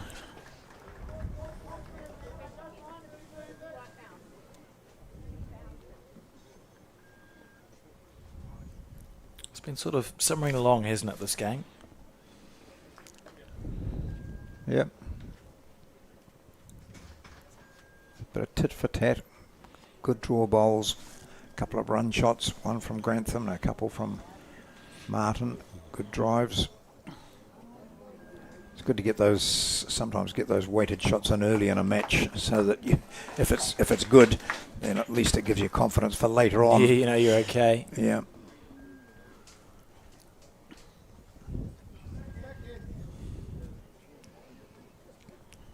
Yeah, good start here. Oh, well played.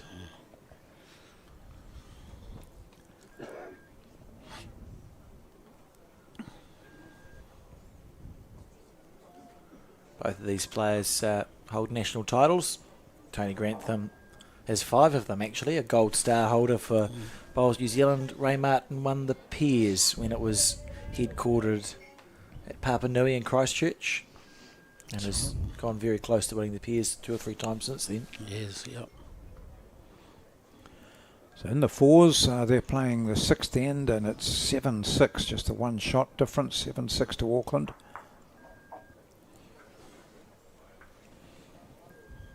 Yeah, Ray looks like he's on a good track again. Just needs to travel now. Oh, that was such a beautiful line, wasn't it? I'll just take you briefly across to where the women's final is on. The singles, it's 8-all. The pairs, it's 4-all.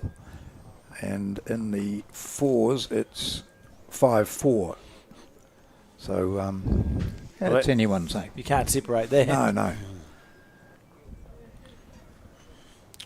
It's really important that Ray gets something past. If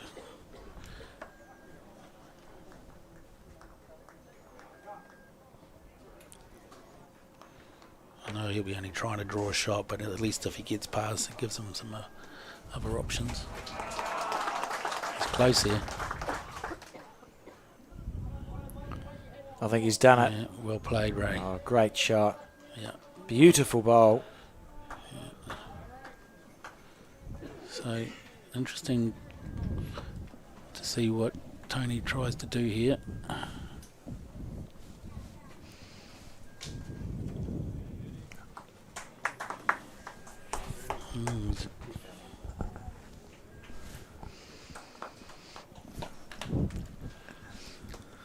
So what would you play here if you were Tony Grantham?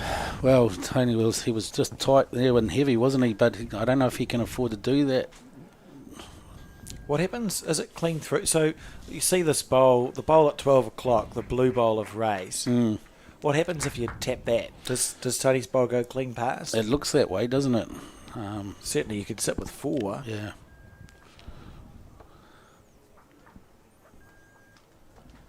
If he's holding 2, I would imagine that Ray won't play that. But No. if he's holding 1, it must be tempting. It must be, yeah.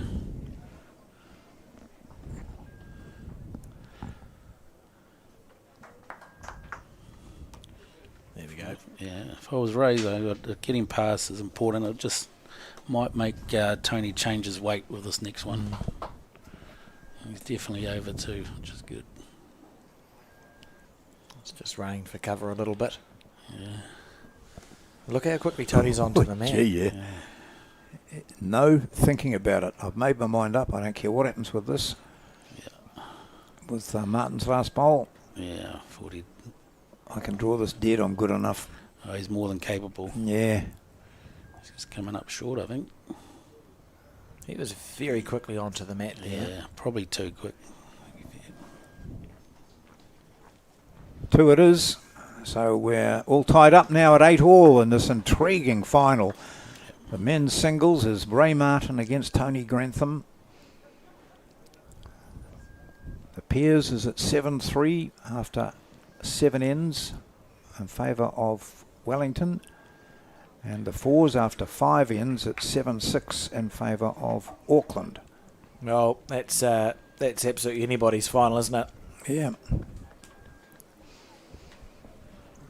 So Joe Edwards has taken a 9-8 lead over Sue Hodges in the singles. That's Nelson against Bay of Plenty.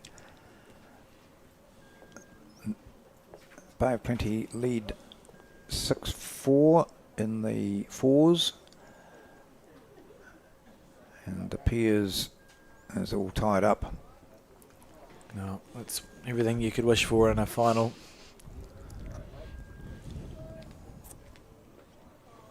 It's the worst first bowl we've seen from Ray in a while. Yeah.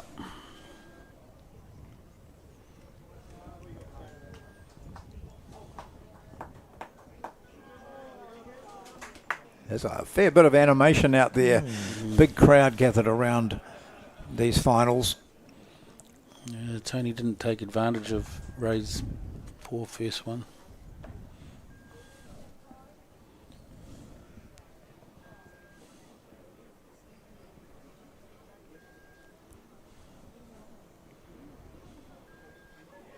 A chance to make a correction. Yeah, I think he's done it too. Very good. Did you like playing in Rangiora? Loved it. Yeah, good Loved spot, it. eh? Yeah.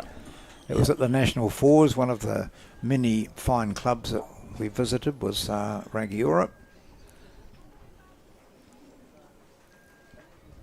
It's good to get to, a small club, but with 2 greens and a vibrant committee. Just noticed club these guys membership. just struggling a little bit coming out of the clubhouse. Sometimes you get the wind just pushing off the club and it can have a little bit of effect on the bowls.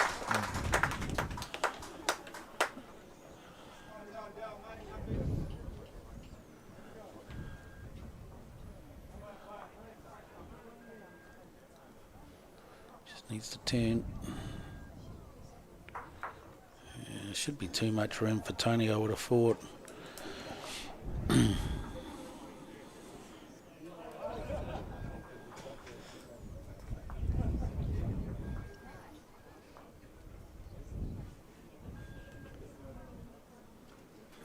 Oh, not super convinced. Yeah, I think he's going to get past that front one. Oh, okay, I'll take back my statement. A wee feather off there would have been perfect. Yeah. He'd be disappointed with that. Just seem to be taking just one end off both of these players. Mm. I mean, we do talk about how hard it is to be at 100% for 30 ends in the 25 versus 25 format, but certainly it's a loose end by the standard that we've seen in the previous ends. Yeah. And this continues it. Oh, gosh. Yeah. Would you switch now? Yeah, I think he's forced Tony to change his hand here.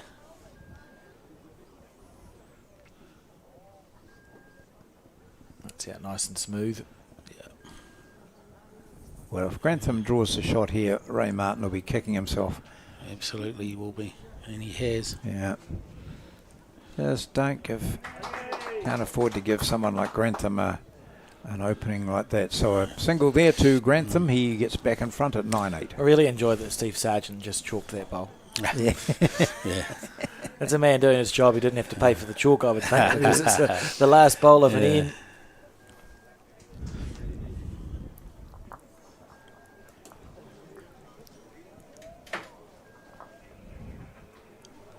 So the fours is now 7-all, with Blake Signal having just played a bomb, putting the jack into the ditch when Auckland were holding a couple, and Wellington still in front in the pairs.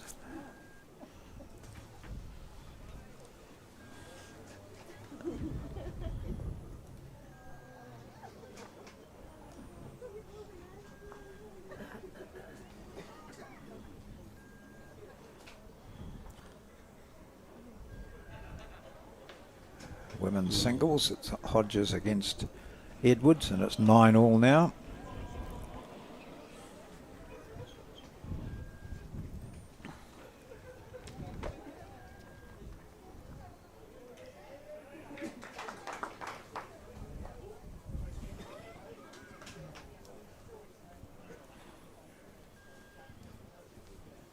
Was he going to run this out? I think it's close.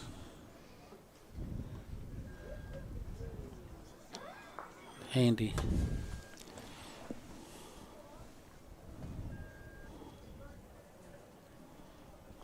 I'm pleased that they haven't been forced indoors or anything, because this is much more a test of their skills, isn't it?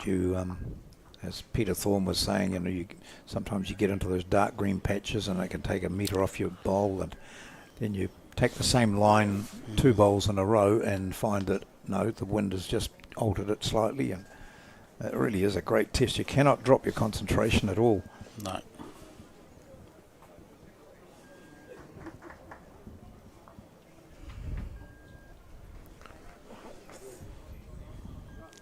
Waiting for this bowl. Still going. Yeah, I didn't think it was going to. It looked like it was stopping.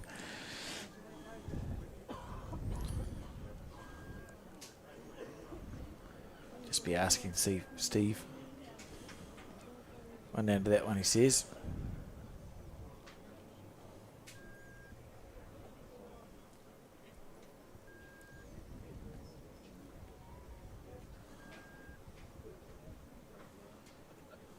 He's on a good track, Tony.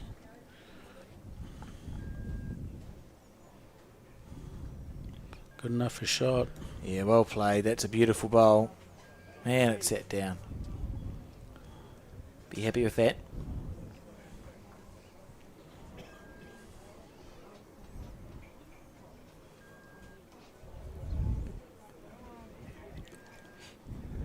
Ray can see that nicely to draw on too. Yeah. It looks a bit tight. Yeah, I think it's more his weight. I think he could afford to be there. And He'll a be couple of metres over. He'd even. be disappointed with that. Yeah. Even if he got through his front one. But, yeah. Problem being he doesn't even have a back pole now, does he? He doesn't. So He's- percentages are lower. Yeah.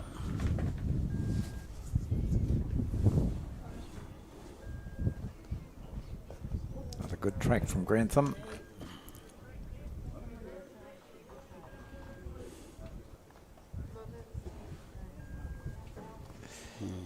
Yeah, so all the back bowls belong to Tony Grantham. He's got 2 shots. The one by Steve Sargent's feet is the back bowl. Nope, well, that's not pointing at anything. But what I was going to point at is you hit that bowl quite hard. The jack's not going anywhere, is it? See, the sort of player who might have a nibble, or are you going to meter over through? What would you play, Mike? Yeah, I would encourage him to try and just draw for second shot or Yeah. the shot. It's Yeah. just... Where he was last time. That Yeah. His intention was right with the previous bowl. But as you pointed out, it was just his weight. His line wasn't bad. So coming around his bowl at 12 o'clock. And he can just sit the shot or just draw second. Always going for it. And Yeah. Now he's dropped 3. yeah. Not ideal for the Wellington singles player. Yeah, and it's just, that's a big part of the game, isn't it? The management of it, and whether that has an effect at the final result, I don't know, but The question is always when. yeah, When is a good time? yeah. And 3 to Tony. Takes him into double figures, and he's 12-8 up now. Extended the largest lead he's had in this game to 4 shots.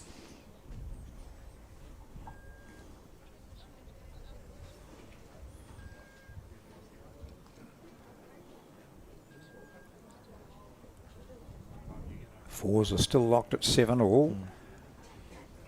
Well, in about an hour's time, we'll have a much better idea of how these games are going, what the likelihood of Wellington making it 3 in a row.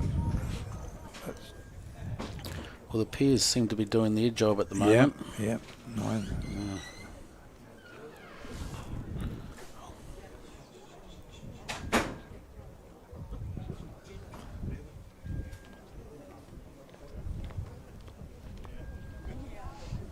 So Sue Hodges has now gone to 11-9 up. 11-9 up over Joe Edwards. Bay of Plenty lead the Peers 5-4. And Bay of Plenty lead the Fours 7-4. Be quite a remarkable run for the Bay of Plenty team if they can continue that form. They've won this event once, and I think it was 25 years ago in 2000. I think Minnepaul might have been in that team actually, off the top of my head, but I could be totally wrong. You're never totally wrong. Sometimes you're a little bit wrong, but It may not have even been 2000. It was sometime in the noughties, I think. Even though Ray didn't get a shot with his first one, at least he's missed in the right area yeah. with his first bowl, which he hasn't been doing. 2005, so I was half a decade away. The singles was Wendy Green, the pairs Mary Campbell and Jessie Ann Law on the triples, Minna Paul, Patsy Jorgensen, and a lady called Anne with the last name that I'm not going to endeavour to pronounce. They also won in 2017. Sue Hodges was in that team with Minna Paul again, Mary Campbell, Wendy Green, Lynette McIntosh, PK, and Mede. Interesting. Yeah. Well, I was just looking at that for your Wellington men's team when they've won it, as we said last year and the previous year, but when they won it in 2018 or 19, a few of those players are still around, but Seamus now in Australia, Robbie Bird's here, Ben King's here, Richard Corrie's still playing pretty good, isn't he? Yeah. Featured in the Nationals in Auckland. Piers, Grant Wakefield, of course, always a handy bowler. Yep. Bradley Down and Ray Martin. Yep. Bradley's moved to Canada. Oh, okay. He was down in Christchurch for a while. That would explain why I haven't seen his name pop up around the bowls for a little bit. Is he playing over there? I don't believe so. No. You got to be living in the right part of Canada to play bowls, Yeah. eh?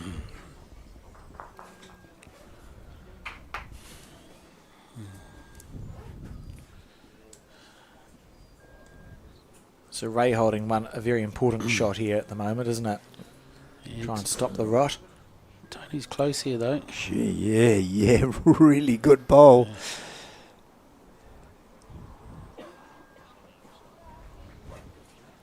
So for Ray, it's a matter of beating that closest black bowl of Grantham's.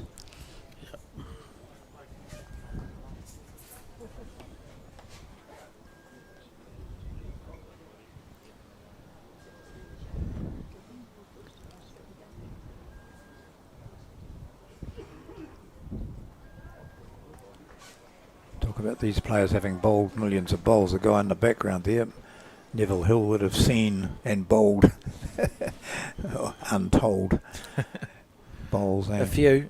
Yeah, been inside a few club rooms in his time. It's good to see he's put some weight on. He'd blow away in the wind otherwise. Yeah. Well, here we go. A wee slide enough, to give him a couple probably. Maybe just poking up and having a look outside through the window here to see. Just one. And it is the Just one it was, yeah. So 9-12 the score. And thank you, Mike, for joining us in the commentary with us. Before you go, I'm going to ask you a question. Who are your picks? Who do you think the two winning centres are going to be? Well, it's hard to go past Nelson and the ladies, isn't it? And I'm not going to lie, there's only one team for the men. And everyone on Auckland's going, yeah, typical sauce. Great. Thanks very much, Cheers, gentlemen. mate. Thanks.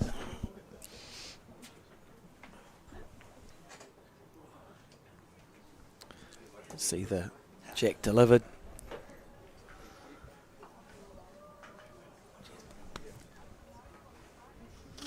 A couple of metres up from the 2 metre mark.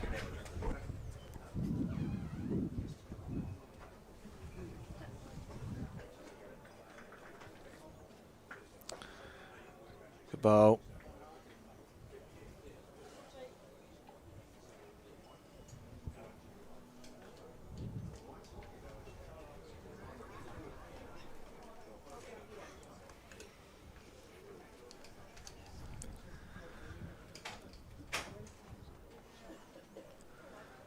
Welcome back to the commentary booth, Peter Thorne, and you've been out watching bowls for a little while. Yes. What can you report back to us? How's it going out there? What are the conditions like? It's actually very tricky at the moment, even though it has lifted. I think the pace of the green's still running well. It's just having those little gusts there where bowls are coming home and they're just hanging out the tad just on the finish there. You would have seen a couple of shots there, like when Raymond was playing at the start there, that the bowls were just hanging and they weren't coming home. Like this one in particular, what I was seeing, on this rink. It's not so much that the green's not playing the best. It's more the conditions at the moment. There's a good buzz and a hype around the place here, and then I popped over to the other end there where Sue and Joe are playing. It actually it doesn't seem as windy up there. I know wind is everywhere, but it just doesn't seem to be as much. Some would say a lot of the wind comes from the commentary booth, but I'll leave that there. Great. But otherwise, it's what's happening at the moment. What we expected is going to be close finishes. And tight games, aren't they? Oh, they definitely are, and you can't feel safe. It's like there for a minute there when Ray was basically scooting them around the places that he was looking at dropping big numbers, and then next minute he'll pop in and grab one, or Tony would grab one like the previous couple of ends there. So, but this is what we're expecting, with a international player of Tony's capabilities and one of the best leads around in the world actually. And then you've got Ray that was on the fringe there for a while, and he's got a point to prove as well to try and stamp his mark on higher honours. Oh, he's been at the pointy end of events for actually probably close to more like 15 years for Ray Martin. He's a young man. This little bit of wave that I was mentioning before, and it just takes off when the wind drops. Yeah, but yeah, I've known Ray since when he was a little one. He used to come around up to the Paratutu Bowling Club. His father played bowls, yes. So and when we were inside having a few waters, he would grab a bowling bag then and hop out and have a few ends. So I've known Ray for many years now, and he's come a long way. And the pairs game over there, it's just I just seen there the boys are just popping in. I don't know if it's been noted with Finbar and Robbie there. It's just a couple of crucial shots there that they're actually popping in, and young David there's been saving it by a couple of good whacks. Or Yes, you've seen some of the drives. Yeah, so and the falls in particular there, I feel at the moment that the bowls I've actually seen is Tio's playing superb bowls there. He actually plucked a bowl out for 5 that actually gave them at the first couple of ends there. So just a little bit of an update on what I've seen, and I'd say just sitting outside and in the clubhouse, just being around there, guys. It's well. There's a great audience. Sorry. What do you think Tony's going to do here? He's too light. Oh, he'd play straight through the middle into the drink, I'd say. Bit of weight, eh? Yeah, as here we it comes. see it come through. But if it waves out, he might get a slide here. Oh, he was still one down, but that was the shot. It's a lovely effort. I enjoy watching Tony play his weighted shots because his collision bowl, because he doesn't go like a full million miles an hour, the collision bowl usually has a chance to do something. It doesn't shear off at a sharp angle. But Tony is more known for, if we could say, like ditch weight a player. He's not one of these guys like a Tio or just say young David Motu there where they get in and just give it the heave-ho. Tony's got a very controlled weighted shot, and when he's even playing yards over, 2 yards over, his bowl is always effective. If he misses it, it's going to be there somewhere handy for his next shot. That's all I see. That can be the negative for a drive shot, isn't it? Is it the bowl on your hand, if you play a drive shot, generally just shears off at a very sharp angle. It's not going to hang around on the head and do anything. No. It's doing the hitting, and then it's going one way or the other. Yeah. I wouldn't be surprised if he's got 2 here.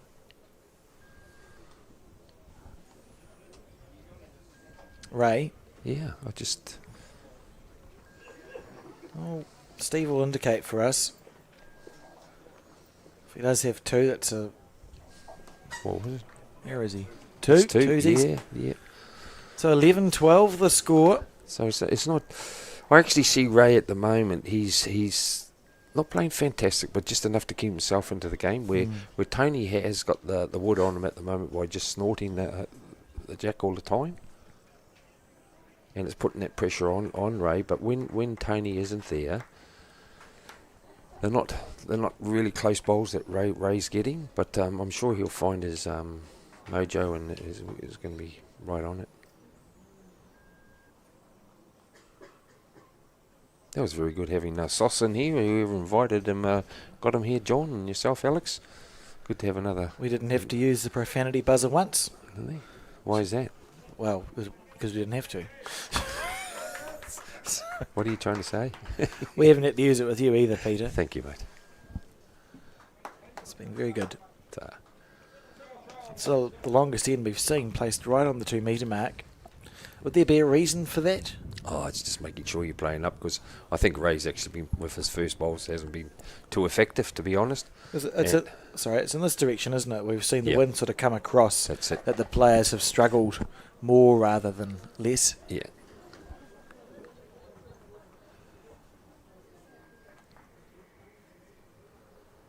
Good bowl. Yes. It's a good sider too. Ray would just be thinking all these shots in his mind to beat his front bowl there, and he'll get the shot. Tony had a good weighted shot there, so he just needs to adjust more green, where Ray just needs more weight.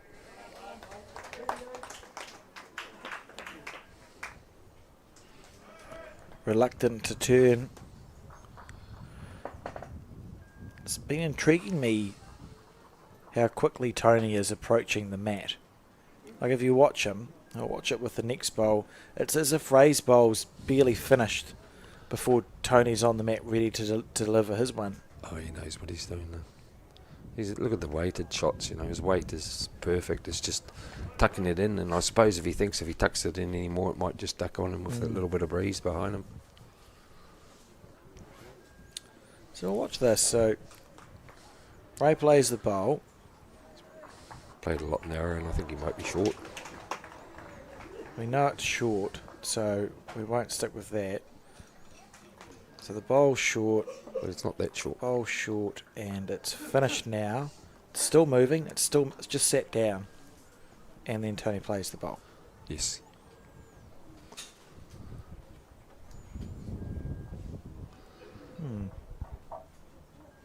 This will count because it's just holding a bit there, isn't it? And this is what I'm saying. Sometimes they can duck. Yeah. Half a bowl wider than that, and he was happy days. Yes.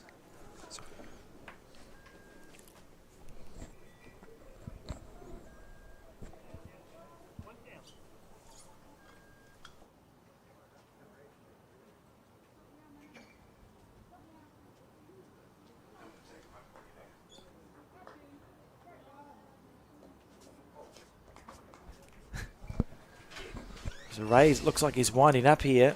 Yeah, that's a good shot here, because he's got a good hit on him. Gonna go both the bowls. No, you just go for the one, mate, here. Or anything. Yeah. So if he had hit Tony's shot bowl, it's likely the second one may have cannoned away. Well, that didn't really work out for Ray then, playing that longer length, Alex, so he'd be a little bit hurting on that particular one.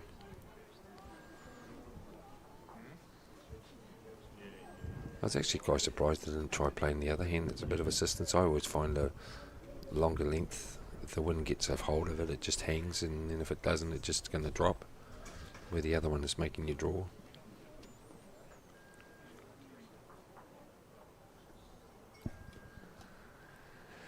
How's I think the men's pairs at the moment. Wellington are in front there, I just see 11-3, and then we've got the fours, which is going to be well, we could be like the last game, Alex. The fours be depending on outcomes. Well, he didn't want to do this. Oh, it's a calamity, and you can see the frustration shown there by Tony Grantham. Going, I cannot believe I've missed narrow. You just about double bluff yourself as a player, because he knows it's the holding hand. Yeah. So he's gone, I know my bowler hold up. I really want to add a bonus here. Had good weight. Yeah. Ducked on him. Well, that's what I said. The other hand. Yeah. I would have played the other hand at the moment, and then just come around. And if he touched it, he could have got 3, 4. Psychologically, what does this do for Ray Martin? Oh man, what does it do to Tony's head? Good question. I know you asked me the question, I'm answering with a question, but for that there, it'd be like saying I've got some luck, and sometimes in the game of bowls you do need luck, but when you're top bowlers, luck doesn't get you through. It's your experience, and how often do you go out and play? You really got to play your butt off to win a game, and someone else can have floundering shots. But that's a big boost. I don't think. Well, I'm pretty sure this is the first time it's been locked with Raymond without being behind, and he's just snorted it. So No, that's exceptional, isn't it? It's Yeah. taking advantage of your opportunities there. Well, it's like rubbing something into the last shot, isn't it, really? But Tony will get out of that, he's, man, as we all know, Tony's the current New Zealand lead, and he's been in World Bowls teams, he's been around the traps, and I don't think that would worry me. He was hurting with pushing the bowl up, but his character will get him through it. Yeah, no, we've had Jo Edwards on the commentary before, and she talks about it's okay to show and feel frustration in the moment, as long as you're able to move past that and focus back on your task. So Yes. it won't still be bugging Tony. He was frustrated when he was narrow and hit the bowl up, and then you could just go, cool, I'll put it away to the side and move on with my game of bowls. And even with that last bowl array, it'd be hurting more than anything there that it's quite an easy shot to play, and he's actually played narrow. Then just going to flick it over here. Yeah, so, Lucky that he gutsed it, yeah. so he's followed on for the shot. And the actual bowl on the bias actually ran with it, so very fortunate. But maybe that's some of the luck we were just talking about. Certainly gone well, hasn't it? Yes. Interesting that Ray's opted to play his forehand here. Oh, I think it was the only one to play. Otherwise, he has to come through all that other dirty stuff. And if he can sit this bowl here or just draw it, he's done a great effort here. Yeah, it just takes off, but Second shot. yeah. I don't think he'd do anything too cheeky in the next one if Tony puts one there, because I think he might be thinking of the last time he had a drive down there when I was outside and he cleaned his lot out and we dropped a 3, was it? I think it was a 3. Well, he might have a look at it now. If he can see through the port there and come down, play tight and take his bowl out. You're just looking for the shot bowl, aren't you? Yes, play for it, because he knows that it's worth 3 or 4.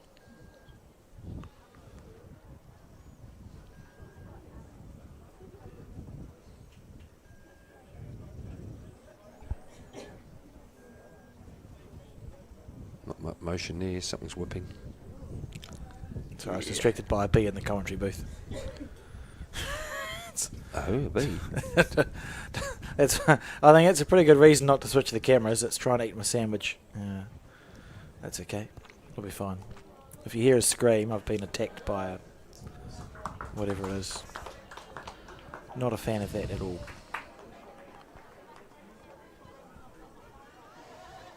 Well, that hair must be playing a little bit of tricks there, and that's why they're not playing it, because Tony fell short with that last one, and there was a bit of room there to add to the head.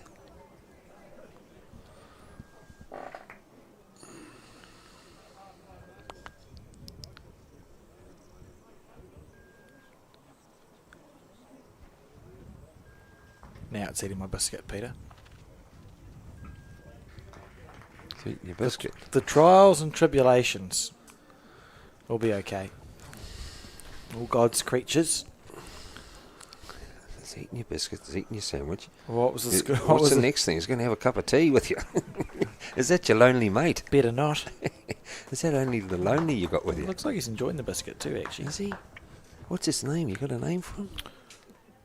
No, I don't. Is he going to be around much longer? I would prefer the bee fly out the window. Well, a good bowl from Tony. And what Tony. did he score? It was One. 1 to One, Tony, so Tony. 13-12. We can't touch too much at the moment. There's a oh, there it is.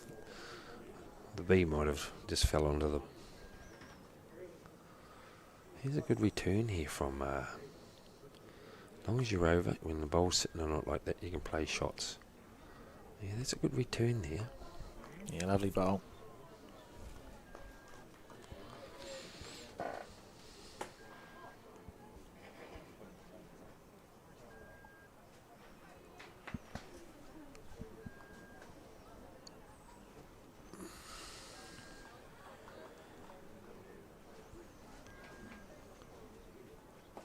Two good bowls, Tony. Yeah, he's one of those players, if his first bowl's close, he'll put the next 4 pretty much the Oh, away. his control and weight is brilliant. But sad thing about it is one of those ones I keep saying that it's close. but too close. And the Ray's got a back bowl, and he might take those two out on a run or a drive.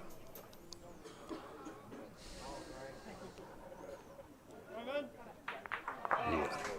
Unlucky to have actually taken Canada's back bowl out there. Yeah. So that one there that Steve's spraying is the toucher. The other one will be lifted out of the ditch because it isn't. Has he still got the shot, do you think, Alex? I would say that Ray's holding the shot. Usually the bowl in the ditch is the shot. I'd rather be drawing to the ditch than drawing to two bowls that are very close.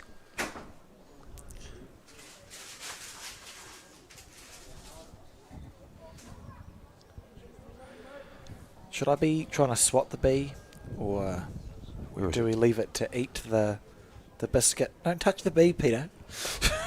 We're going to do honey. It's a wasp, it's not a bee. Is it? Oh, that's even worse. That's what I'm trying to say. John, you can sit in the middle. Did you bring your fly spray? Look at it. It's a real challenge. It's a conundrum. No, it looks like one of those flying dinosaurs. It's enjoying its sugar from the biscuit. He'll be that full it won't be able to fly away, Alex. Well, yeah, I don't know. Here's a good bowl. There's Bit like another myself. shot.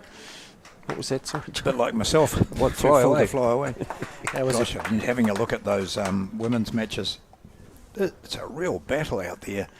Let's just see, Sue Hodge has just drawn the shot to take that in. She is up by 15-14. The fours, what a great game, and the skip for Bay of Plenty just played a snorter to make sure they grabbed that end. So they're in front there, and the battle in the pairs is pretty even as well, with Bay of Plenty up 8-6.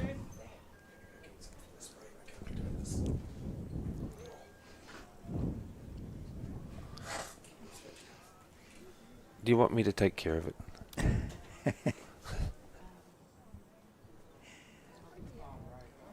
I think we've got a wasp in the broadcast area, which most people who are allergic Look to wasps, yeah. wasp stings will realise why Alex has now jumped out of his seat and gone, which makes it plenty more room for us, Peter. I think Ray may have picked up a 3 here with that shot. With Tony would be a bit hurting on that one because he played 2 superb bowls there where he had them right on the jack there, John, and he's gone down a 3, and that was just from a lovely drive that Ray played. But in saying that, Tony had the head covered there.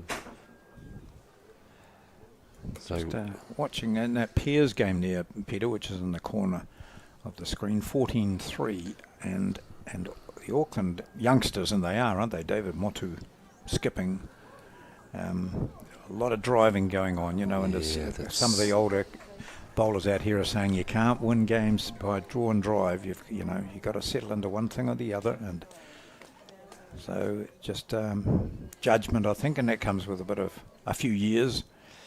But certainly, I mean, you wouldn't say to David Motu, don't drive, because he can drive really well. But they're down by 14-3, 17-3 now.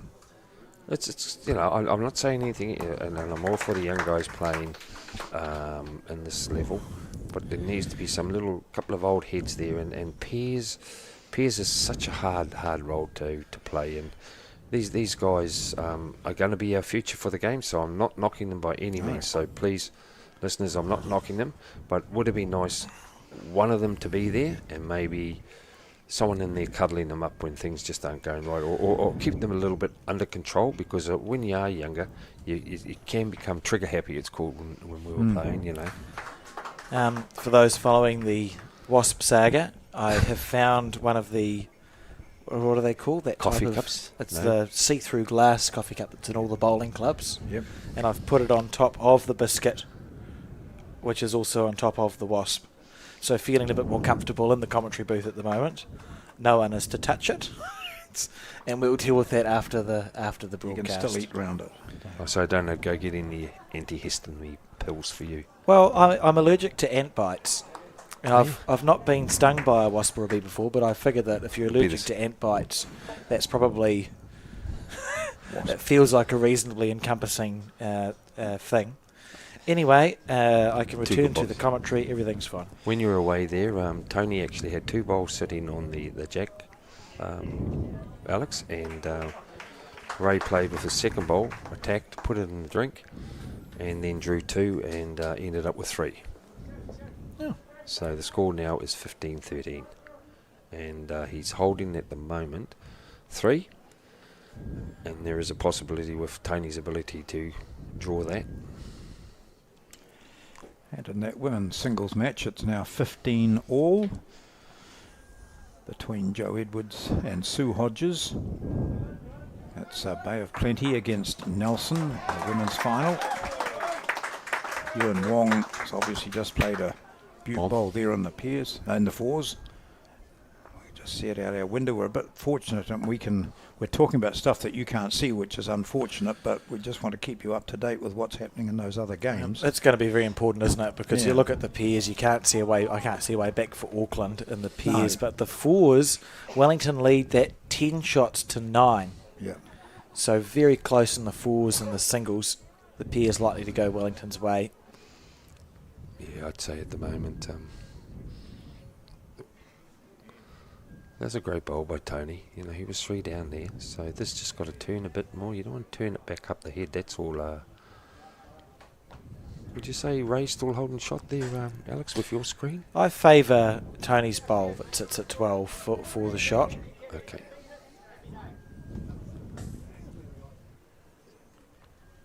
What does that mean for Tony? Oh, Tony's just got to try and draw it again, and same hand. It all depends if he's holding shot, mate. You know, that's what I was Yeah, asking. well, he's having a wee look at Yeah, this. that's what I mean. Is he holding shot? Could get a very good result. I might go 2 down. No. So he must be 1 down then, Alex, to I'd play say that so. shot. You wouldn't play that shot if you were up. No, correct. So that Raymond must have shot. So 16-13, Wellington lead there. If that's the case, 17-3 in the pairs. And as I look across to that fours match, that's really tight. Alex mentioned a moment ago that it was just 1 shot in it. The sad thing about this now, the way the Auckland boys are playing there in the pairs, it's given the fours and Raymond, of course, a bit of encouragement. We've got 1 in the bag, and we've got 1 home. We just got to do our job now. That's how it works in these, isn't it? Yes. The flow of... Yeah, I think the game has basically changed a little bit.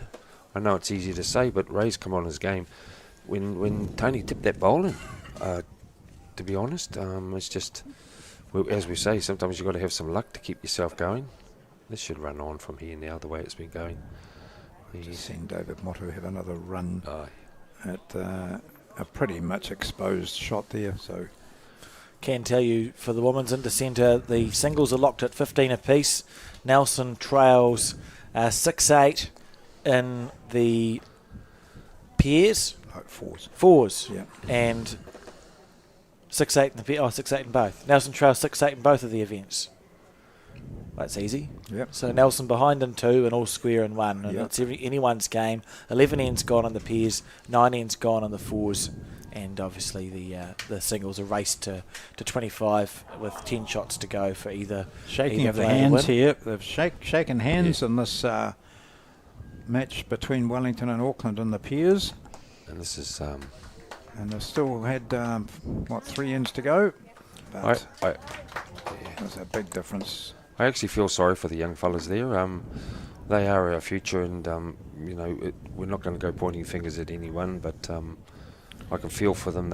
They'll be hurting themselves. They think they'll be letting the team down now, but Well, it's still a chance of being part of a winning Intercentre team. and that's exactly what I was going to say. It's a team. It's not just us that are playing. If Auckland gets up to win this, we don't take note of how the individuals performed. We just say you won an It's a Intercentre. team. That's it. End of story. And and I know Liam and that he's playing in my sorry, I'll take that back. Liam is involved with the Tongan team as our one of our players, so I see a great future in him, and I'm sure he plays. Oh, you don't want to be tipping this. Yeah, that's giving Tony an option coming down the other hand now. I think Tony be on the back end. Yes. I'd dearly love to get in here and add to his Oh, he just board tally. Yeah, and just stop the drought a bit. Yeah, He's just yeah. been on the back back foot at the moment, John. And he just doesn't want to get wooded here, and he's got a honey. I don't know with angles. How's your one? Ray still got it, you think? We just got different angles here, guys. So I think Ray's still got that. Yeah, He's closer to the centre line on it. yeah, So I think he yeah, has. he has. I just Yes, poke my head out the window, have a look. So he's playing the right hand. And It's the Steve Sargent confirms that with a lifting of the blue. Here's a good bowl by Raymond. But the sad thing about it, it's going to fatten everything. And those whole three could go, if Tony had a drive, because he's got the drive plus the kitty. Yeah, he's going to run it. That's the one.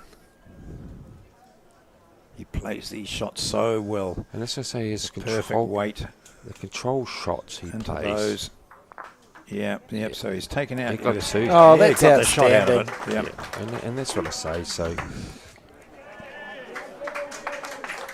what actually happened there was Ray did need to have another one on the head, but it gave Tony the confidence of playing it with that type of weight.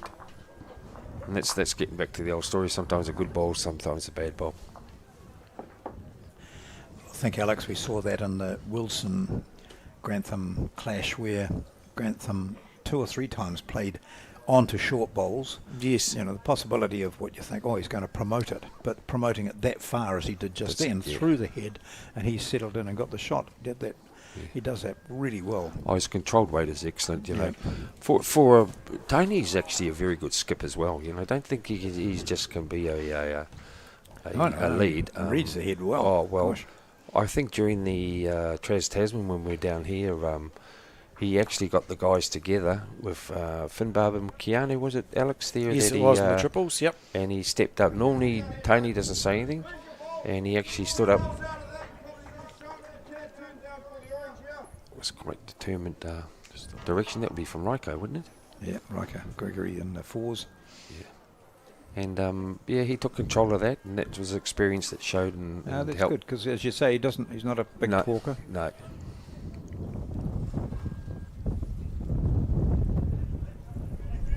Can hear the wind in your ambient mic. Yeah, and in that 4s match, we could hear Riker Gregory calling to his skip, but it's not he who has the mat, not his team, it's Wellington. So Wellington now just getting a bit of an advantage in the 4s match.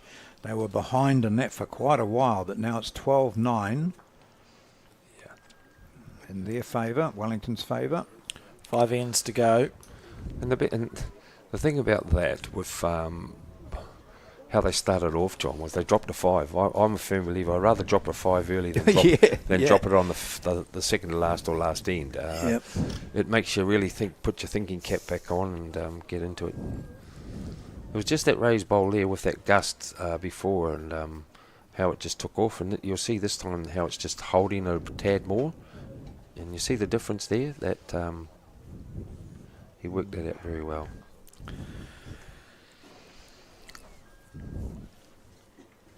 It's going to come down to this maybe, although this Wellington 4 has been going pretty well to close the gap and then get in front.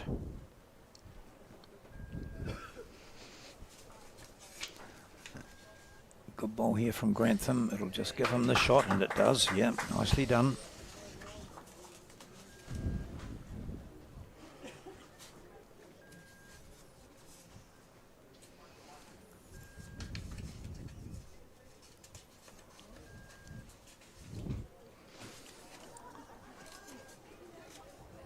How's the cup of tea, John?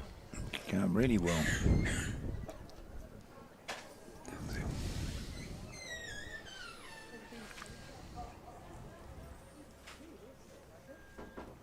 I say Tony can take advantage on here and put the squeeze right on.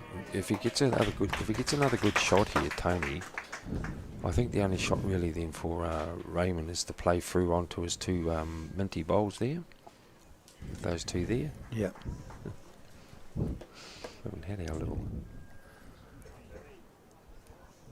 So Tony.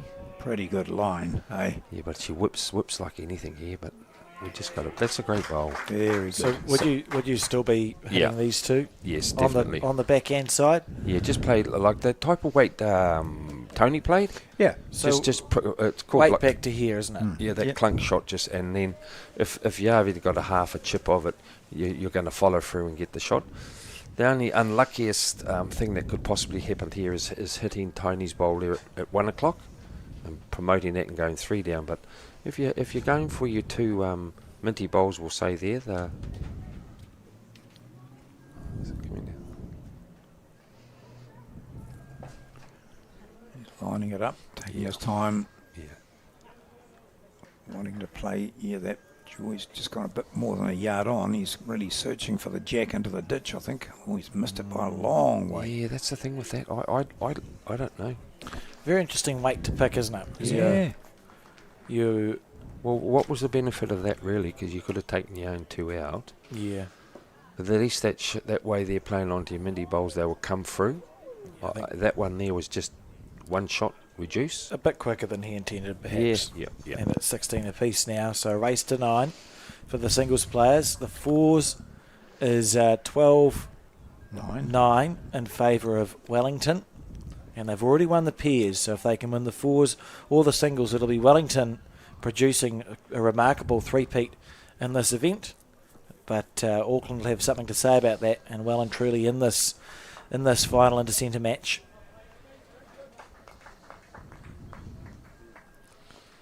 Eight all in the pairs in the women's now. Bay of Plenty Nelson. 15-16. 16-15 to Nelson in the singles. 10-6 to Bay of Plenty in the fours. Good opener here from So, Tony. so that's going to be an exciting finish as well. So if we finish here early, could we get the Bay of Plenty Nelson players to pick up their balls and bring them over and start playing on this rink? We could ask them, John, Yeah. but I'm not No, sure. no, not we. Cole, yeah, Cole Yeah, could Cole ask go and them. ask them. What was in that cup of tea, John? Yeah. It was hot water. It's not quite so hot now. That's a good return there from Raymond. Persistent and consistent, Tony Grantham. I think for the controlling body, they would be very happy we haven't had the rain. It will save all headaches and I'm quite pleased. yeah, I think, and the players will be too. Now it's actually quite pleasant out there now. Was that Wow. misty drizzle when we went and had some lunch? Yeah, Top shot, Grantham. he'll be playing the other hand now, Raymond. Yeah, try and sit the bowl. How's your weight, mate? For the weight series, played a pretty good Yeah, ball. just want it to straighten a bit, Mel. That's it. He played it through. Perfect bowl. It's a good bowl and a bad bowl because Tony will play the same type of shot and just try and touch the jack and get 3. Can't do much about that, Ray. No, it looks similar too. I Yeah. saw Grantham look up and very carefully eye the line that he's taken, and the line that he's taken is almost perfect. You don't want to shave it and go Gee. 2 down. Ray might come the other hand and just try and sit those 2 bowls of Tony's. And if it's effective, it's just going to be a metre over covering Yeah. the 3 bowls. So he is. He's playing his backhand. You can see clearly those 2 black bowls just behind the jack, and to sit, beat those is ideal. He's going to be just around them. I think wherever it lands, it's going to be a good bowl. Yeah. And then it determines Tony's weight here. Tony with that controlled weight, he'll get 3.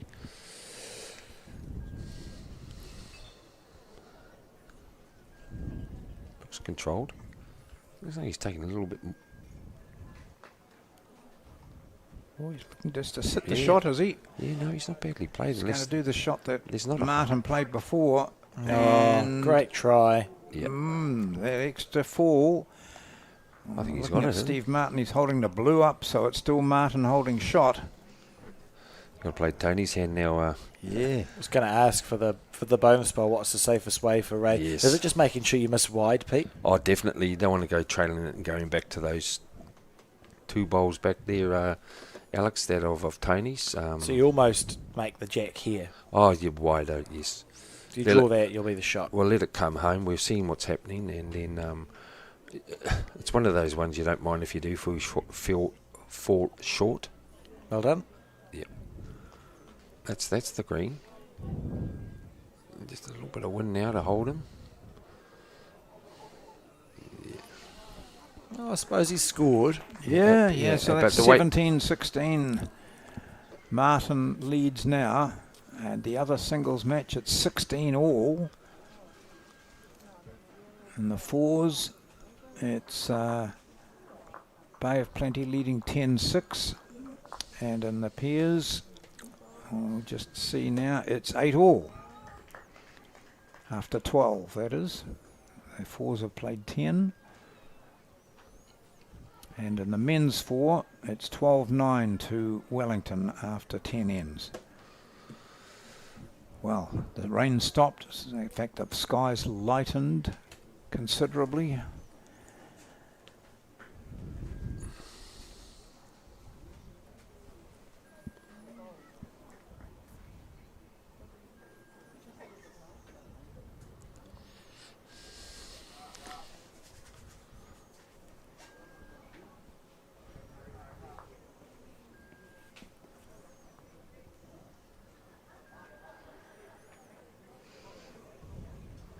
Yeah, when they all started off, they all had their hoodies over their head and Yeah. protecting themselves by that Yep. little bit of drizzle. Now it's all down, and you see Rico there. He's got his top off now, so he's either feeling the heat or he's left his jacket behind.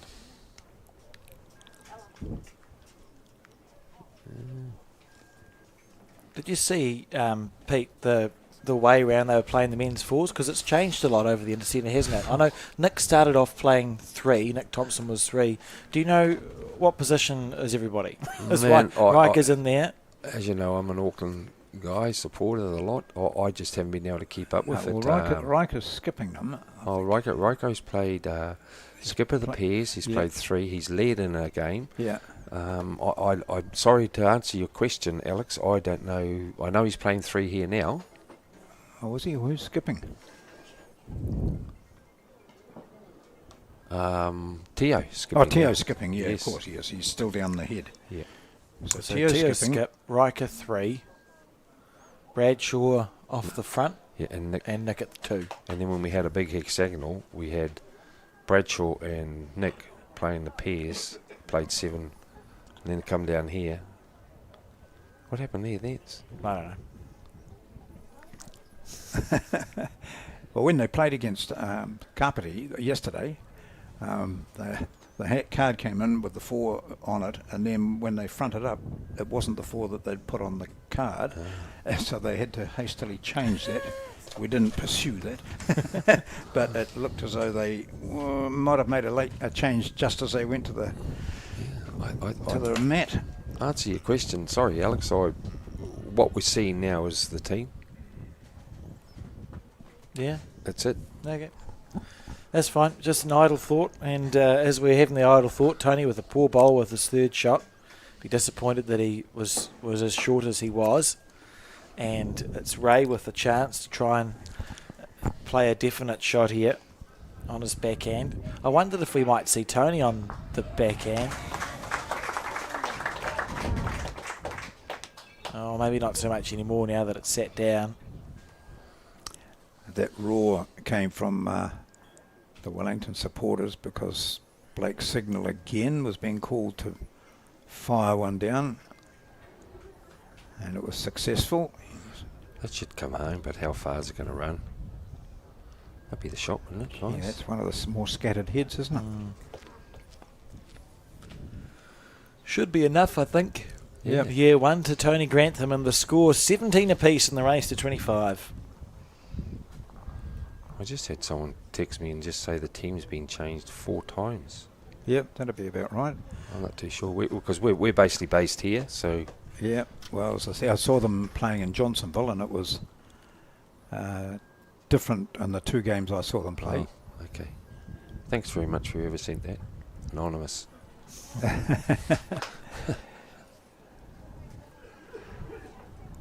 Well, certainly, initially, Riker and Adam Blucher were playing in pairs. I saw that. And then it was the pair that we've just seen. So Riker had obviously moved into the 4, but Adam was on the bench. Adam's still on the bench there.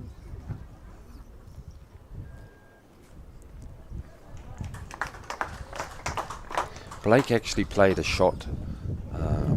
It was what was happening. I think he was 1 down, maybe 2 down, and he just clipped it off. And I think he got a 4 or a 5.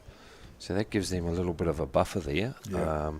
Teo just fell short trying to draw it then. So what's the score there now? 17. 9. That must Wow. have been the 5. Yeah, 5 or 6. Yeah.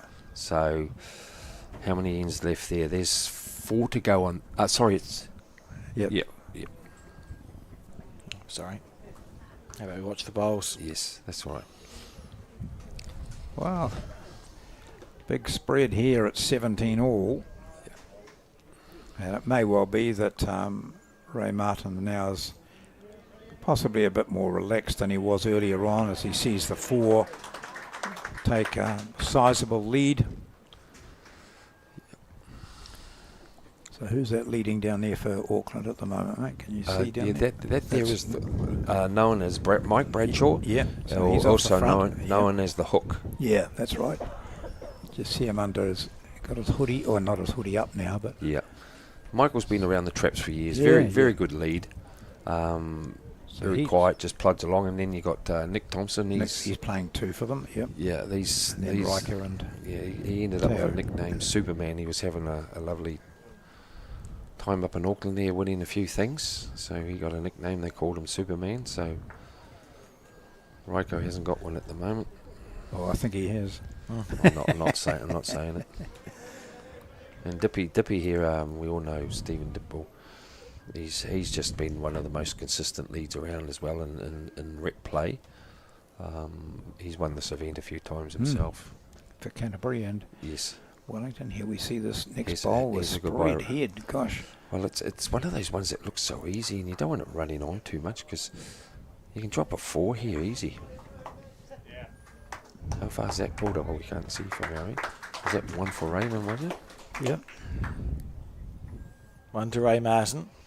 I see all the Walling boys are down there, the Willie boys all over there with Sauce. He'd be proud as leaving this team in good hands. They're in a little bit of a commanding lead at the moment, so there's a lot of happy people on that side there watching the boys. Here's the women. That's a Bay of Plenty against Nelson, and that is close. It's Nelson. We've just seen another end in the singles. Sue Hodges has picked the mat up, but it's only to carry it down. That may well because she's confident that she's got the shot, or it may well be that she's just being polite. And I'm watching the board turn over, and it's because she's confident. She's gone to 18 to 16 ahead. Still a number of shots to go before either of those players, she or Joe Edwards, reaches double figures.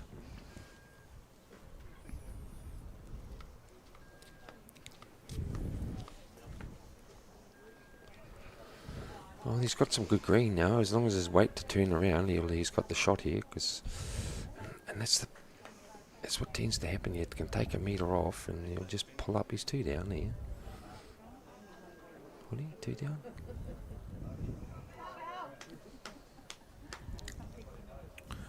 Well, it's hard to tell. I think that bowl. Oh, 1 or 2? 2. 2. 2 to Tony Grantham. 19-17 the score. We can't forget old Blake. He's been around the traps too. We're trying to give everyone a little bit of a plug here. He's come over and he's running the Wellington bowls down here in his team, and he's doing a great controlling his team. I'm not saying it's all over, but trying to give a plug to all the players because they've been away for 4 days. So just to mention them, I think the ladies we've spoken a bit about over the period of time. So we've got Ray, Tony, we've got Blake. Very experienced players out there. Teo, of course, he's been around, and Dippy and that. I can't forget, man, I'd get crucified. We forgot about Ben King. Oh. You know, that guy's been around as Do well. you know him? Well, someone's going to ask me. Yes, Ben King is in the Tongan team at the moment and is a current medalist there as well, and which is great to see him here. Yeah, he's played a fair few games for Wellington over the Yeah, years. he's played for New Zealand, so and Wellington and Dunedin. So, but he's living here now at the moment, and with Helen. Helen was involved with us as well. So,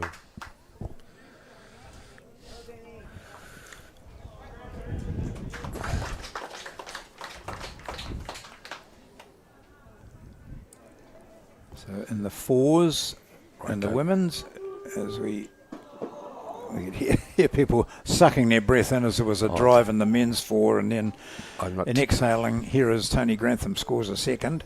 I didn't notice if you heard the old choo-choo, which Yeah. he's known as the woo-hoo. He plays a bit up the Otahuhu Railway, so that's one of his trademarks is woo-hoo. So what we're saying is it derailed on that occasion. Yes, it went off the tracks. How we going here, Raymond? Good bowl. Raymond has just played a bomb. Great bowl. What a great bomb ball. Tony would just come down to that plane to squirt him, you think there, Alex? Just use those 2 ones there as a squirt. The kitty comes out, well, bad luck, but... It's possible to get it without any jack movement. Yes, but he has to go for it, and then he can rectify it with his last bomb. Keeping in mind the score on the fours, Auckland is trailing by 8 on the 12th end of 15. I think it's actually important that Tony plays some adventurous bowls. He wants to be trying to inspire his Auckland fours team, and it's underneath the line, yeah, but well the underneath. right decision. Yeah. Yep. He's going for the kill more than that percentage shot he'd done before by taking it out. Yeah, I think Teo was... I know it was Riker having a belt at the head. I have a funny. It's got a vibe to it at the moment. This Intercentre final. Well, the fours, the numbers are piling up there as Bay of Plenty grab another single. They lead 11-7, and it's 8-12. So Nelson have taken the lead in the pairs. That's the first time they've been in front. And in the singles, I can see Sue Hodges is holding shot That and just leads hang- by 18 to That will 16. just hang again. So one there to Raymond. He's got one to come, has he? I just use that front bowl as the jack and then come off it and get the shot. Just dead draw. If you fall short, well, that's no issues. Oh, that's right. Raymond, as I've been told, his nickname is Blue Eyes. God forget, they're all coming out of the woodwork now. It's easier just to call people by their names. That's it. His name's Raymond. His mother and father gave him a name. Teo with a very good result in the fours. No, he just I went think down so. I a three. saw Ewan Wong shaking his head in disbelief. Or based on this, I didn't see the shot. Yeah. I didn't see the shot, but I saw you and I think I saw I thought Dippy Ben said holding two. 3. Yeah, I think that's what I thought. Out, down, I mean. So, Yeah. so Blake signal not for the last time.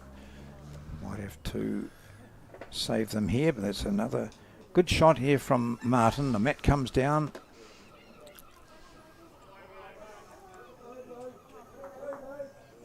And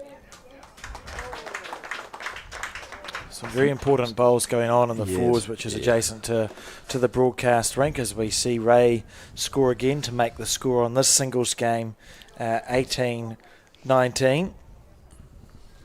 And remembering it's a match and that Wellington's already won the pairs. Auckland trailing by 8 on the 12th end of 15. Teo running. Oh, what did that do? He made contact but not moving the jack. And the scoreboard ticks over again for the Wellington fours team. And if you're a Wellington supporter looking for a three-peat, it's not looking too bad. It's 21-9 the score to the Wellington team in the fours. So some remarkable bowls are going to be required in the next 3 ends if Auckland is to pull this back. And Tony still needs to try and finish it off. Makes it feel like it's if Tony could go out in 2 ends, do something incredible, try and inspire his fours team on the adjacent rink to play some shots.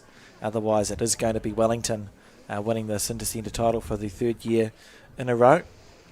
I think the Auckland boys can just look at it from the last 3-4 ends, how it's just got away with them in the fours there. It's just faded, isn't it? Yeah, just that little bit of pressure and dropping big numbers.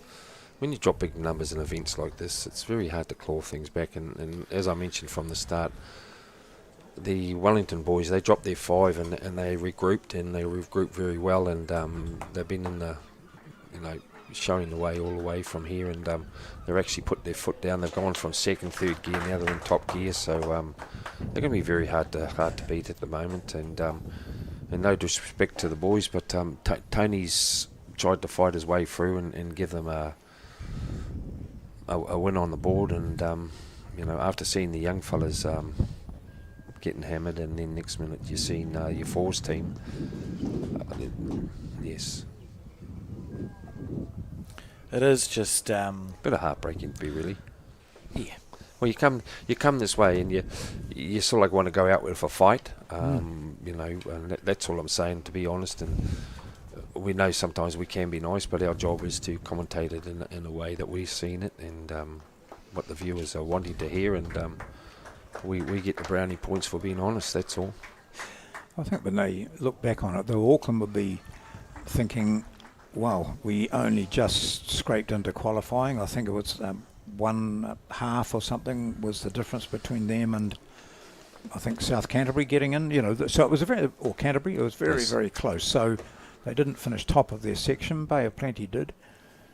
So to get as far as they have on sort of mixed results, I think going through, it's pretty good. Yeah, but and then at the end of the day too, we're just talking here, John. If they come through and win it, I'm not saying it's over. I'm just trying to say is, if the result goes their way now, people will be saying, well, that was a great idea, swapping teams left, right and centre, blah, blah, blah. But at the moment, it hasn't worked, and they'll regroup, and then hopefully we get some good young guys out of this. There's Martin. Certainly not looking to draw this one. He's looking to pull that jack, and gee, that or the shot. He nearly the shot did. would have been worth a couple. Nearly did. So if we go back to 2023 when Wellington won it, they had Ray Martin playing singles as they did last year. Steve Ditford and Andrew Kelly were the pair.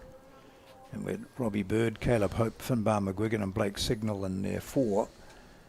And pretty much all of those, apart from obviously Hope and Kelly, have gone through over the last 2 years.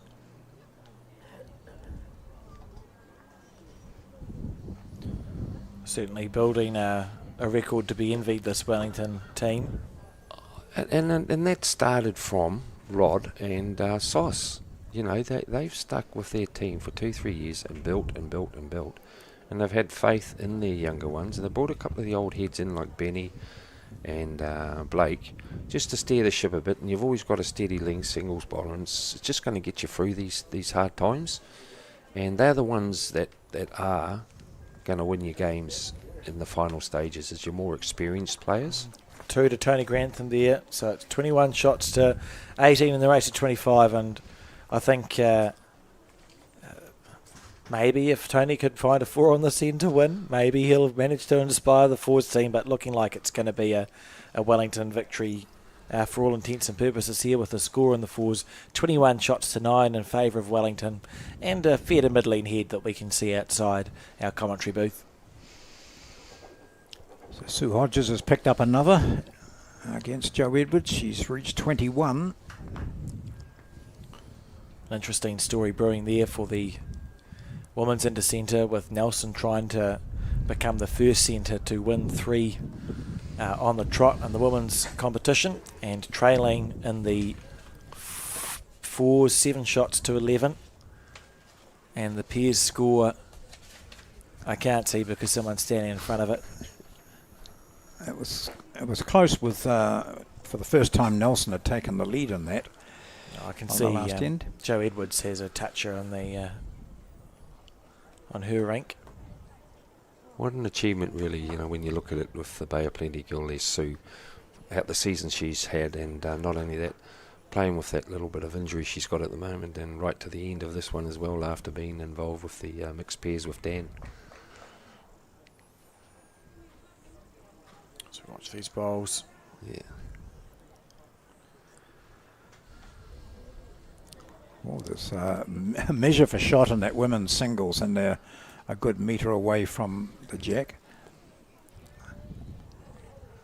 So Are we getting sore posteriors from sitting for so long over the few days that we're standing? No, now, it's Jim? just so exciting, Peter. We can't see with people in front of us. I can tell you, Nelson are winning the pairs 12 shots to 8 after 13 ends. Yep. They're trailing the fours 7-11 after 12 ends, and they're trailing in the single 16 shots to 21 in the race at 25. So down in 2 of the 3 events.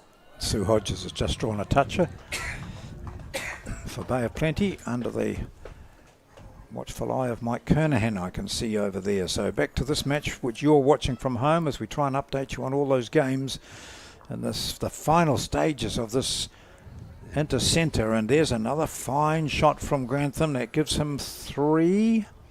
It is 2 according to the marker. So that would take him to 23. Martin has this ball on its way now. Not going to be here.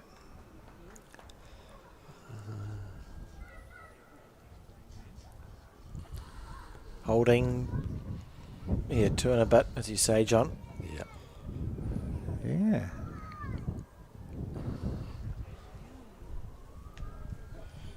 So what does he do here? I mean, the only danger for him really is knocking up one of his opponent's bowls, but he can get around that bowl on the right, which, as we're looking at it, Oh, the only doesn't thing, need to be far away to draw a shot. Tony might be just trying to draw another one, Yep. or make it 3 and then go out in the last going up for needing 1, or is he looking to play that bowl through of raise and just get it over and done with and get a 4? So in the women's match, Joe Edwards just tried to drive the shot off or run the shot off, and she couldn't, and so it's a single there for Sue Hodges, who moves inches closer. Have a look at this one here. If he drags the kitty, he gets a 4 here. Oh, great effort. Lovely try. Yeah. Sorry to interrupt you. Certainly 2.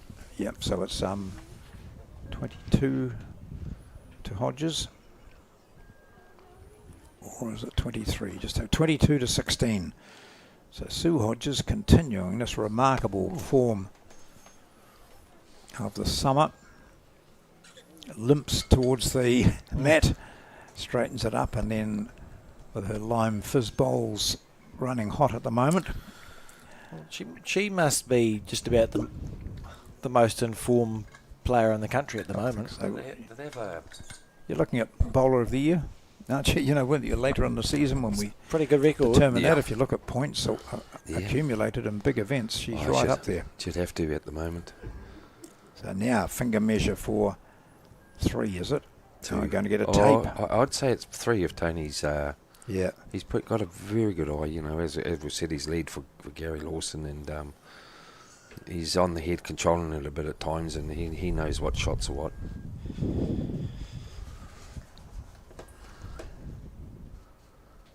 What's that back one he's going for? Yeah, I thought it was the other one over there. So it is going to be 2 Yeah. to Tony Grantham, who now leads 23 shots to 18. He's running away with this game, but in the back of both of these players' mind is the fact that the 4 score is 11 shots the difference on the penultimate end. 21-10 to Wellington. Auckland needing to score 11 and 2 ends to make it interesting. Oh, they need to score on this end, which is 5 would be good, Yeah. wouldn't it? Well, yes, it has to be a 4. Has to be a 4 to give themselves a 6 for the last end. In this type of competition, I know they dropped a 5, but that was very early on, as I said. I think Blake's got it under control at the moment, and the boys have got a bit of confidence and adrenaline going that they'll have in the back of their minds now that we're going to get a 3 repeat here.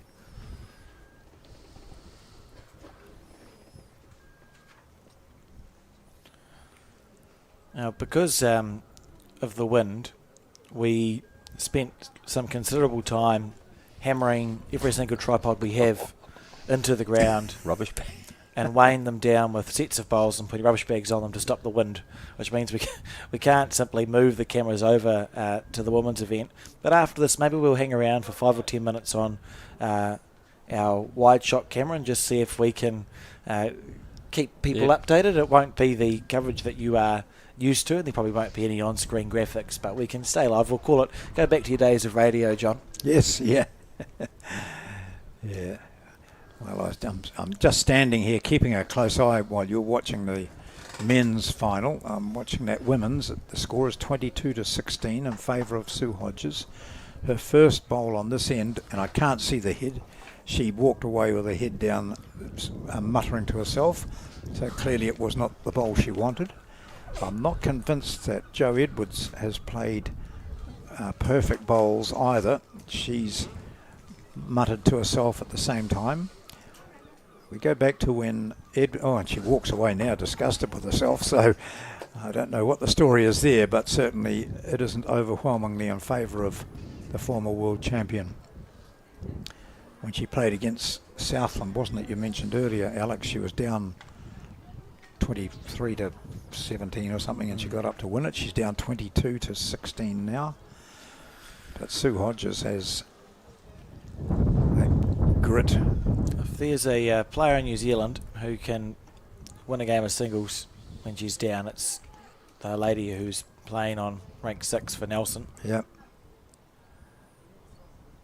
So now we see Grantham getting into a situation where he could take this match out on this end, unless Ray Martin rediscovers his. Oh, he's got a couple here, I'd say. Yeah.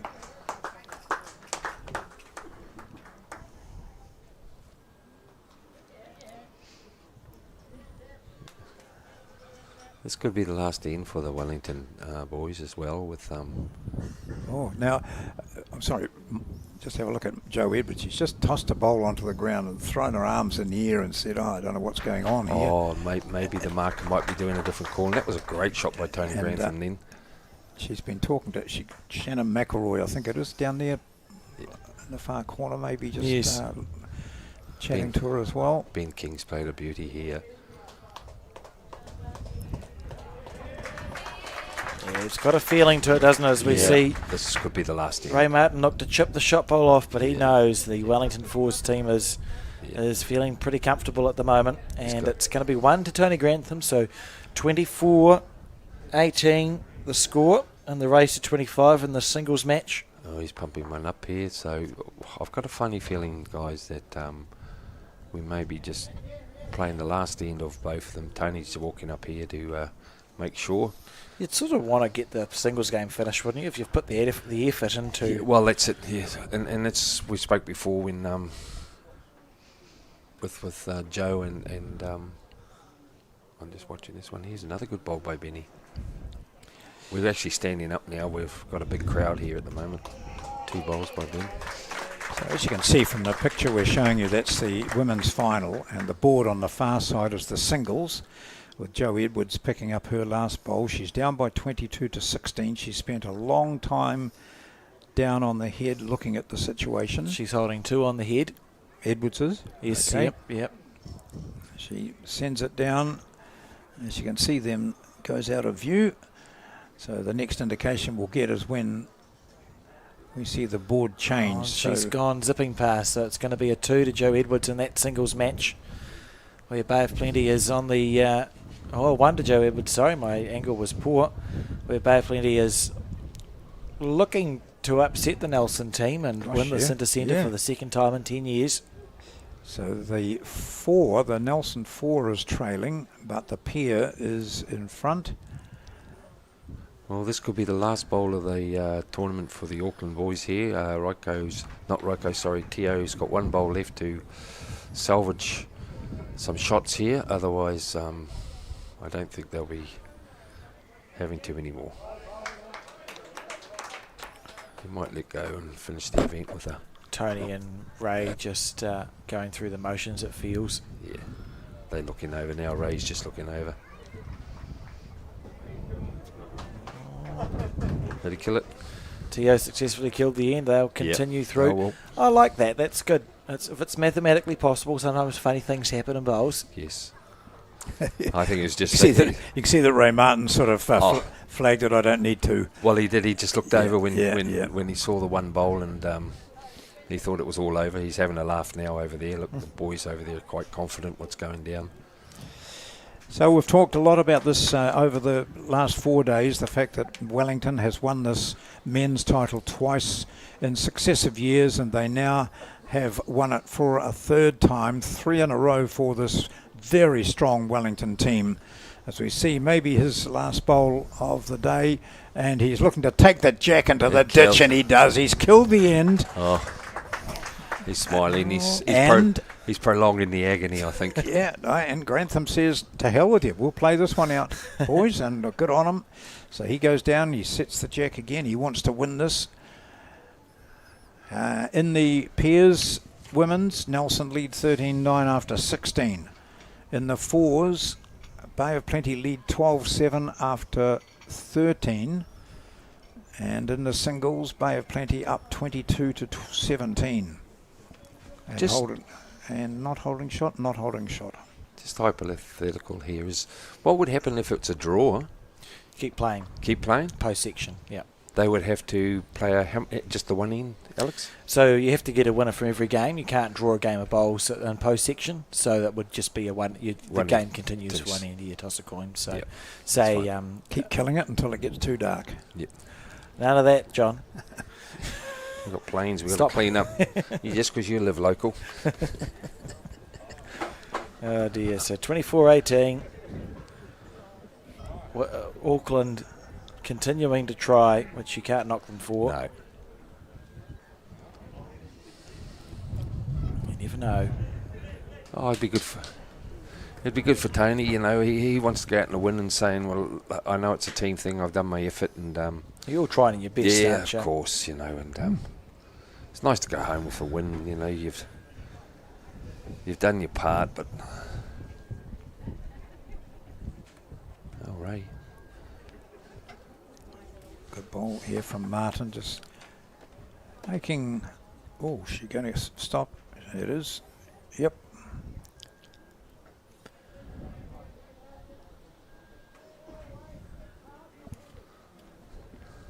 Well, I just see over on the women's, Jo Edwards could be holding she might be holding a couple here, which would make it 22. Yes, she is. She's holding 2. As Sue Hodges falls well short with 2 bowls. She's still got 1 to play, but so too is Edwards. So is this the turning point in this gripping singles match on another rink? Yep, here we go. This one's going directly into the zone. It's almost level with the jack, so she's holding 3. Edwards holds 3.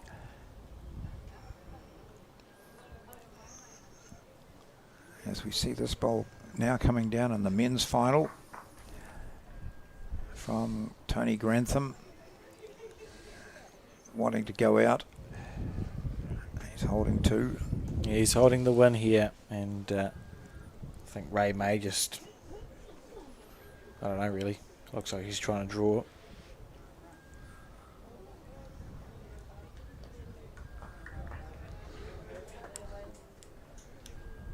Not a bad line for In him. the area.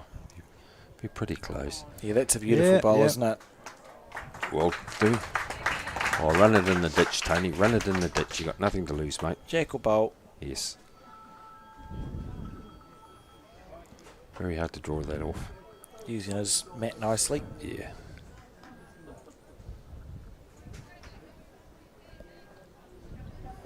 How's his weight, boys? If he's on his weight, he's got a great bowl. He's here. very close to perfect. Yeah, he's close. Yep. What a No. way to finish your Yep. tournament. Great bowl, Tony. Oh, Yeah, what a very shot. good. Sitting with 1. Well played. Sue Hodges looking to save this. I think she's gone heavy and into the ditch. She has. She's missed by a mile. And so it's a 3 shots there to Jo Edwards. And from 22 to 17 down, she now closes to 22-20. Ray on the probe here, on the back end.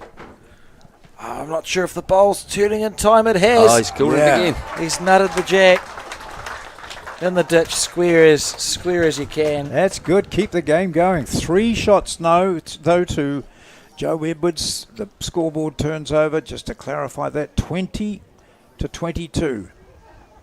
And Odds. Sue Hodges now just drifts across. She can see that her fours team is up by 12 to 7, but her pairs team is down by 13 to 9. That pairs team in turn look across at Sue Hodges as if to say, we didn't think we were going to have to win this. Oh, Ray just clicked at a 3 then with putting that in the drink. So he's out there fighting for his reputation as well, and I'm not too sure how many more bowls he will play after.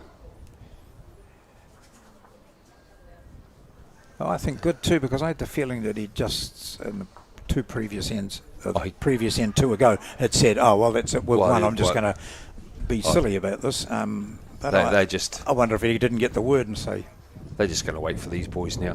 That's they got smart, 2 bowls. actually. Yeah, they may just shake hands here, right? You know, provided the end isn't killed. Yeah. Umpire, he's calling an umpire to slow the game down, so he has to play 4. "Oh yeah, fair enough." That looks up.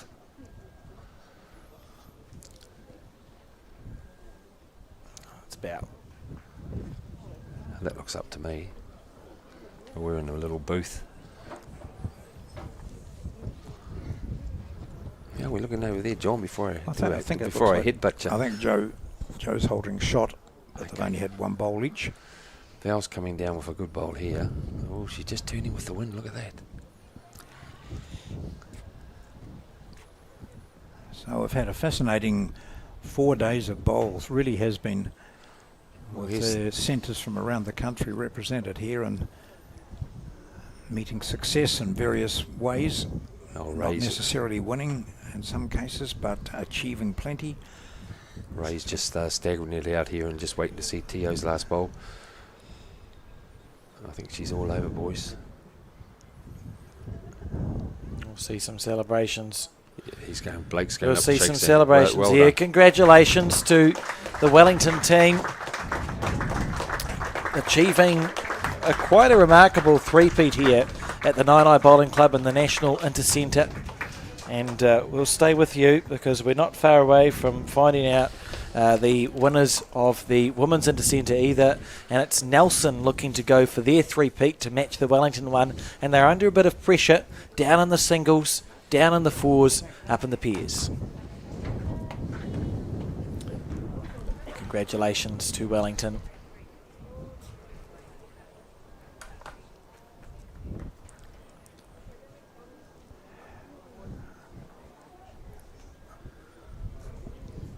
What can you see, John? Well, I can see that 1 lollipop is being held up, and I Va- think Va- it's oh, in favour of... Val just sorry. Yes. She just played a top bowl there in the pairs, Val. So in favour of Joe Edwards. She's holding shot on this one. Sue has just played her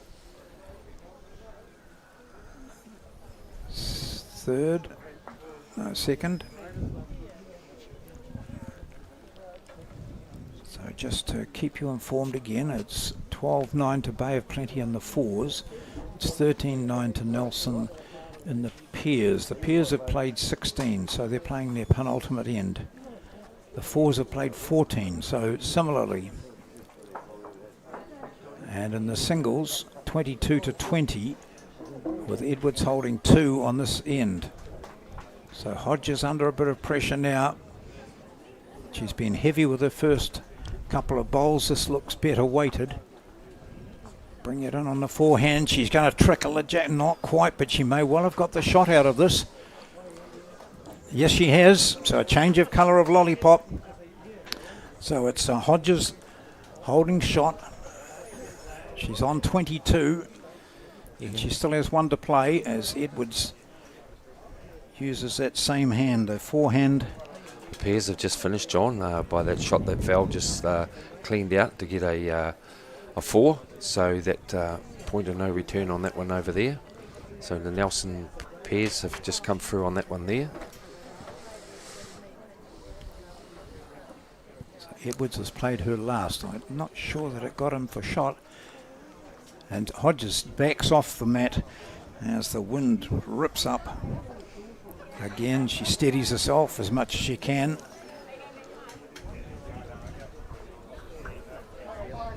Steps back again. This is quite disconcerting. There I can see Taylor Bruce is sitting on the side watching. Shannon McElroy is there. Mike Kernahan is there. Now, got a whole lot of people down the end. You can just see Hodges delivered her last bowl on this end, and she sets off after it. And I think she quite likes this. She's talking to it. Jo Edwards has her head down. Oh, and it's finished short. Yeah. Here we go. Yeah, and Edwards has got quite a bit of gesticulating here. We just got that last hit over there in the falls too, John. It's very close as well. It's a bit of a scattered head, and it's only 12-9 after 14. Just I think see a single lead to Hodges. Just see Sue and Joe on your screen there. And so Hodges scoring 1 in the singles match, which would put her on to 23 shots. So 2 away from checking out. Jo Edwards on 20. Remember the fours. Nelson trail by 3. And they've won the pairs. So they need one more win. She's playing it long. That's a long jack from Hodges. And we talked earlier, or Soster, Mike Carroll did, about the fact that since the swimming pool complex has been finished, it has created a bit of a wind tunnel going through sideways here. You can see the building there that we're referring to. So running from left to right there's a bit of a wind tunnel. And the way Hodges and Edwards were talking, it suggests that it really is affecting them as Hodges puts one right back and into the ditch with her first. A lot of pressure there too, John, at the Yeah. moment, laying on their shoulders after the pairs have just been finished, and that was through the Nelson team, and the fours are just going so well as well. So, but it looks a real scattered head over there that you can pick up a nice little 3 or 4 to come through and pluck it from the You death. see Kirsten Edwards who's skipping. She's Praying for everything there. yeah. So. The other players to the left there watching. Yeah. So that the Nelson girls, they'll be nasty. Edwards has drawn a close shot there, Yeah. just short. So it's going to be up to Joe, I think, at the moment, the way that head's looking in the fours. Oh, Hodges almost just- tickled the yeah. jack. And old Joe's got one there, I feel. Yeah. Very exciting. Just see if we can. What am I doing? Camera 7. See if we can zoom in on camera 7. A little bit tighter in. You can see just down to the right of your screen. That's where the fours. Yeah, thank you, Cole. Cheers. And the pairs are. So the red bowl, the furthest right bowl you see, that belongs to Jo Edwards. It's just short of the jack by about half a metre, closer than that maybe. Picking up a shot. And Hodges has one on the bank, but the other one is just sitting behind in a very good position. They've both been affected by the wind. You can tell, as I mentioned earlier, the way they're talking and indicating the wind is creating havoc. Very loose end of fours going. Look at that. The bowls are scattered all around the yeah, place. and this is what I say. The Bay girls there. Man, I think old Kirsty was trying to, take some shot bowls out there. So there might be a few down here. Still one there. Amy's got her hands on her hips, so.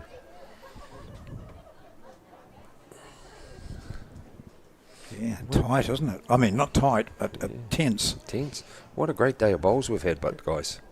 It's got down to this. A fours match on the final end And a singles and match. a pairs 10. match, which is 23-20. Oh, in the ditch. No. Amy's.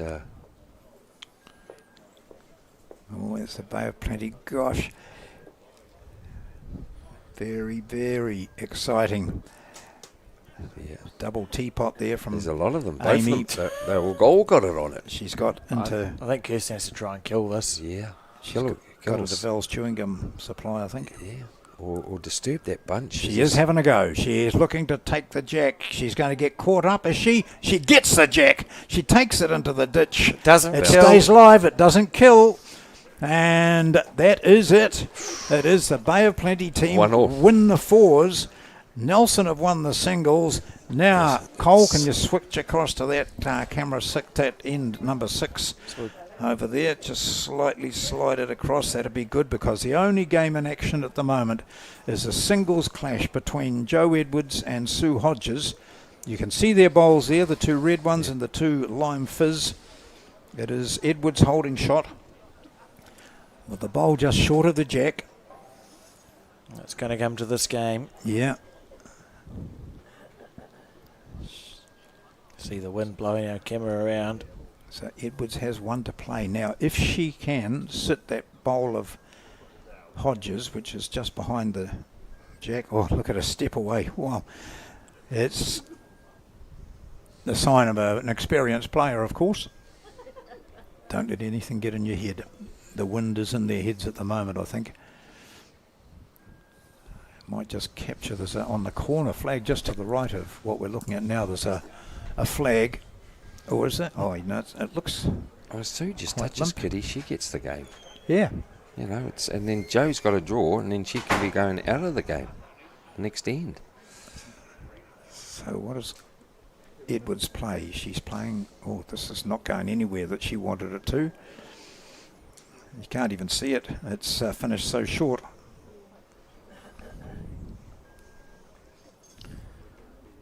One it is, though. So she didn't want to upset it at all. It's all on now on one of New Zealand's greats to bring it home. It's getting quite stressful, isn't it? Oh yeah, and then, you know, it's the way this event should be finished, right down to the last. Everyone's finished now. We're all watching the women's singles. We started off in the women's singles this morning. Now we're going to finish with the women's singles this morning, this afternoon. To have a look at the quality of singles players involved. It's been, you know, Leanne Polson. I think she was in the same section as Joe Edwards. Just some incredible singles bowlers out there at the moment. Linda Rolfe ended up playing against Joe Edwards as well in section play. There'll be a few words said there, just sitting there with Shannon, Amy, Yeah. Kirsty. Wow.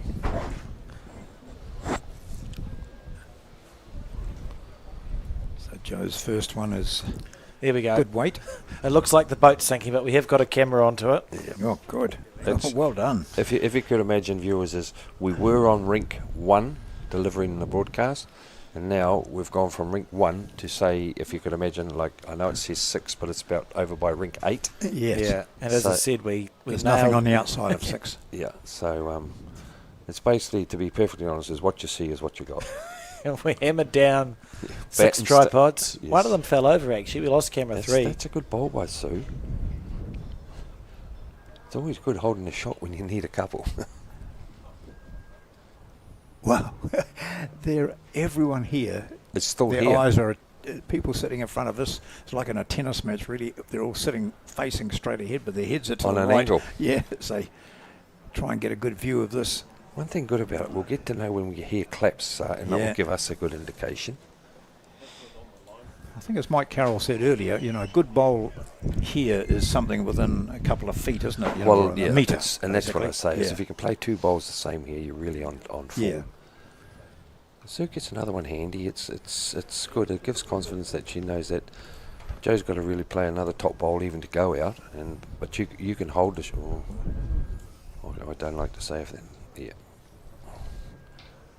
Yeah.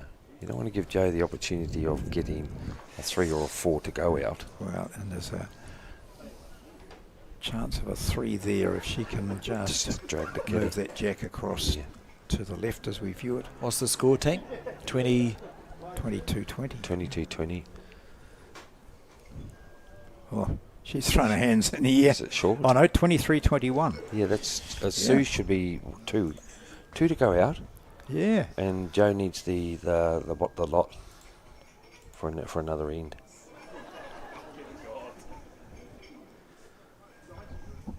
So look, she's just going to try and draw this dead. I think she's How's your angle there, got John? the shot. I think she's got the She's shot. got the So shot, if she yeah. can draw a second here, she's got her hand up to her mouth. She thinks it's going somewhere close. It's just, even if she sits on one of those bowls She's there. going to sit that red out. Yeah. That might be enough for That's- her. It is enough for her. I That's think that's two. holding 2. Yeah. 2, is it, John, or 1? Oh, Does it look like one in a did she measure? hold- One in a oh, measure. one in a measure it is. Yeah, yeah. I thought I was at the Aussie rules then when I saw Yeah. her hands go up. It reminded me of being at the Aussie rules. Joe's got a real big bowl here, you know. She's maybe one down. Is she going to play the same shot? No. Oh, Sue, you've got the game in hand here to win it for a title to your province. Oh, and she's And coming it's- down. You know. I Well, you think don't want to be hitting that front one up, No, would you, that's John? right. That's right. So this is her chance to take the match, And then there become the centre. So and she's thinking, "Oh, one gosh, bowl, and even the umpire has decided, you know, Yeah. it's one in a measure, so Yeah. you come and make the call. you come down and do Oh, I that play looks it?" No, good. no, she's gone back. She's going to play it. Oh, big bowl here, Yeah. huge bowl. Here we go. Wide rather than narrow. Look at that flag. You might see on the ground level, just on the she's bank. taking It's it rocking on. along, Well, not consistently. as I say, the bowl in your hand could possibly be your last bowl. And there'll be cheers and everything here, guys. We're It's going to going be to. this for the championship. She's after it. That hip's coming right. Oh, she's got her head down. She doesn't like it at all.